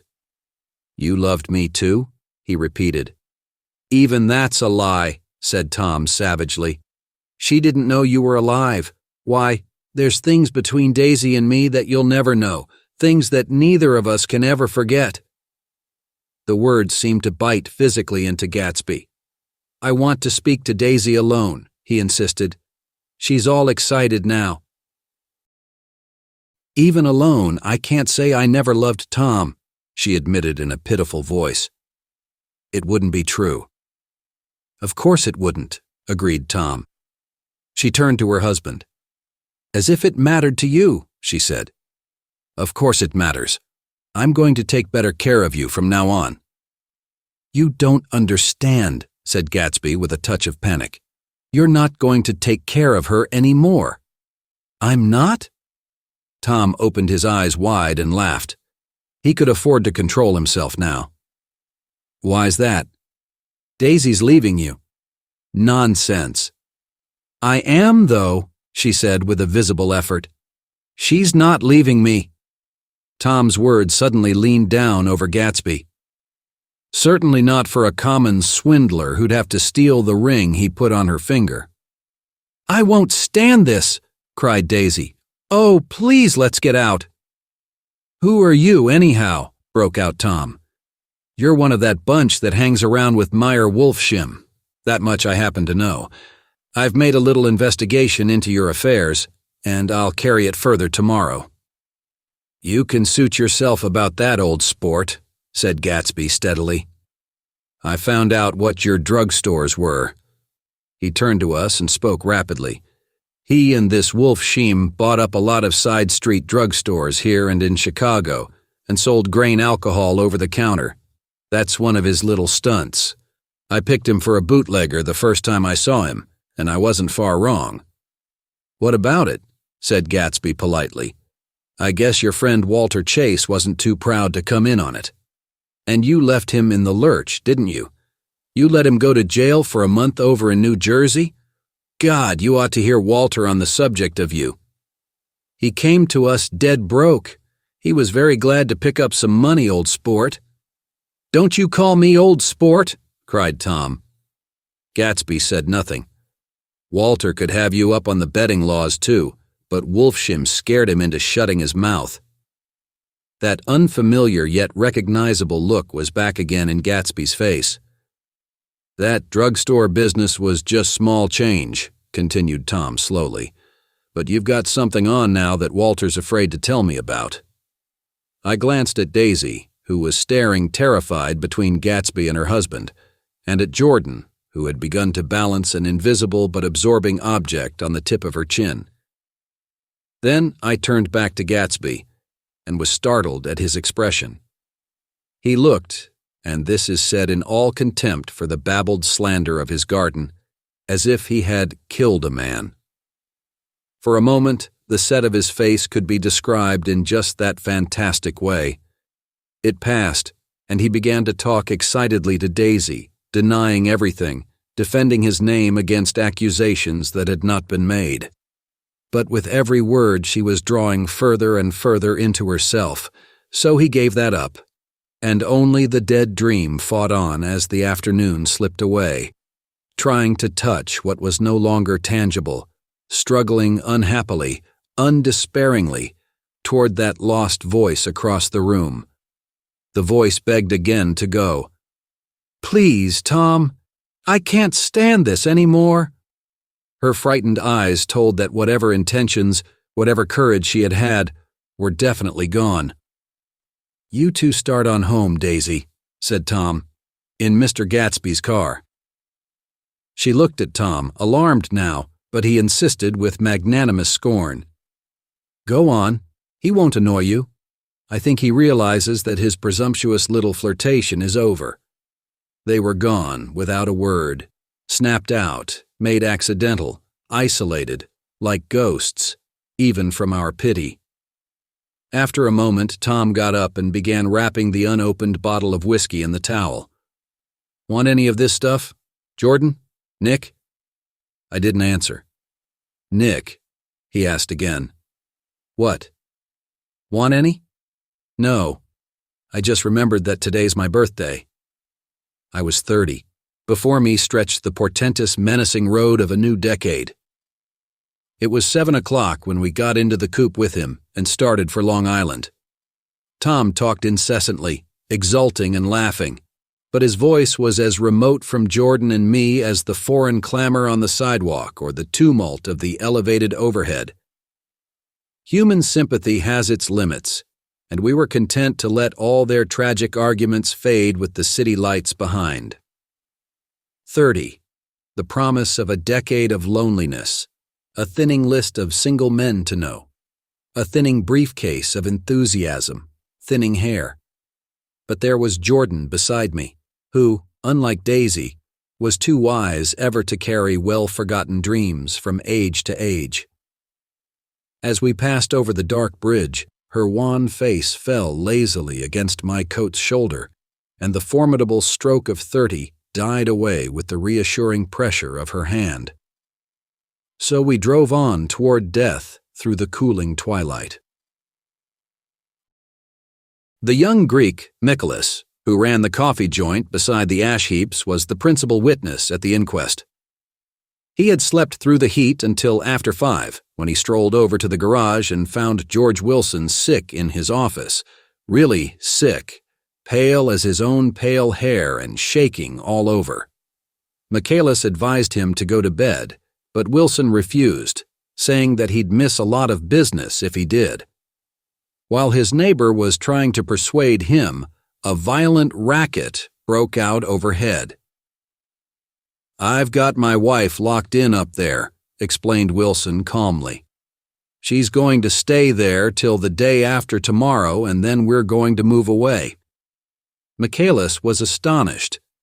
They had been neighbors for 4 years, and Wilson had never seemed faintly capable of such a statement. Generally, he was one of these worn-out men. When he wasn't working, he sat on a chair in the doorway and stared at the people and the cars that passed along the road.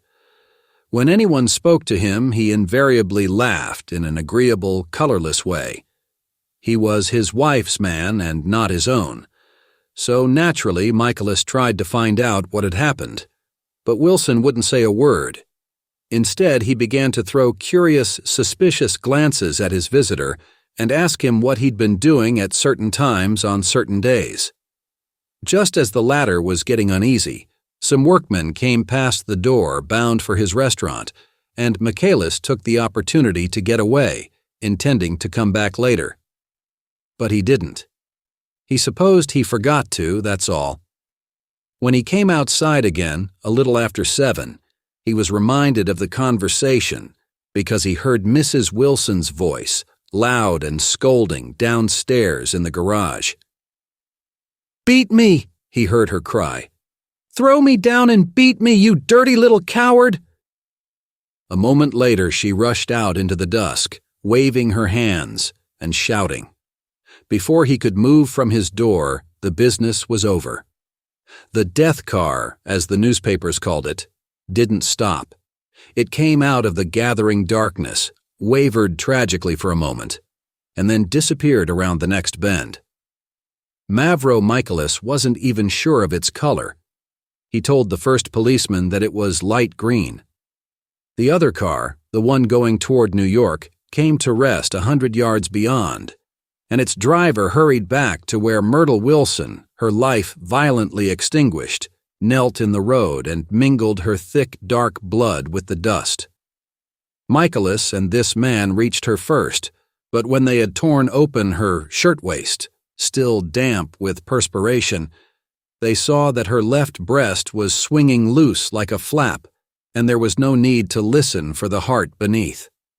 The mouth was wide open and ripped a little at the corners, as though she had choked a little in giving up the tremendous vitality she had stored so long. We saw the 3 or 4 automobiles in the crowd when we were still some distance away. "Wreck," said Tom. "That's good. Wilson'll have a little business at last." He slowed down, but still without any intention of stopping, until, as we came nearer, the hushed, intent faces of the people at the garage door made him automatically put on the brakes. "We'll take a look," he said doubtfully. "Just a look." I became aware now of a hollow wailing sound which issued incessantly from the garage, a sound which, as we got out of the coupe and walked toward the door, resolved itself into the words, "Oh my God!" uttered over and over in a gasping moan. "There's some bad trouble here," said Tom excitedly. He reached up on tiptoes and peered over a circle of heads into the garage, which was lit only by a yellow light in a swinging metal basket overhead. Then he made a harsh sound in his throat and with a violent thrusting movement of his powerful arms pushed his way through. The circle closed up again with a running murmur of expostulation. It was a minute before I could see anything at all. Then new arrivals deranged the line, and Jordan and I were pushed suddenly inside. Myrtle Wilson's body wrapped in a blanket, and then in another blanket, as though she suffered from a chill in the hot night, lay on a work table by the wall, and Tom, with his back to us, was bending over it, motionless. Next to him stood a motorcycle policeman taking down names with much sweat and correction in a little book. At first I couldn't find the source of the high, groaning words that echoed clamorously through the bare garage. Then I saw Wilson standing on the raised threshold of his office, swaying back and forth and holding to the doorposts with both hands. Some man was talking to him in a low voice and attempting from time to time to lay a hand on his shoulder, but Wilson neither heard nor saw.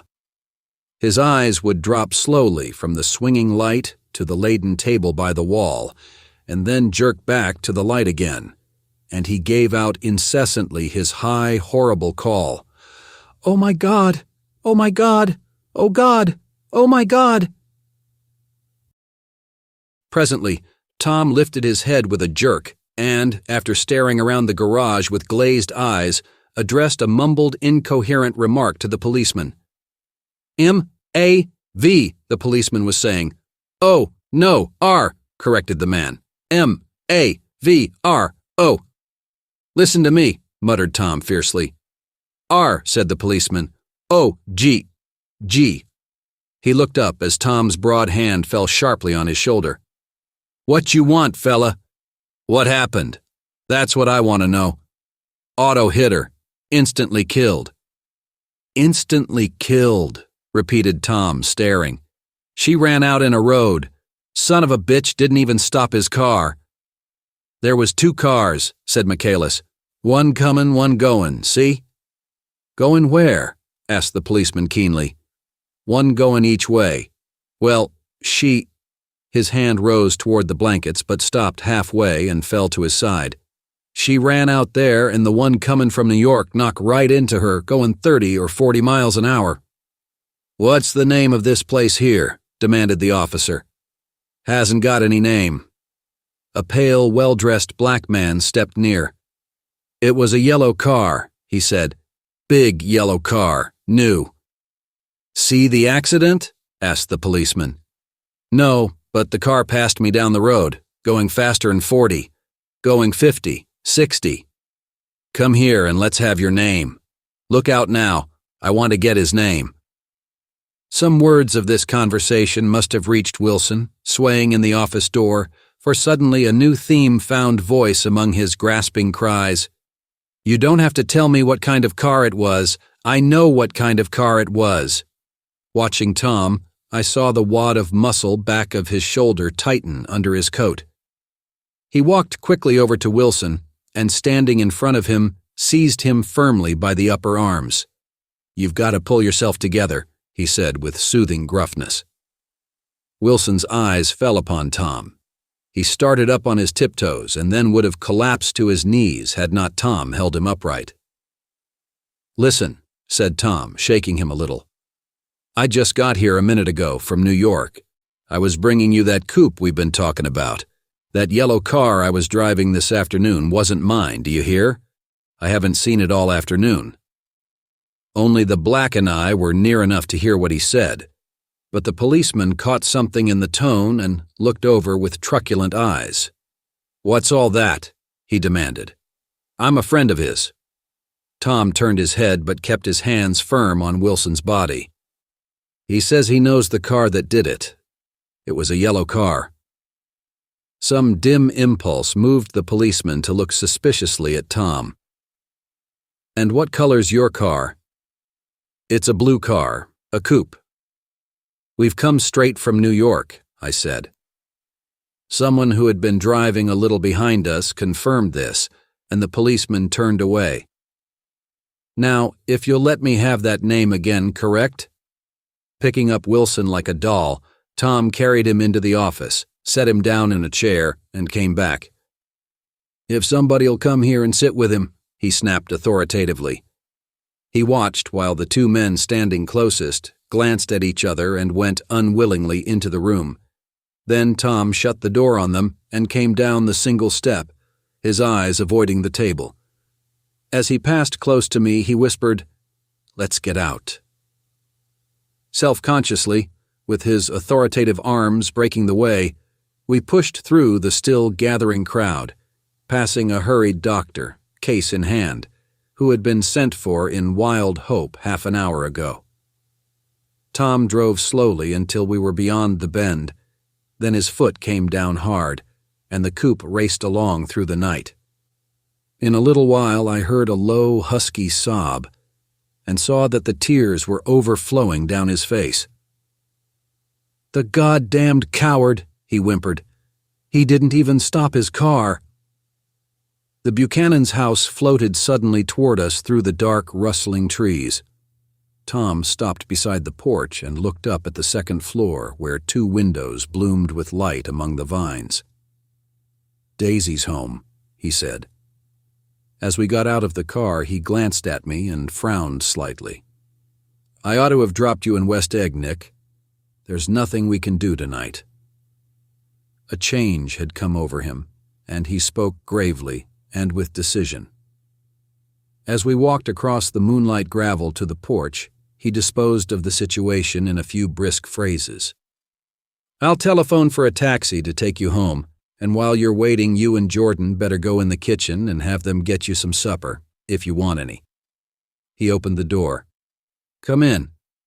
"No, thanks. But I'd be glad if you'd order me the taxi. I'll wait outside." Jordan put her hand on my arm. "Won't you come in, Nick?" "No, thanks." I was feeling a little sick and I wanted to be alone, but Jordan lingered for a moment more. "It's only 9:30, she said. I'd be damned if I'd go in. I'd had enough of all of them for one day, and suddenly that included Jordan too. She must have seen something of this in my expression, for she turned abruptly away and ran up the porch steps into the house. I sat down for a few minutes with my head in my hands until I heard the phone taken up inside and the butler's voice calling a taxi. Then I walked slowly down the drive away from the house, intending to wait by the gate. I hadn't gone 20 yards when I heard my name, and Gatsby stepped from between 2 bushes into the path. I must have felt pretty weird by that time because I could think of nothing except the luminosity of his pink suit under the moon. "What are you doing?" I inquired. "Just standing here, old sport." Somehow that seemed a despicable occupation. For all I knew, he was going to rob the house in a moment.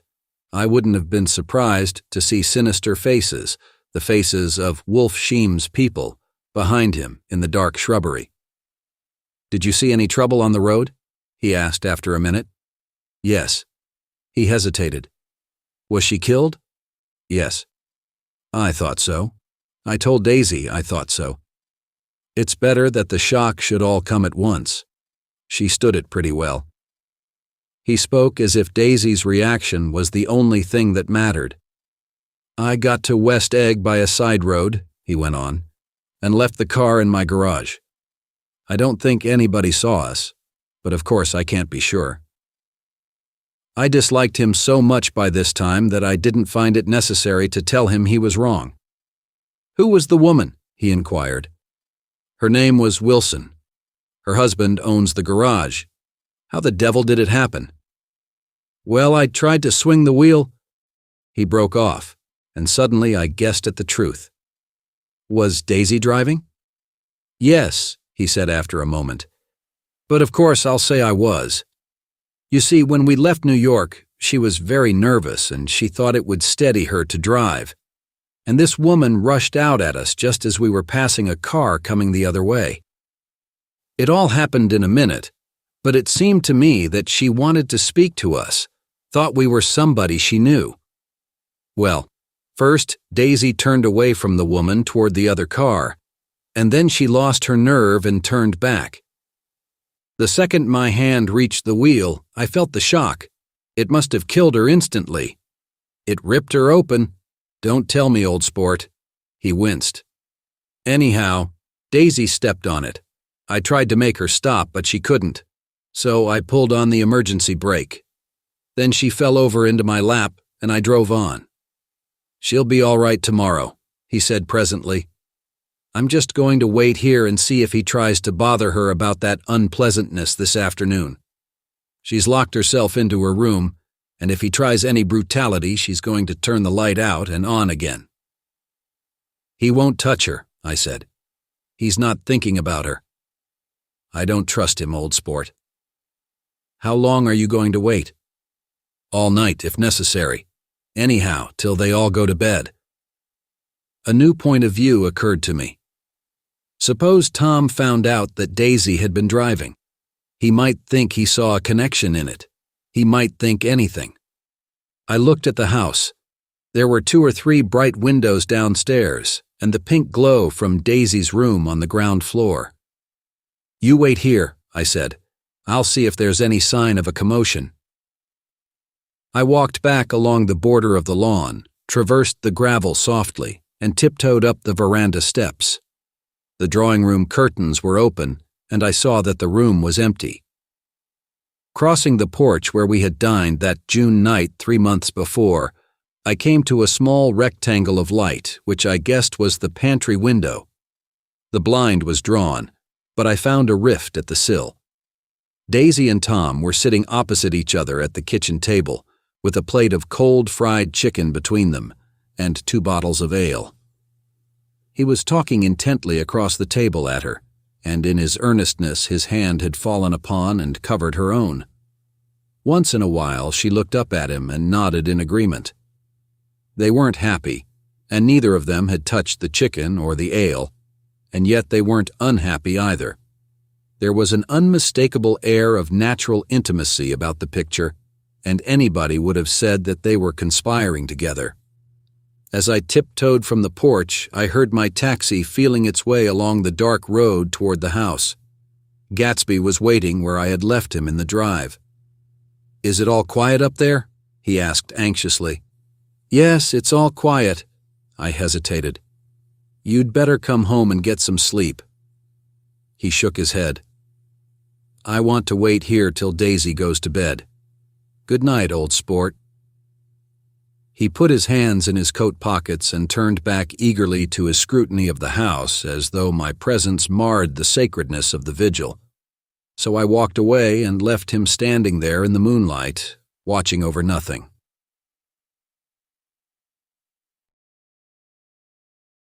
Chapter 8. I couldn't sleep all night. A foghorn was groaning incessantly on the sound, and I tossed half-sick between grotesque reality and savage, frightening dreams. Toward dawn I heard a taxi go up Gatsby's drive, and immediately I jumped out of bed and began to dress. I felt that I had something to tell him, something to warn him about, and morning would be too late.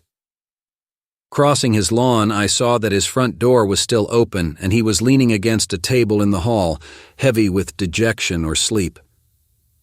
Nothing happened, he said wanly. I waited, and about 4 o'clock she came to the window and stood there for a minute and then turned out the light. His house had never seemed so enormous to me as it did that night when we hunted through the great rooms for cigarettes. We pushed aside curtains that were like pavilions and felt over innumerable feet of dark wall for electric light switches. Once I tumbled with a sort of splash upon the keys of a ghostly piano. There was an inexplicable amount of dust everywhere, and the rooms were musty, as though they hadn't been aired for many days. I found the humidor on an unfamiliar table, with 2 stale, dry cigarettes inside. Throwing open the French windows of the drawing room, we sat smoking out into the darkness. You ought to go away, I said. It's pretty certain they'll trace your car. Go away now, old sport. Go to Atlantic City for a week or up to Montreal. He wouldn't consider it. He couldn't possibly leave Daisy until he knew what she was going to do. He was clutching at some last hope, and I couldn't bear to shake him free. It was this night that he told me the strange story of his youth with Dan Cody. Told it to me because J. Gatsby had broken up like glass against Tom's hard malice, and the long secret extravaganza was played out. I think that he would have acknowledged anything now without reserve, but he wanted to talk about Daisy. She was the first nice girl he had ever known. In various unrevealed capacities he had come in contact with such people, but always with indiscernible barbed wire between. He found her excitingly desirable. He went to her house at first with other officers from Camp Taylor, then alone. It amazed him. He had never been in such a beautiful house before. But what gave it an air of breathless intensity was that Daisy lived there. It was as casual a thing to her as his tent out at camp was to him. There was a ripe mystery about it, a hint of bedrooms upstairs more beautiful and cool than other bedrooms, of gay and radiant activities taking place through its corridors, and of romances that were not musty and laid away already in lavender but fresh and breathing and redolent of this year's shining motor cars and of dances whose flowers were scarcely withered. It excited him, too, that many men had already loved Daisy. It increased her value in his eyes. He felt their presence all about the house, pervading the air with the shades and echoes of still vibrant emotions. But he knew that he was in Daisy's house by a colossal accident. However glorious might be his future as J. Gatsby, he was at present a penniless young man without a past, and at any moment the invisible cloak of his uniform might slip from his shoulders. So he made the most of his time. He took what he could get, ravenously and unscrupulously. Eventually he took Daisy one still October night. Took her because he had no real right to touch her hand. He might have despised himself, for he had certainly taken her under false pretenses. I don't mean that he had traded on his phantom millions, but he had deliberately given Daisy a sense of security. He let her believe that he was a person from much the same strata as herself, that he was fully able to take care of her.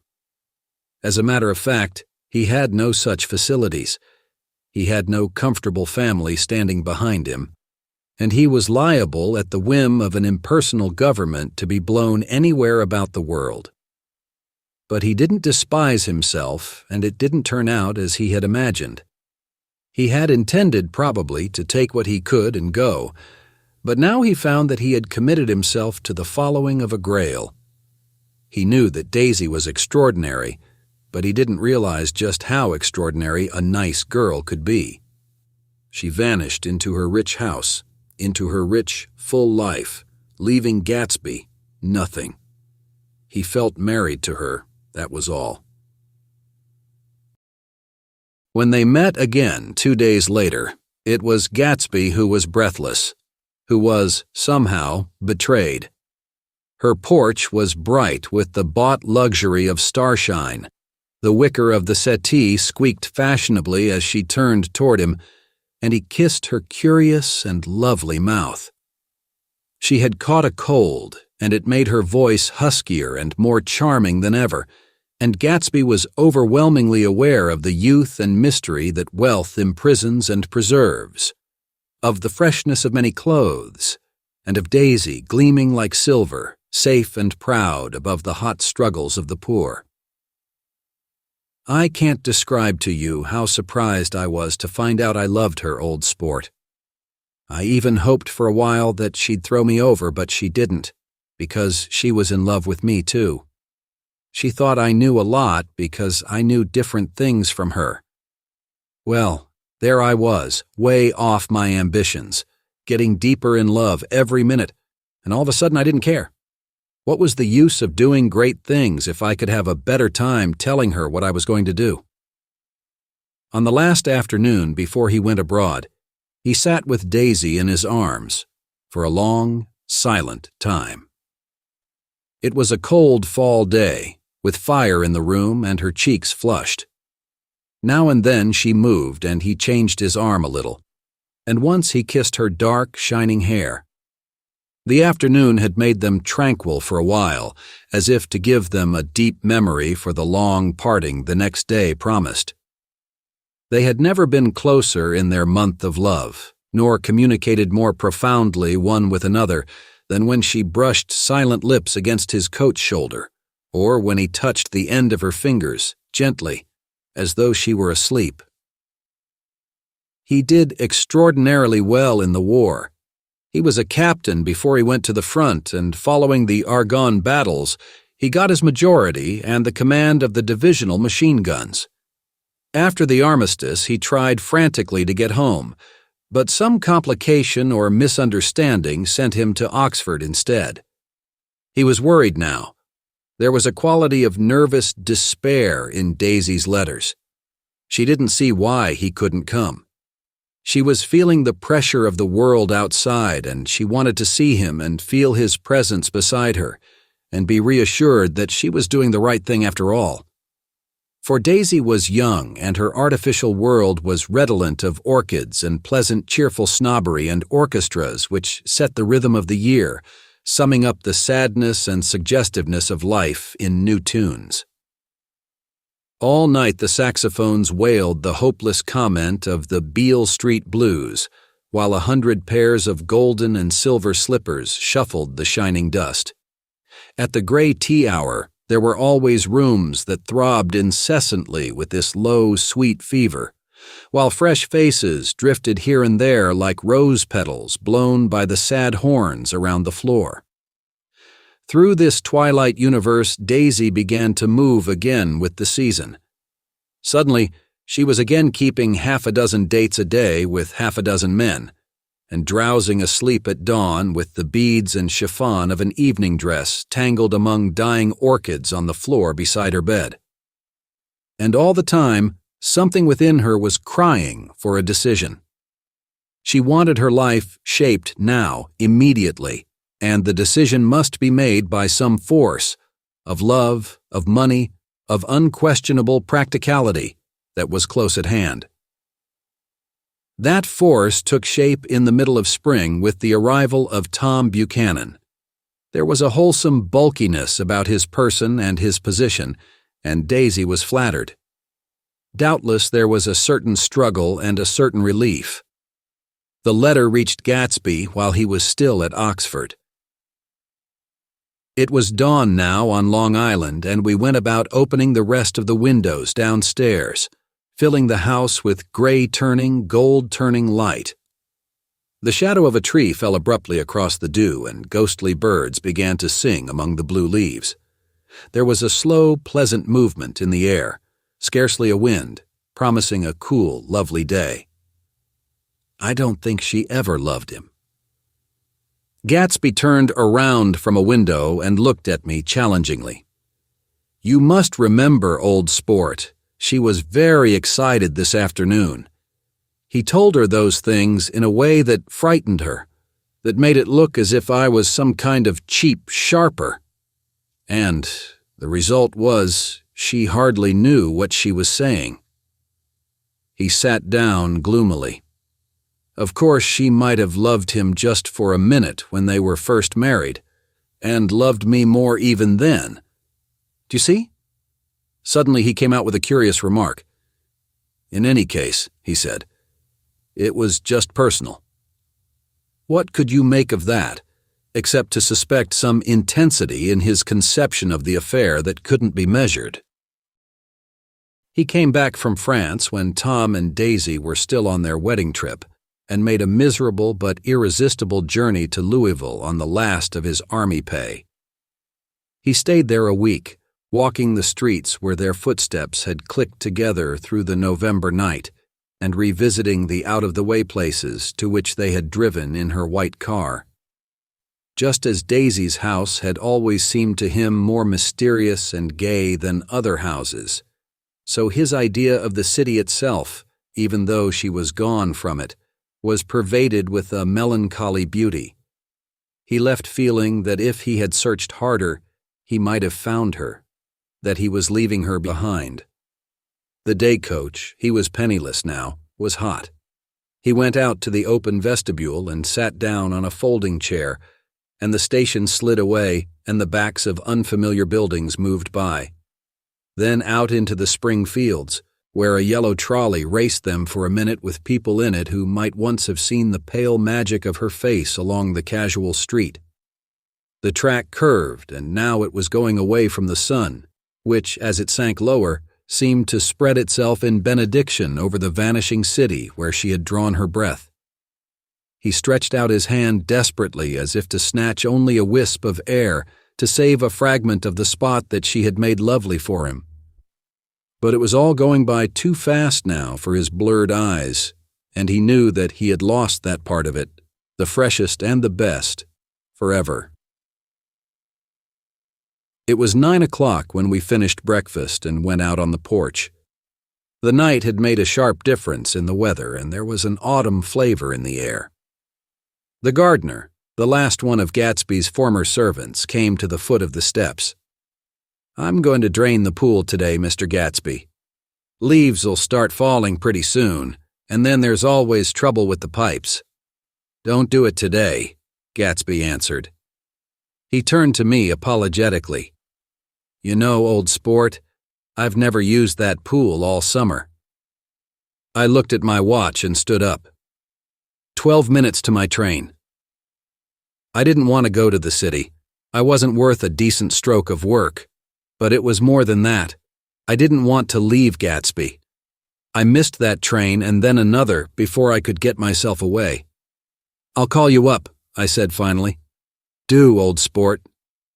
"I'll call you about noon." We walked slowly down the steps. "I suppose Daisy'll call too." He looked at me anxiously, as if he hoped I'd corroborate this. "I suppose so." "Well, goodbye." We shook hands and I started away. Just before I reached the hedge, I remembered something and turned around. "They're a rotten crowd," I shouted across the lawn. "You're worth the whole damn bunch put together." I've always been glad I said that. It was the only compliment I ever gave him, because I disapproved of him from beginning to end. First he nodded politely, and then his face broke into that radiant and understanding smile, as if we'd been in ecstatic cahoots on that fact all the time. His gorgeous pink rag of a suit made a bright spot of color against the white steps, and I thought of the night when I first came to his ancestral home, 3 months before. The lawn and drive had been crowded with the faces of those who guessed at his corruption, and he had stood on those steps, concealing his incorruptible dream, as he waved them goodbye. I thanked him for his hospitality.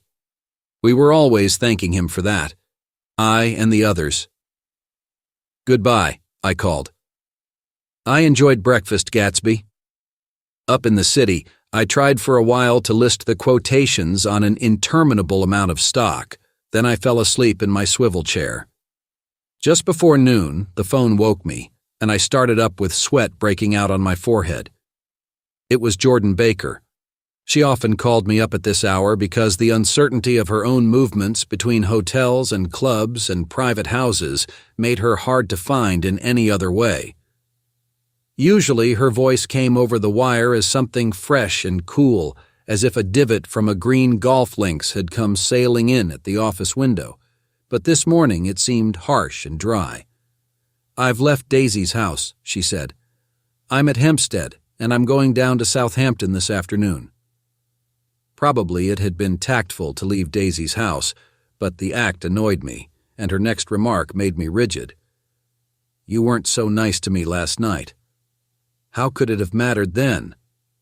Silence for a moment. Then, "However, I want to see you. I want to see you too. Suppose I don't go to Southampton and come into town this afternoon." "No, I don't think this afternoon." "Very well. It's impossible this afternoon. We talked like that for a while, and then abruptly we weren't talking any longer. I don't know which of us hung up with a sharp click, but I know I didn't care. I couldn't have talked to her across a tea table that day if I never talked to her again in this world. I called Gatsby's house a few minutes later, but the line was busy. I tried 4 times. Finally, an exasperated central told me the wire was being kept open for long distance from Detroit. Taking out my timetable, I drew a small circle around the 3:50 train.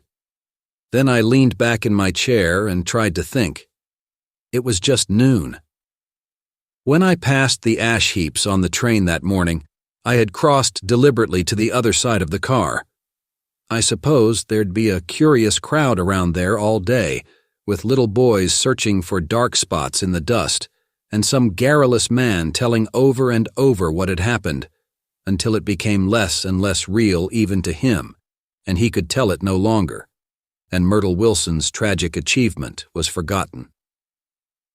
Now I want to go back a little and tell what happened at the garage after we left there the night before. They had difficulty in locating the sister, Catherine. She must have broken her rule against drinking that night, for when she arrived, she was stupid with liquor and unable to understand that the ambulance had already gone to Flushing. When they convinced her of this, she immediately fainted, as if that was the intolerable part of the affair. Someone, kind or curious, took her in his car and drove her in the wake of her sister's body. Until long after midnight, a changing crowd lapped up against the front of the garage, while George Wilson rocked himself back and forth on the couch inside. For a while, the door of the office was open, and everyone who came into the garage glanced irresistibly through it. Finally, someone said it was a shame and closed the door. Michaelis and several other men were with him, first 4 or 5 men, later 2 or 3 men.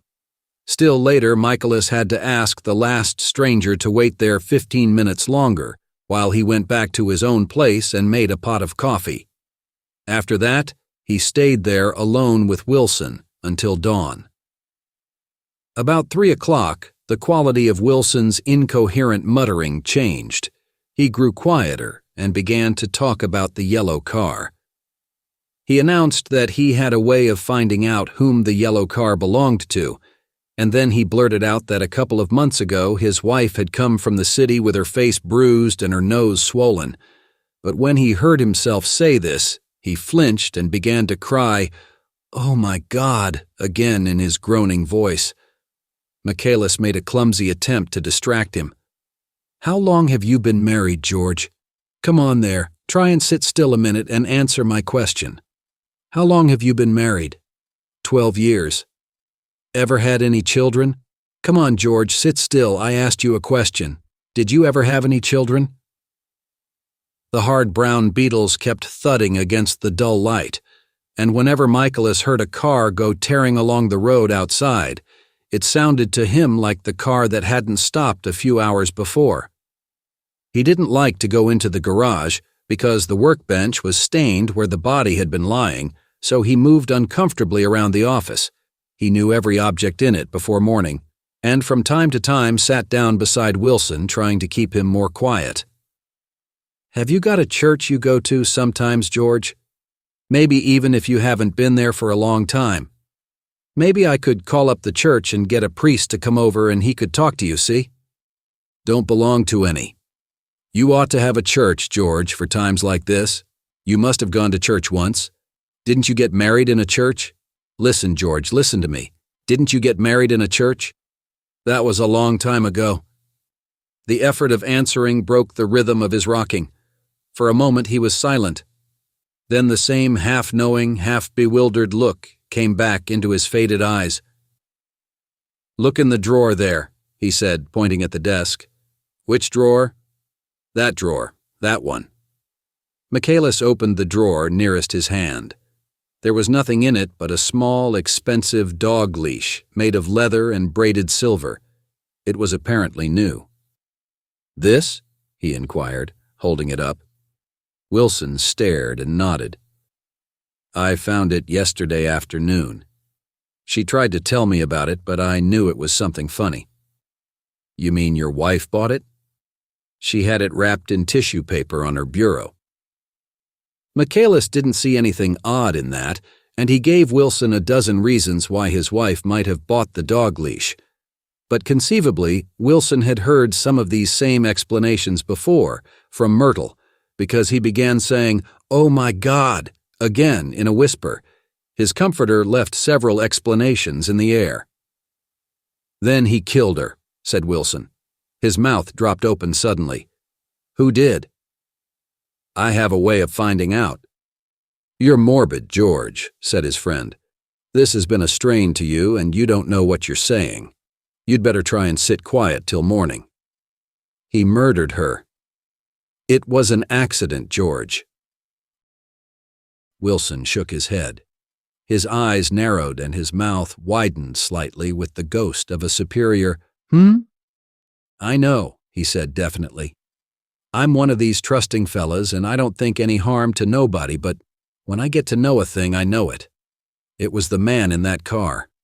She ran out to speak to him, and he wouldn't stop." Michaelis had seen this too, but it hadn't occurred to him that there was any special significance in it. He believed that Mrs. Wilson had been running away from her husband, rather than trying to stop any particular car. How could she have been like that? "She's a deep one," said Wilson, as if that answered the question. He began to rock again, and Michaelis stood twisting the leash in his hand. "Maybe you got some friend that I could telephone for, George?" This was a forlorn hope. He was almost sure that Wilson had no friend. There was not enough of him for his wife. He was glad a little later when he noticed a change in the room, a blue quickening by the window, and realized that dawn wasn't far off. About 5 o'clock, it was blue enough outside to snap off the light. Wilson's glazed eyes turned out to the ash heaps, where small gray clouds took on fantastic shapes and scurried here and there in the faint dawn wind. "I spoke to her," he muttered after a long silence. "I told her she might fool me, but she couldn't fool God. I took her to the window." With an effort, he got up and walked to the rear window and leaned with his face pressed against it. "And I said, God knows what you've been doing. Everything you've been doing. You may fool me, but you can't fool God." Standing behind him, Michaelis saw with a shock that he was looking at the eyes of Dr. T.J. Eckelberg, which had just emerged, pale and enormous, from the dissolving night. "God sees everything," repeated Wilson. "That's an advertisement," Michaelis assured him. Something made him turn away from the window and look back into the room. But Wilson stood there a long time, his face close to the window pane, nodding into the twilight. By 6 o'clock, Michaelis was worn out and grateful for the sound of a car stopping outside. It was one of the watchers of the night before who had promised to come back, so he cooked breakfast for 3, which he and the other man ate together. Wilson was quieter now, and Michaelis went home to sleep. When he awoke 4 hours later and hurried back to the garage, Wilson was gone. His movements, he was on foot all the time, were afterward traced to Port Roosevelt and then to Gads Hill, where he bought a sandwich that he didn't eat and a cup of coffee. He must have been tired and walking slowly, for he didn't reach Gads Hill until noon. Thus far, there was no difficulty in accounting for his time. There were boys who had seen a man acting sort of crazy, and motorists at whom he stared oddly from the side of the road. Then, for 3 hours, he disappeared from view. The police, on the strength of what he said to Michaelis, that he had a way of finding out, supposed that he spent that time going from garage to garage thereabout, inquiring for a yellow car. On the other hand, no garage man who had seen him ever came forward, and perhaps he had an easier, surer way of finding out what he wanted to know. By 2:30 he was in West Egg, where he asked someone the way to Gatsby's house. So by that time he knew Gatsby's name. At 2 o'clock, Gatsby put on his bathing suit and left word with the butler that if anyone phoned, word was to be brought to him at the pool. He stopped at the garage for a pneumatic mattress that had amused his guests during the summer, and the chauffeur helped him to pump it up. Then he gave instructions that the open car wasn't to be taken out under any circumstances, and this was strange because the front right fender needed repair. Gatsby shouldered the mattress and started for the pool. Once he stopped and shifted it a little, and the chauffeur asked him if he needed help, but he shook his head and in a moment disappeared among the yellowing trees. No telephone message arrived, but the butler went without his sleep and waited for it until 4 o'clock, until long after there was anyone to give it to if it came.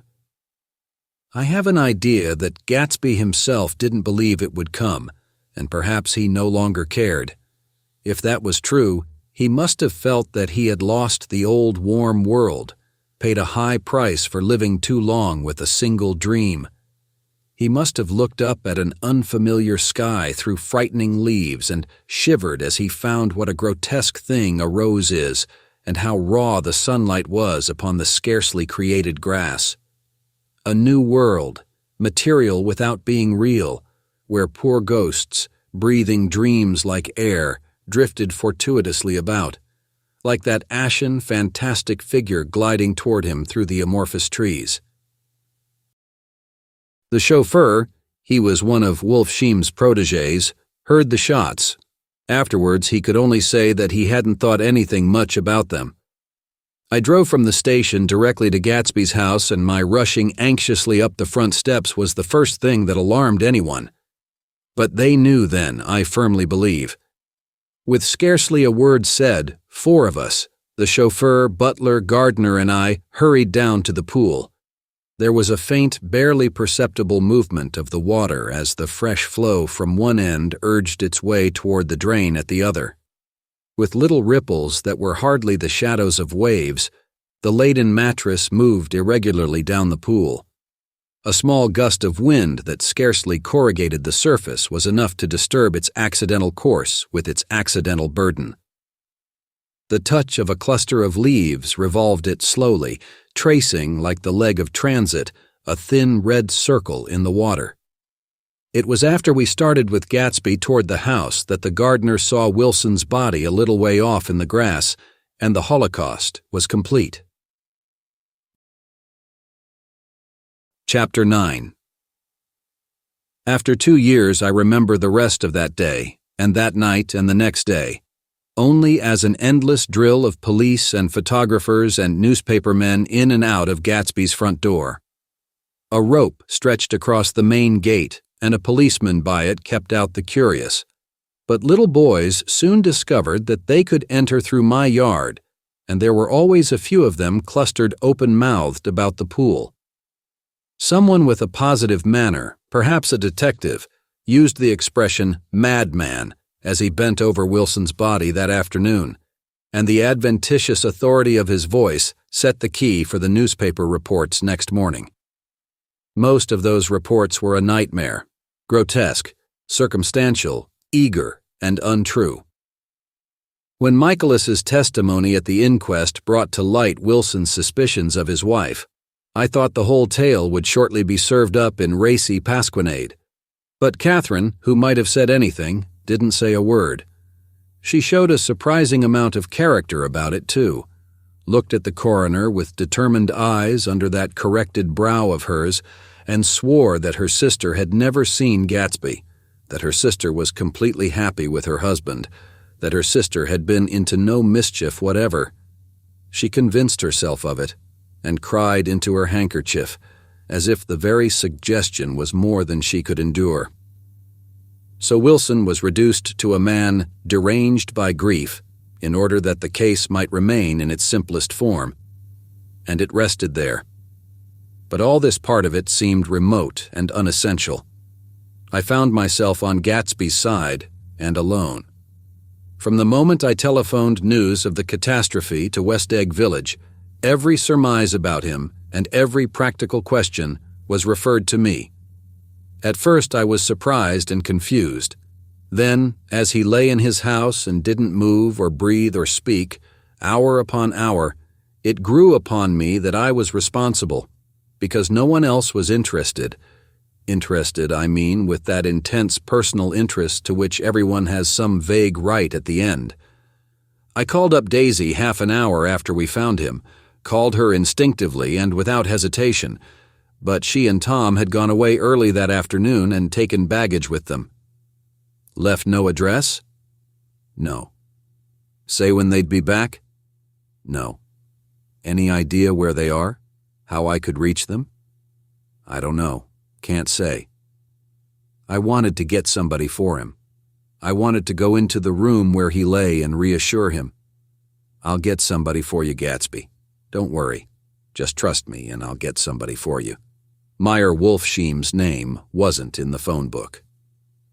The butler gave me his office address on Broadway, and I called information, but by the time I had the number, it was long after 5 and no one answered the phone. Will you ring again? I've rung 3 times. It's very important. Sorry. I'm afraid no one's there. I went back to the drawing room and thought for an instant that they were chance visitors, all these official people who suddenly filled it. But though they drew back the sheet and looked at Gatsby with shocked eyes, his protest continued in my brain. Look here, old sport. You've got to get somebody for me. You've got to try hard. I can't go through this alone. Someone started to ask me questions, but I broke away and going upstairs looked hastily through the unlocked parts of his desk. He'd never told me definitely that his parents were dead. But there was nothing. Only the picture of Dan Cody, a token of forgotten violence, staring down from the wall. Next morning I sent the butler to New York with a letter to Wolfsheim, which asked for information and urged him to come out on the next train. That request seemed superfluous when I wrote it. I was sure he'd start when he saw the newspapers, just as I was sure there'd be a wire from Daisy before noon. But neither a wire nor Mr. Wolfsheim arrived. No one arrived except more police and photographers and newspaper men. When the butler brought back Wolfsheim's answer, I began to have a feeling of defiance, of scornful solidarity between Gatsby and me against them all. Dear Mr. Carraway, this has been one of the most terrible shocks of my life to me. I hardly can believe it that it is true at all. Such a mad act as that man did should make us all think. I cannot come down now as I am tied up in some very important business and cannot get mixed up in this thing now. If there is anything I can do a little later, let me know in a letter by Edgar. I hardly know where I am when I hear about a thing like this and am completely knocked down and out. Yours truly, Meyer Wolfsheim, and then hasty addenda beneath. Let me know about the funeral, etc. Do not know his family at all. When the phone rang that afternoon and long distance said Chicago was calling, I thought this would be Daisy at last. But the connection came through as a man's voice, very thin and far away. This is Slagle speaking. Yes? The name was unfamiliar. Hell of a note, isn't it? Get my wire. There haven't been any wires.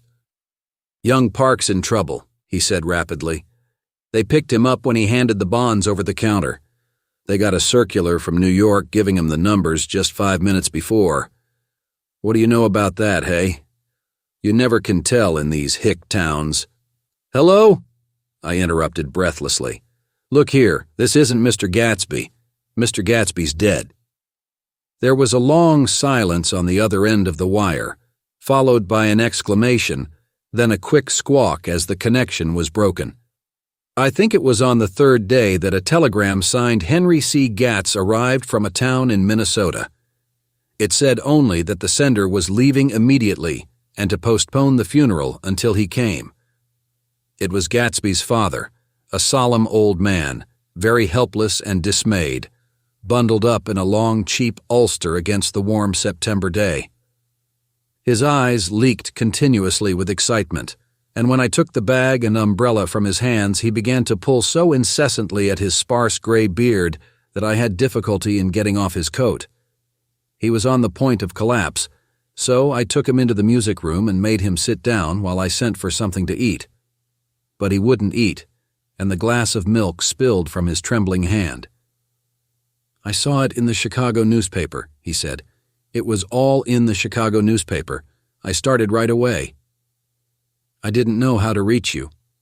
His eyes, seeing nothing, moved ceaselessly about the room. "It was a madman," he said. "He must have been mad." "Wouldn't you like some coffee?" I urged him. "I don't want anything. I'm all right now, mister." "Carraway." "Well, I'm all right now. Where have they got Jimmy?" I took him into the drawing room, where his son lay, and left him there. Some little boys had come up on the steps and were looking into the hall. When I told them who had arrived, they went reluctantly away.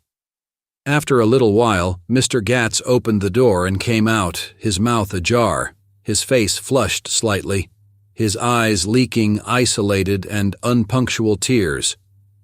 He had reached an age where death no longer has the quality of ghastly surprise, and when he looked around him now for the first time and saw the height and splendor of the hall and the great rooms opening out from it into other rooms, his grief began to be mixed with an awed pride.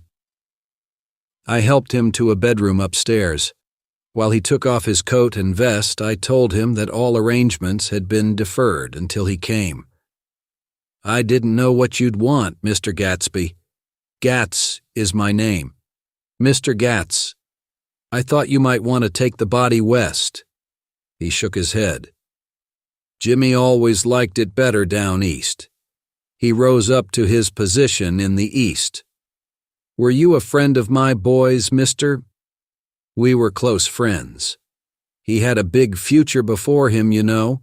He was only a young man, but he had a lot of brain power here." He touched his head impressively, and I nodded. "If he'd have lived, he'd have been a great man. A man like James J. Hill. He'd have helped build up the country." "That's true," I said uncomfortably. He fumbled at the embroidered coverlet, trying to take it from the bed, and lay down stiffly, was instantly asleep. That night, an obviously frightened person called up and demanded to know who I was before he would give his name. "This is Mr. Carraway," I said. "Oh," he sounded relieved. "This is Klipspringer." I was relieved too, for that seemed to promise another friend at Gatsby's grave. I didn't want it to be in the papers and draw a sightseeing crowd, so I'd been calling up a few people myself. They were hard to find. "The funeral's tomorrow," I said. 3 o'clock, here at the house. I wish you'd tell anybody who'd be interested." "Oh, I will," he broke out hastily. "Of course I'm not likely to see anybody, but if I do—" His tone made me suspicious. "Of course you'll be there yourself." "Well, I'll certainly try. What I called up about is—" "Wait a minute," I interrupted. "How about saying you'll come?" "Well, the fact is, the truth of the matter is that I'm staying with some people up here in Greenwich, and they rather expect me to be with them tomorrow. In fact, there's a sort of picnic or something. Of course, I'll do my best to get away." I ejaculated an unrestrained, "Huh!" and he must have heard me, for he went on nervously. "What I called up about was a pair of shoes I left there. I wonder if it'd be too much trouble to have the butler send them on. You see, they're tennis shoes, and I'm sort of helpless without them. My address is care of B.F. I didn't hear the rest of the name because I hung up the receiver. After that, I felt a certain shame for Gatsby. One gentleman to whom I telephoned implied that he had got what he deserved. However, that was my fault, for he was one of those who used to sneer most bitterly at Gatsby on the courage of Gatsby's liquor, and I should have known better than to call him. The morning of the funeral, I went up to New York to see Meyer Wolfsheim. I couldn't seem to reach him any other way. The door that I pushed open, on the advice of an elevator boy, was marked the Swastika Holding Company, and at first there didn't seem to be anyone inside.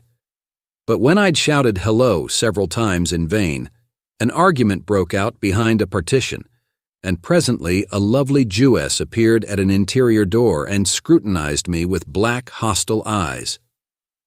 "Nobody's in," she said. "Mr. Wolfsheim's gone to Chicago."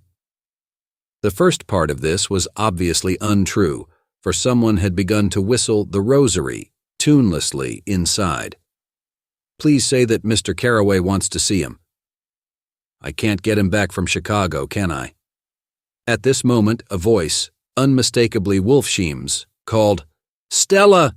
from the other side of the door. "Leave your name on the desk," she said quickly. "I'll give it to him when he gets back." "But I know he's there." She took a step toward me and began to slide her hands indignantly up and down her hips. "You young men think you can force your way in here any time," she scolded. "We're getting sick and tired of it. When I say he's in Chicago, he's in Chicago." I mentioned Gatsby. "Oh," she looked at me over again. "Will you just... What was your name?" She vanished. In a moment, Meyer Wolfsheim stood solemnly in the doorway, holding out both hands. He drew me into his office, remarking in a reverent voice that it was a sad time for all of us, and offered me a cigar. "My memory goes back to when first I met him," he said. "A young major just out of the army and covered over with medals he got in the war. He was so hard up he had to keep on wearing his uniform because he couldn't buy some regular clothes. First time I saw him was when he came into Weinbrenner's pool room at 43rd Street and asked for a job. He hadn't eat anything for a couple of days. "Come on, have some lunch with me," I said. He ate more than $4 worth of food in half an hour. "Did you start him in business?" I inquired. "Start him. I made him." "Oh." "I raised him up out of nothing, right out of the gutter. I saw right away he was a fine-appearing, gentlemanly young man, and when he told me he was at Oxford, I knew I could use him good. I got him to join the American Legion, and he used to stand high there. Right off he did some work for a client of mine up to Albany. We were so thick like that in everything." He held up two bulbous fingers, "always together." I wondered if this partnership had included the World Series transaction in 1919. "Now he's dead," I said after a moment. "You were his closest friend, so I know you'll want to come to his funeral this afternoon." "I'd like to come." "Well, come then." The hair in his nostrils quivered slightly, and as he shook his head, his eyes filled with tears. "I can't do it. I can't get mixed up in it," he said. "There's nothing to get mixed up in. It's all over now. When a man gets killed, I never like to get mixed up in it in any way. I keep out. When I was a young man, it was different. If a friend of mine died, no matter how, I stuck with them to the end. You may think that's sentimental, but I mean it, to the bitter end." I saw that for some reason of his own he was determined not to come, so I stood up. "Are you a college man?" he inquired suddenly. For a moment I thought he was going to suggest a connection, but he only nodded and shook my hand. "Let us learn to show our friendship for a man when he is alive and not after he is dead," he suggested. After that, my own rule is to let everything alone. When I left his office, the sky had turned dark and I got back to West Egg in a drizzle. After changing my clothes, I went next door and found Mr. Gatz walking up and down excitedly in the hall. His pride in his son and in his son's possessions was continually increasing, and now he had something to show me. "Jimmy sent me this picture." He took out his wallet with trembling fingers. "Look there." It was a photograph of the house, cracked in the corners and dirty with many hands. He pointed out every detail to me eagerly.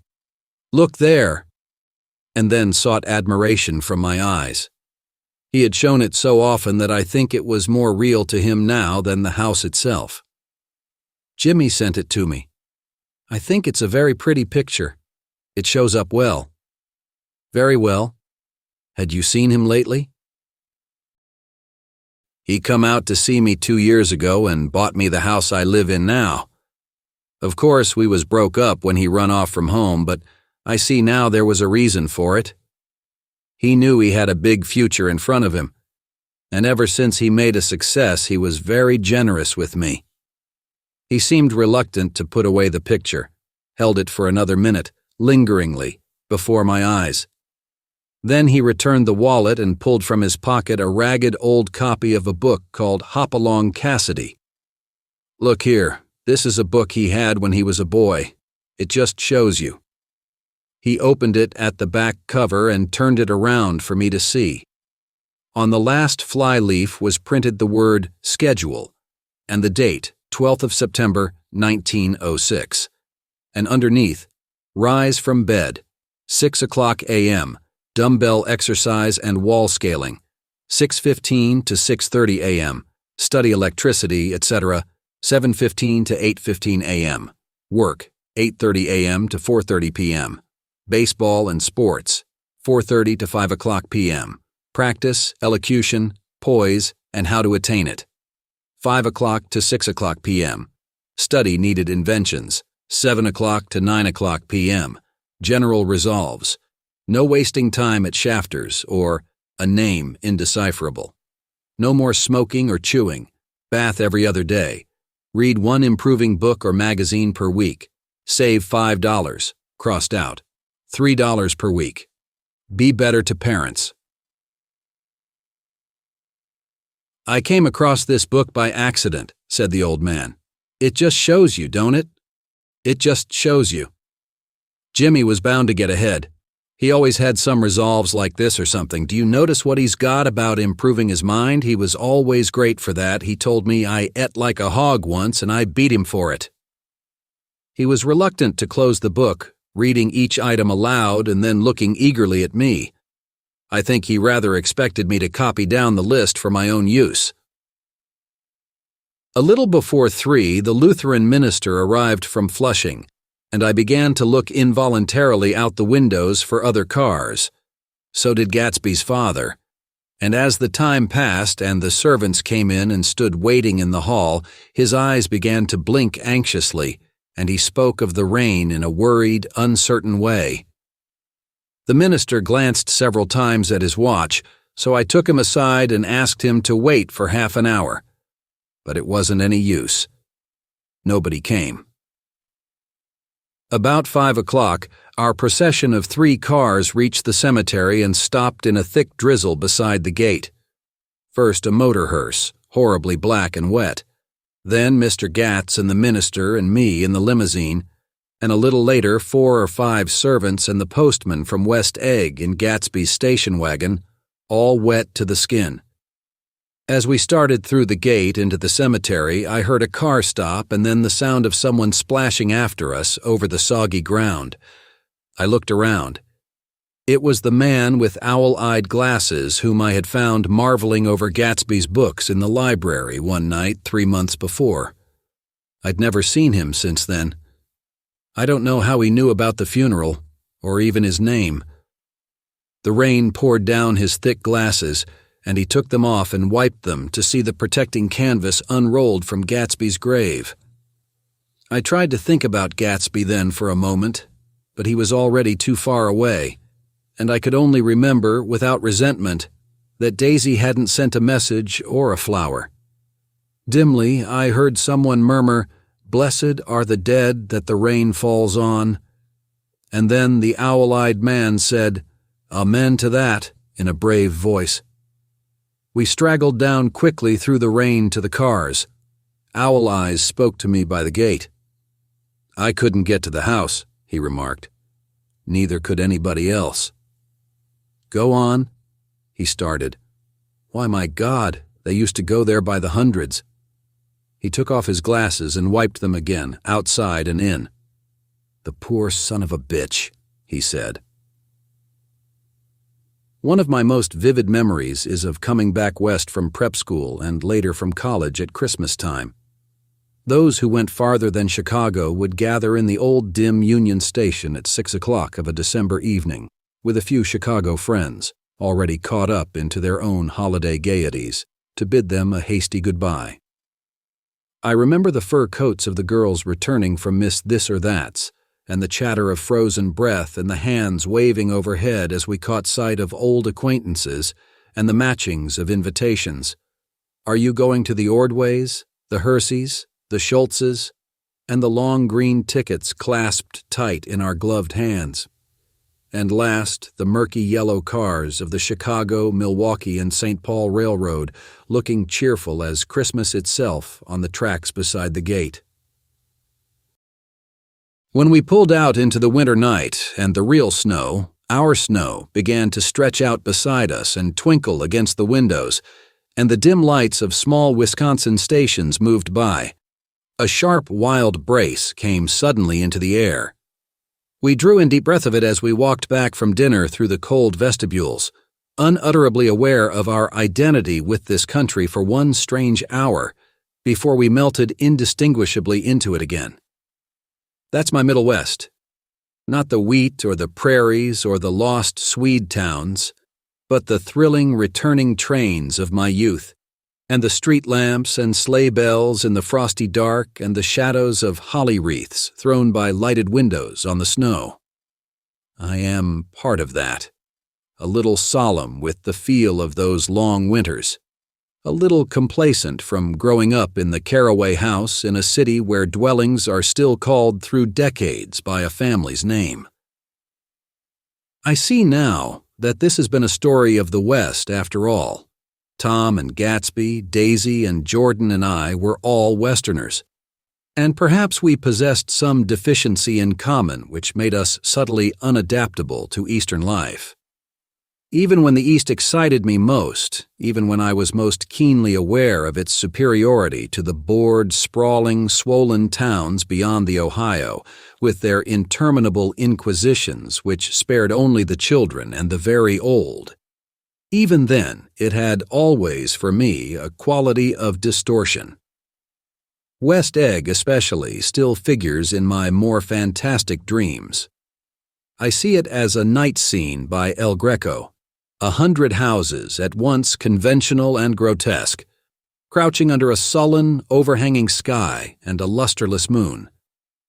In the foreground, 4 solemn men in dress suits are walking along the sidewalk with a stretcher on which lies a drunken woman in a white evening dress. Her hand, which dangles over the side, sparkles cold with jewels. Gravely, the men turn in at a house. The wrong house. But no one knows the woman's name, and no one cares. After Gatsby's death, the East was haunted for me like that, distorted beyond my eyes' power of correction.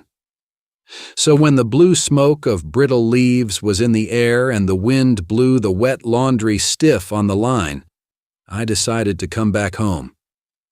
There was one thing to be done before I left, an awkward, unpleasant thing that perhaps had better have been let alone.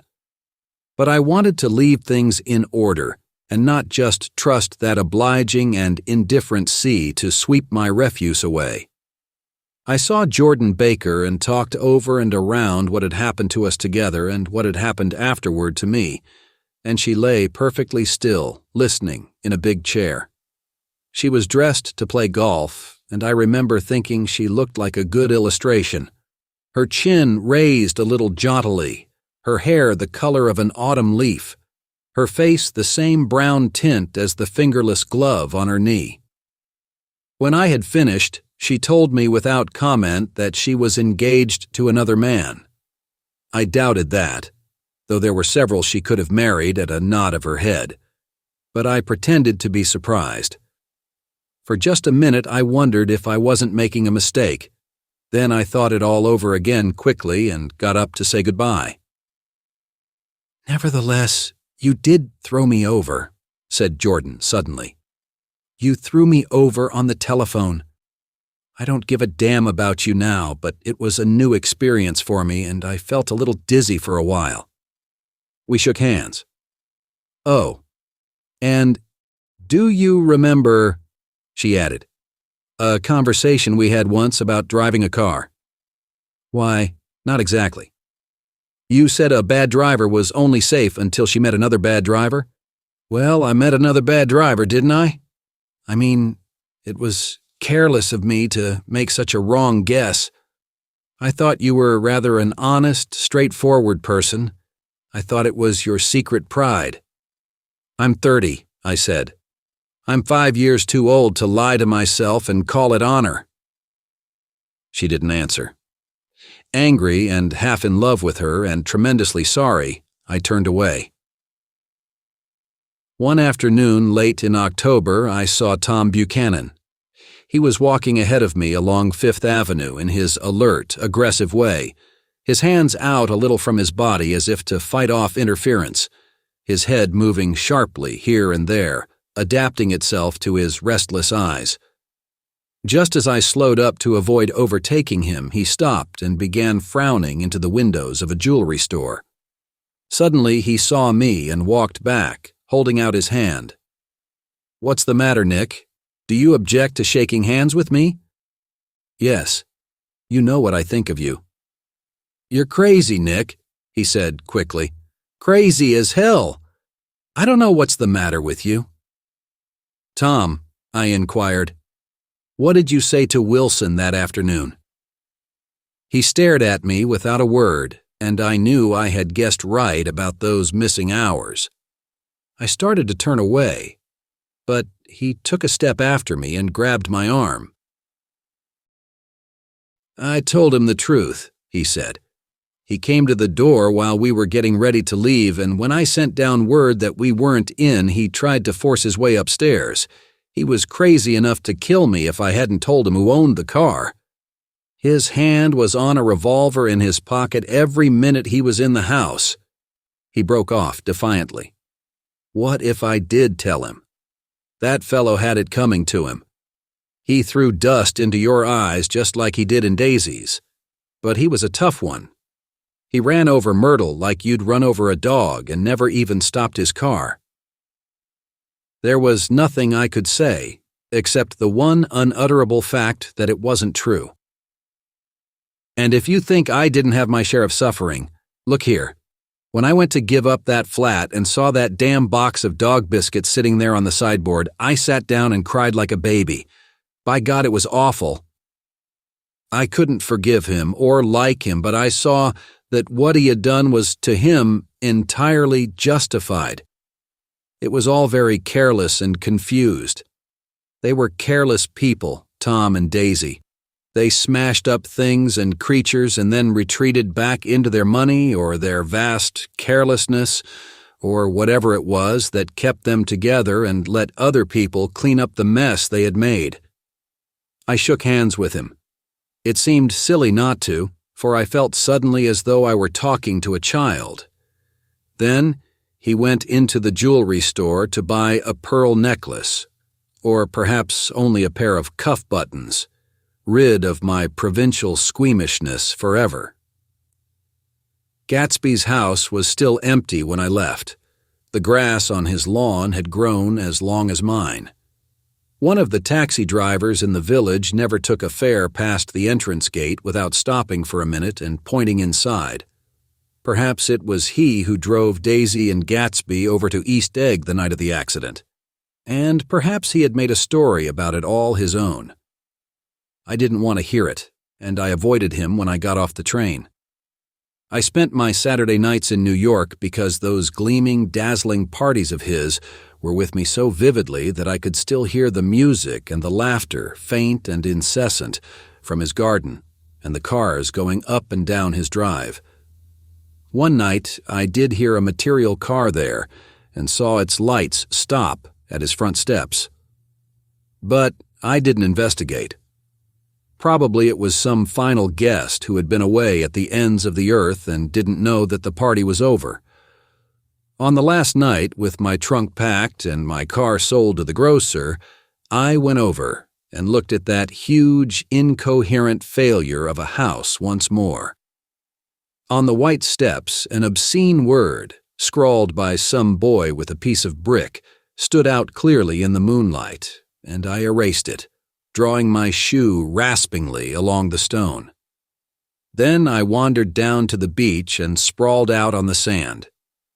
Most of the big shore places were closed now, and there were hardly any lights except the shadowy moving glow of a ferry boat across the sound. And as the moon rose higher, the inessential houses began to melt away until gradually I became aware of the old island here that flowered once for Dutch sailors' eyes, a fresh green breast of the New World. Its vanished trees, the trees that had made way for Gatsby's house, had once pandered in whispers to the last and greatest of all human dreams. For a transitory, enchanted moment, man must have held his breath in the presence of this continent, compelled into an aesthetic contemplation he neither understood nor desired, face to face for the last time in history, with something commensurate to his capacity for wonder.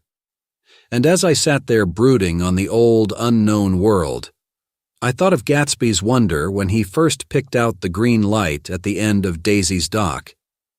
He had come a long way to this blue lawn, and his dream must have seemed so close that he could hardly fail to grasp it. He did not know that it was already behind him, somewhere back in that vast obscurity beyond the city, where the dark fields of the Republic rolled on under the night. Gatsby believed in the green light, the orgastic future that year by year recedes before us. It eluded us then, but that's no matter. Tomorrow we will run faster, stretch out our arms further, and one fine morning. So we beat on, boats against the current, borne back ceaselessly into the past. Thank you for listening to this audiobook. If you enjoyed this story, don't forget to give it a thumbs up and subscribe to our channel so you don't miss our next uploads.